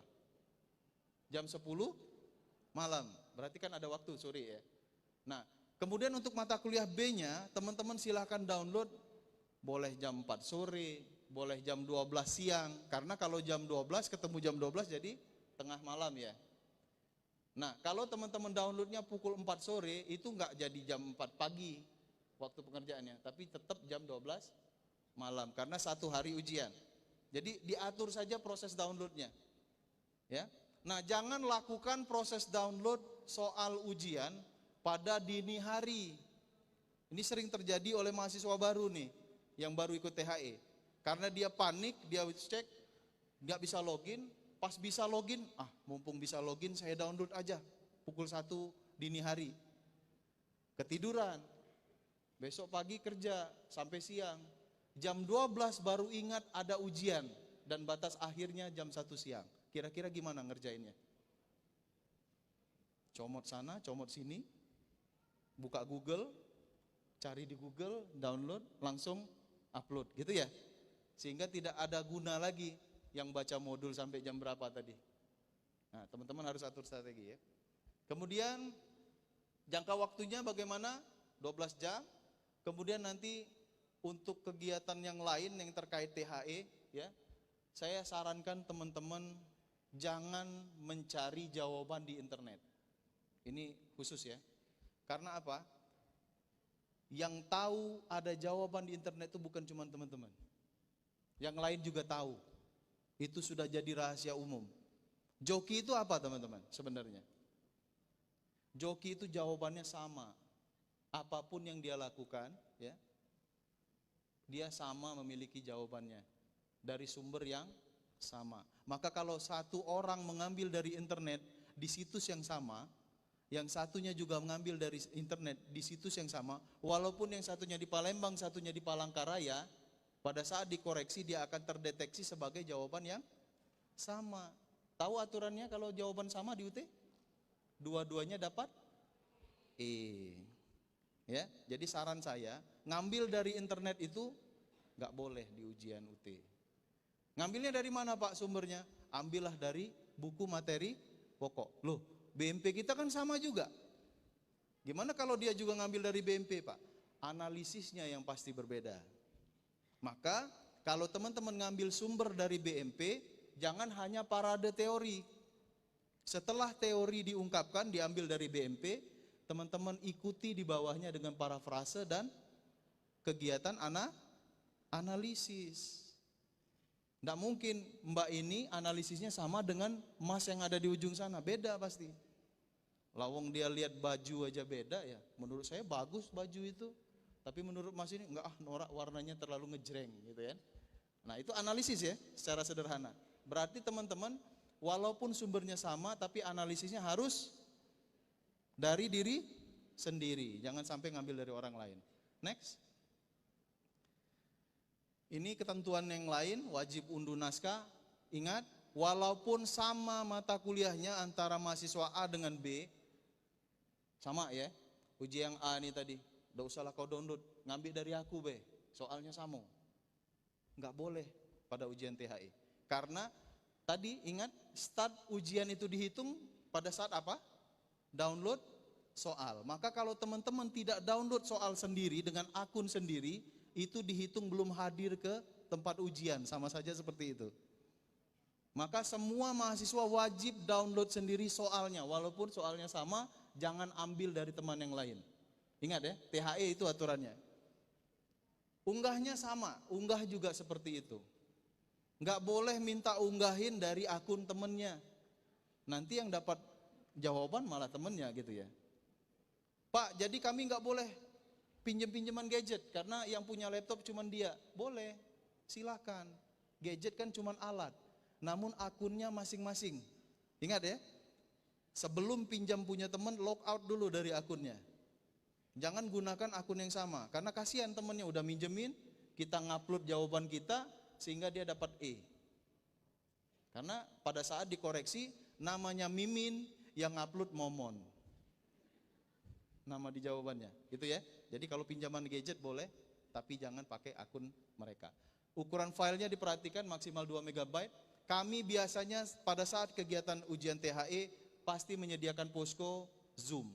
Tinggal teman-teman cek nanti di media sosial kapan kafe atau Zoom tersebut kita buka untuk membimbing teman-teman. Next. KTPU saya rasa sudah jelas. Next. Nah, ini contoh KTPU-nya ya. Teman-teman perhatikan data yang ada di KTPU ini, jenis ujiannya ada di samping, teman-teman. Dibaca benar-benar ya.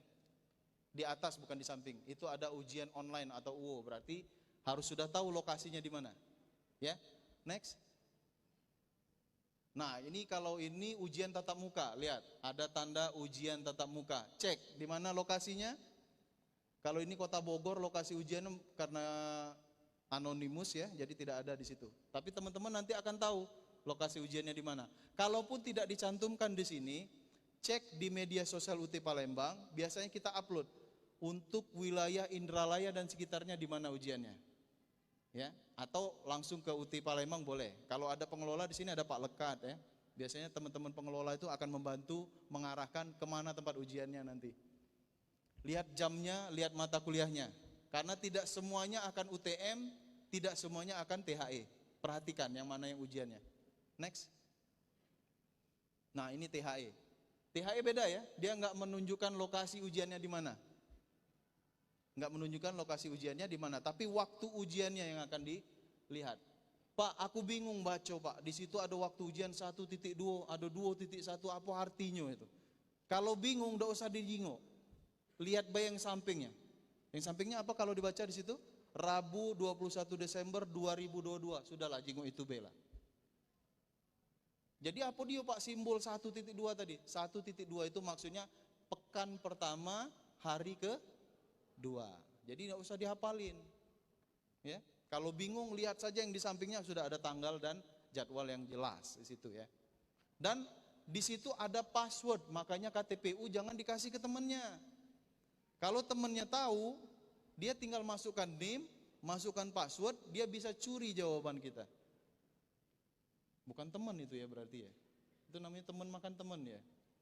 Nah, ini tolong KTPU ini juga jangan diupload di media sosial. Kalian tidak seistimewa itu. Nang segalonya nak di-share. KTPU di-share, sidik jari di-share, lama-lama bisa bikin akun bank lah ya.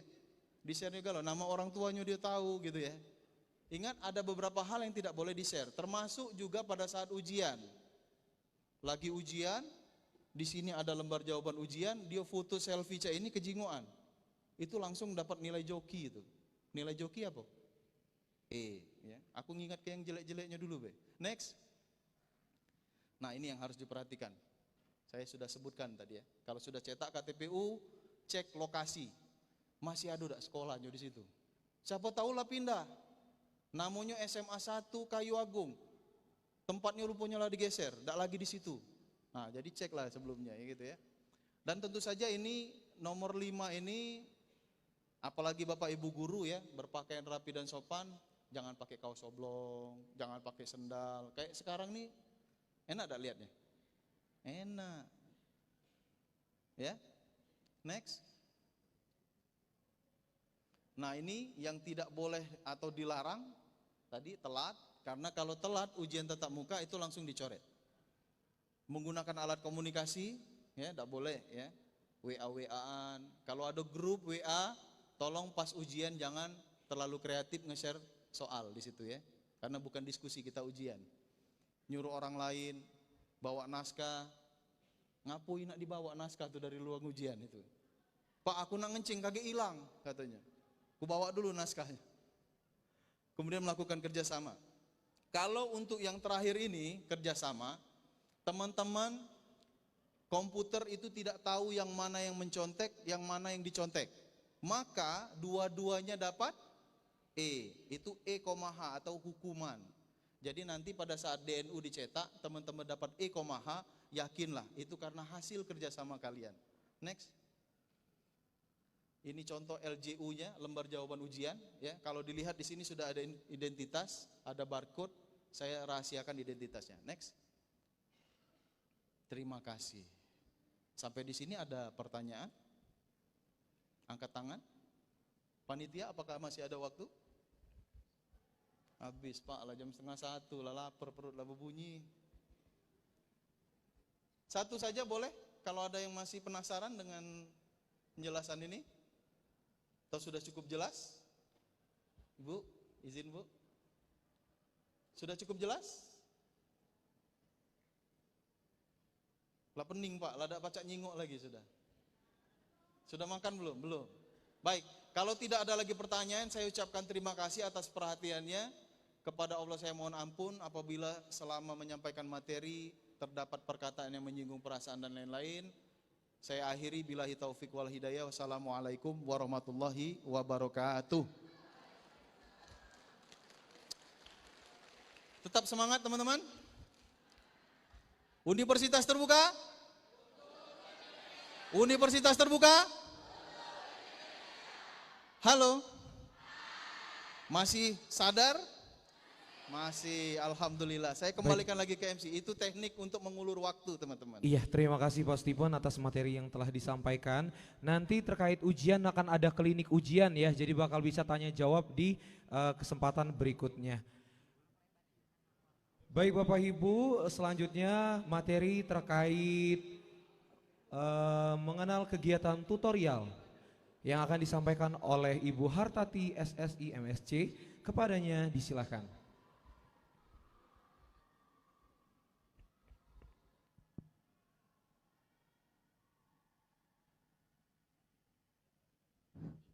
Berapa menit Pak Redi? 15 menit. Mau nganyang enggak? Tidak. 15 menit itulah tidak nganyang ya. Oke. Teman-teman tetap kita harus menyampaikan materi mengenai tutorial ya. Tutorial sudah tahu semua? Sudah tahu tutorial semua? Tutorial hijab ya, tutorial make up gitu ya?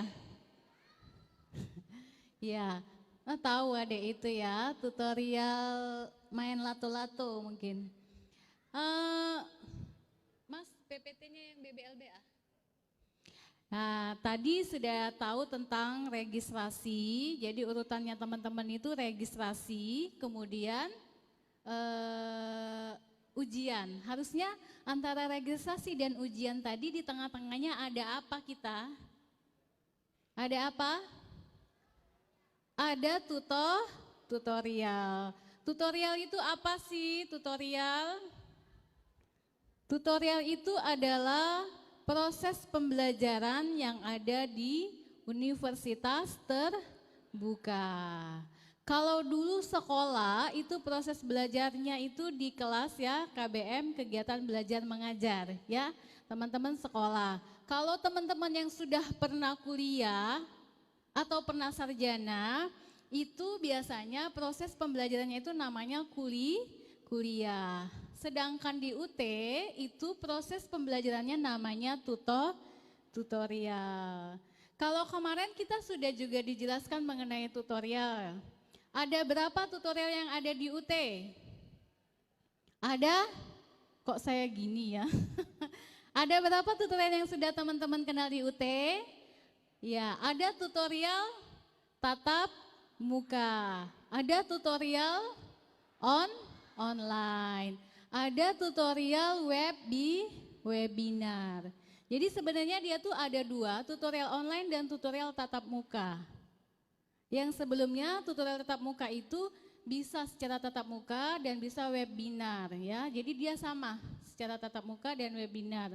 Sejak pandemi tutorial webinar itu lebih banyak ya, karena waktu itu kita pandemi sehingga kita webinar. Yang teman-teman sering lakukan kalau di sekolahnya terdahulu itu secara daring. Sudah tahu ya tutorial ya? Nah itulah yang ada di UT. Jadi belajarnya itu selain tutorial, teman-teman juga di sana ada belajar mandirinya. Kapan belajar mandirinya?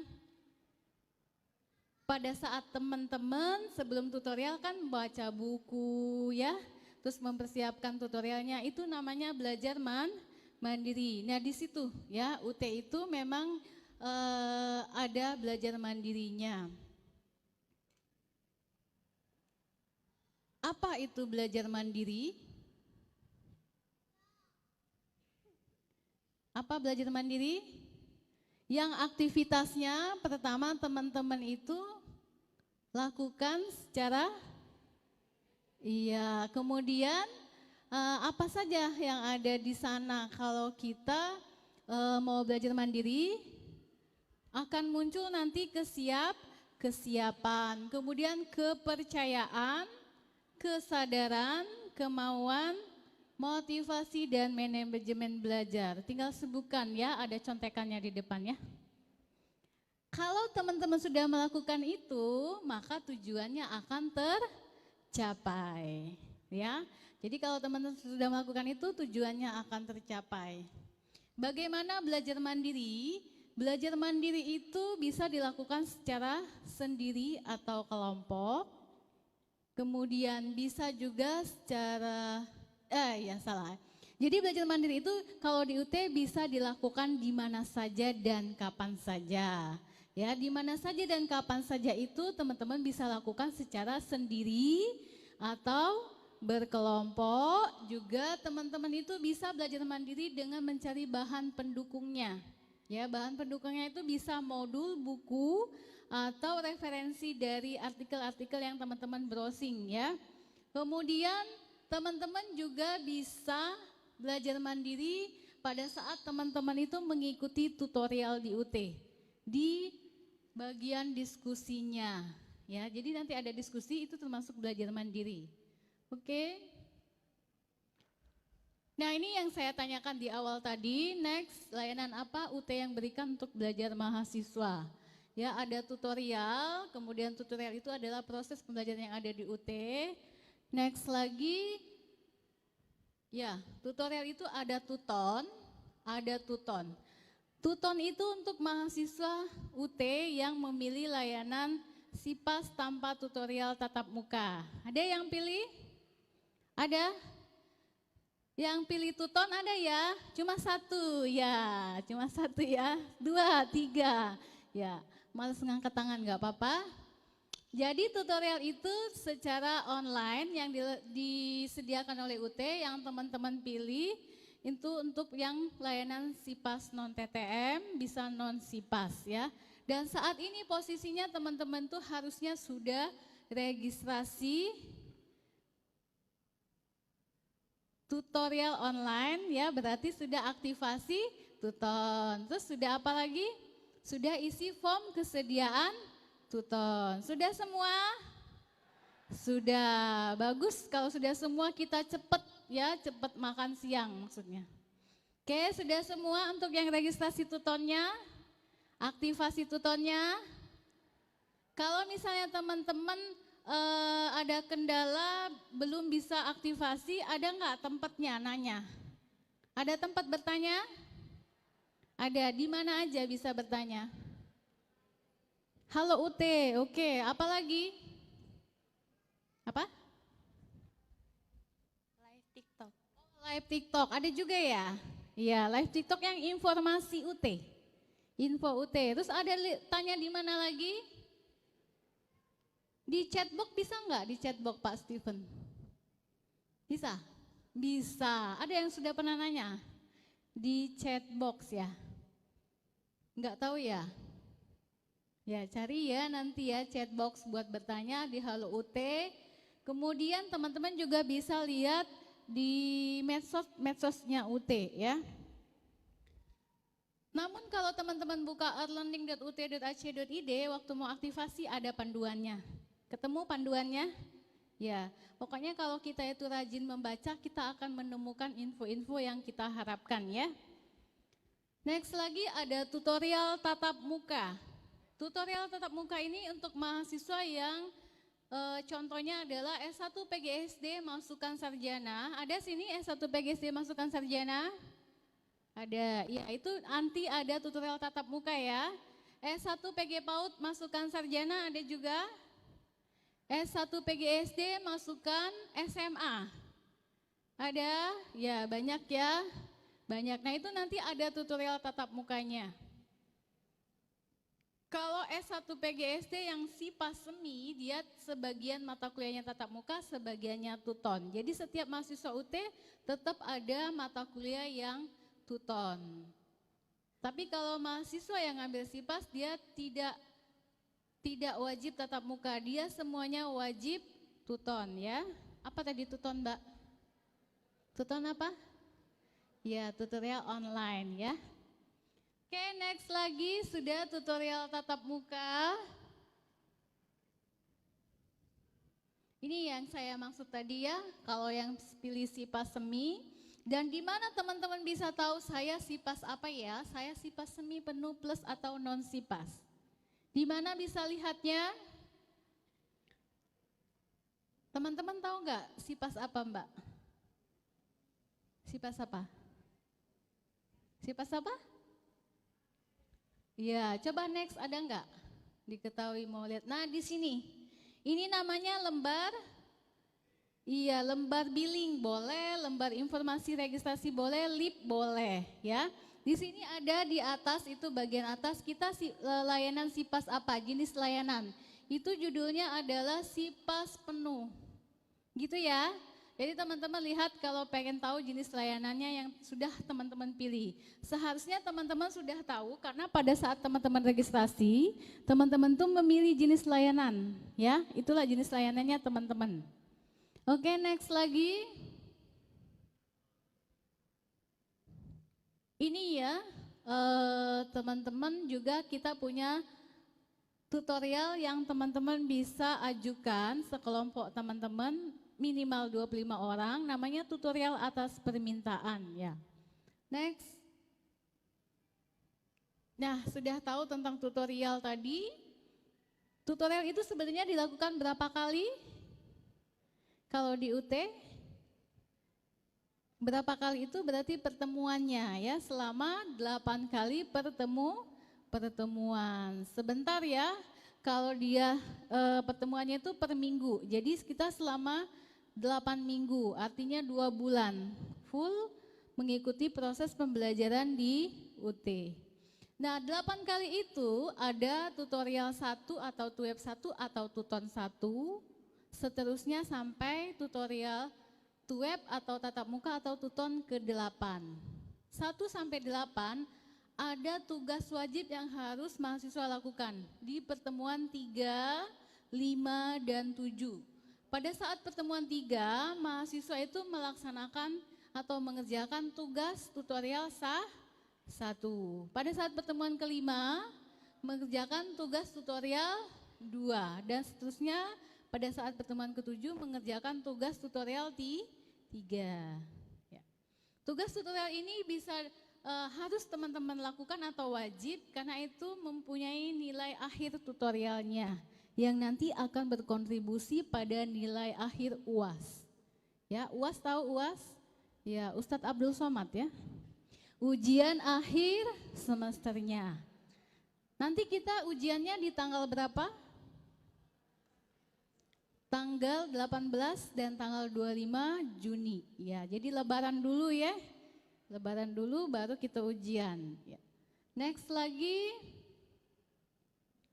Ini layanan belajarnya, next aja, udah dijelaskan tadi, next. Ya, layanan bantuan belajarnya adalah, nah teman-teman kalau nggak ikut tuton, kemudian tidak tatap muka juga, ya dengan catatan memang tidak mendaftarkan diri pada saat registrasi tuton. Ya, tidak registrasi tuton, tidak isi form kesediaan tuton. Teman-teman nanti akan terjaring tugas mata kuliah. Ya, tugas mata kuliah ini dikerjakan secara mandiri, nanti ada waktu pengerjaannya, kemudian ada waktu penguploadannya. Namun memang TMK ini kontribusi nilainya ya terhadap nilai akhir UAS tidak terlalu besar kayak tuton dan tatap muka. Kalau tuton kontribusinya 30%, kalau tatap muka 40%, tatap muka atau tuweb 40%, kalau TMK 20% ya. Jadi kalau mau kontribusinya besar terhadap nilai UASnya, silakan teman-teman tutorial tatap muka atau tuton. Ya gitu ya. Next lagi, ini ya yang saya jelasin tadi, kontribusi nilainya. Kalau sekarang sudah berubah ya Mas, bukan 40%, Mas Reddy, 30% ya. Oke. Nah, nilai tutorial tatap muka, tuton, dan TMK tadi akan berkontribusi jika ada syarat ya. Nilai UASnya itu mendapatkan nilai lebih dari atau sama dengan 30. Kalau dapat 29, walaupun nilai tutonnya 100, dia tetap tidak lulus, jadi dapat nilai E. Ya, jadi emang harus mempunyai nilai UAS yang lebih dari 30. Jadi teman-teman walaupun tutorial harus juga mempersiapkan untuk UASnya agar nilai tutorialnya nanti berkontribusi ya. Next lagi, fasilitas UT ya, fasilitas mahasiswa UT lainnya itu ada yang bisa teman-teman manfaatkan ya, ada Microsoft Office 365, ada Wi-Fi ID, ada DryLab, ada perpustakaan digital, ada UT TV, ada UT Radio, ada Guru Pintar Online, ada juga Suaka ya, UT Open Courseware ya, ada juga shortcourse-nya, ada ruang baca virtual. Nah ini teman-teman bisa buka di websitenya UT, ada menu-menu ini semua ya. Next lagi, terima kasih. Sudah 15 menit belum? Sudah? Bohong ya. Ya, karena belum 15 menit, slide selanjutnya. Enggak ya? Ya, terima kasih, semoga bermanfaat ya mengenai bantuan belajar di UT, tutorial tatap muka, tuton atau tuweb, kemudian TMK. Jangan lupa materinya, semoga bermanfaat. Selamat menempuh pendidikan di Universitas Terbuka. Semoga bisa lulus tepat waktu. Iya. Ada yang mau ditanyakan? Pas? Iya, pas ya. Itu saja, terima kasih atas perhatiannya sudah menyimak materinya dengan baik. Mohon maaf jika ada kesalahan atau sikap yang kurang berkenan. Wassalamualaikum warahmatullahi wabarakatuh. Waalaikumsalam warahmatullahi wabarakatuh. Sekali lagi tepuk tangan untuk Ibu Hartati terkait materi tentang sekilas kegiatan tutorial. Baik Bapak Ibu hadirin sekalian, materi terakhir ini tentang kegiatan kemahasiswaan yang akan disampaikan langsung oleh penanggung jawab kemahasiswaan Ibu Mustika Diana Espus MA. Kepada Bu Mustika kami persilahkan. Baik, terima kasih. Ya, selamat siang. Masih semangat? Masih? Sampai sore ya? Ya, oke, baik. Assalamualaikum warahmatullahi wabarakatuh. Oke, kita tidak usah pakai slide ya, tidak usah pakai materi. Karena ini bicaranya tentang Katuang Palembang tuh kepacaan be, ya. Nah, kegiatan kemahasiswaan itu di UT kita ada kegiatan kemahasiswaan ya. Karena saat ini saudara-saudara sekalian sudah menjadi mahasiswa. Tentu selain tadi ada ujian, ada kegiatan tutorial ya, kita ada kegiatan yang namanya kemahasiswaan. Ya, kegiatannya apa aja gitu ya. Ada beberapa. Satu yang paling sering dilakukan adalah Dispor Seni. Ya, ini adalah Pekan Olahraga dan Seni tingkat nasional. Biasanya 36 UPBJJ itu akan bertemu dalam kegiatan lomba seni dan olahraga. Nah, di sini saya mau tanya dulu. Yang hobi nyanyi ada? Ada yang pernah menang lomba nyanyi? Seni suara? Tidak ada. Ada, ya. Lomba tingkat apa? Tingkat Oh, tingkat sekolah. Oke, boleh ya tingkat sekolah, kalau diasah terus bisa tingkat nasional nanti ya. Nah, salah satu contohnya adalah tadi Mbak Sahara Dristi itu adalah salah satu pemenang seni suara ya, juara 1 seni suara kegiatan di Sport Seni UT pada tahun 2022. Nah, nanti setelah dia dapat juara 1, dia tidak boleh lagi tampil. Nah, maka itu nanti di antara saudara-saudara inilah yang akan mewakili. Selain seni suara ada seni tari ya. Ada yang pernah lomba tari? Tidak ada ya. Ada lagi beberapa cabang olahraga dan cabang game. Misalnya Mobile Legend. Ada yang hobi Mobile Legend? Tunjuk tangan. Nah, boleh nanti ya ikut ya. Nanti biasanya dilaksanakannya bulan Juli sampai Desember. Itu ya. Jadi kita ada pekan olahraga dan seni tingkat UT ya. Itu diadakan di Jakarta. Kalau dia tahap seleksinya dia lulus di UPBJJ, dia menang di UPBJJ, maka akan mewakili ke UT Pusat di Jakarta. Biayanya kayak mana? Biayanya ditanggung semua ya, ditanggung pesawat. Tidak kita naik pesawat ya, enggak level kita naik lagi ya, yang darat ya. Kita naiknya via pesawat gitu ya. Oke. Selain itu, nah nanti ada catur online. Ada yang hobi main catur? Yang hebat main catur? Nah, kalau enggak ada belajarlah dari sekarang ya sampai bulan September nanti ya. Oke. Nah, selain itu lagi banyak lagi nanti ya perlombaan yang akan diadakan di di Sport Seni, acara di Sport Seni. Selain itu, kegiatan kemahasiswaan itu ada yang namanya PKM ya, kewirausahaan. Ada yang punya usaha? Ada yang punya usaha? Usaha apa? Hah? Rental kostum. Nah, kalau rental kostum boleh ya, biasanya ada ke PKM kewirausahaan itu mendapatkan bantuan dana. Nah, kalau ada bentuknya apa sih? Bisa lolos proposal PKMK namanya ya, kewirausahaan itu usahanya adalah sebuah inovasi. Misal ya seni kriya. Sekarang kan banyak tuh ya yang seni kriya yang dari bahan-bahan alami, daun, pewarna-pewarna seperti itu ya. Nah, ini bisa. Atau dari makanan misalnya. Oh, misalnya selama ini tuh enggak ada yang bikin kulit durian itu menjadi sebuah keripik misalnya ya. Nah, ada salah satu mahasiswa misalnya bisa inovasinya itu yang kulit durian yang menakutkan selama ini tajam bisa dimakan gitu ya. Nah, ini adalah sebuah inovasi. Ini bisa juga diajukan sebagai PKM kewirausahaan. Nanti mendapatkan dana antara 3 juta sampai 10 juta, bahkan ada 20 juta. Ya, mau dapat dana bantuannya? Mau? Mau. Ya, nanti harus bikin PKM. Selain PKM ada juga penelitian ke mahasiswa namanya. Ada yang hobi meneliti? Ada yang pernah melakukan penelitian? Ada?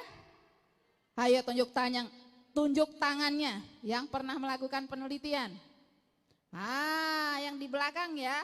Nih mbaknya yang di depan. Boleh nanti setiap tahun ada penelitian untuk mahasiswa. Masuknya kemana? Ke lppm.ut.ac.id, masuk dengan nim@ekampus.ut.ac.id, tanggal lahir.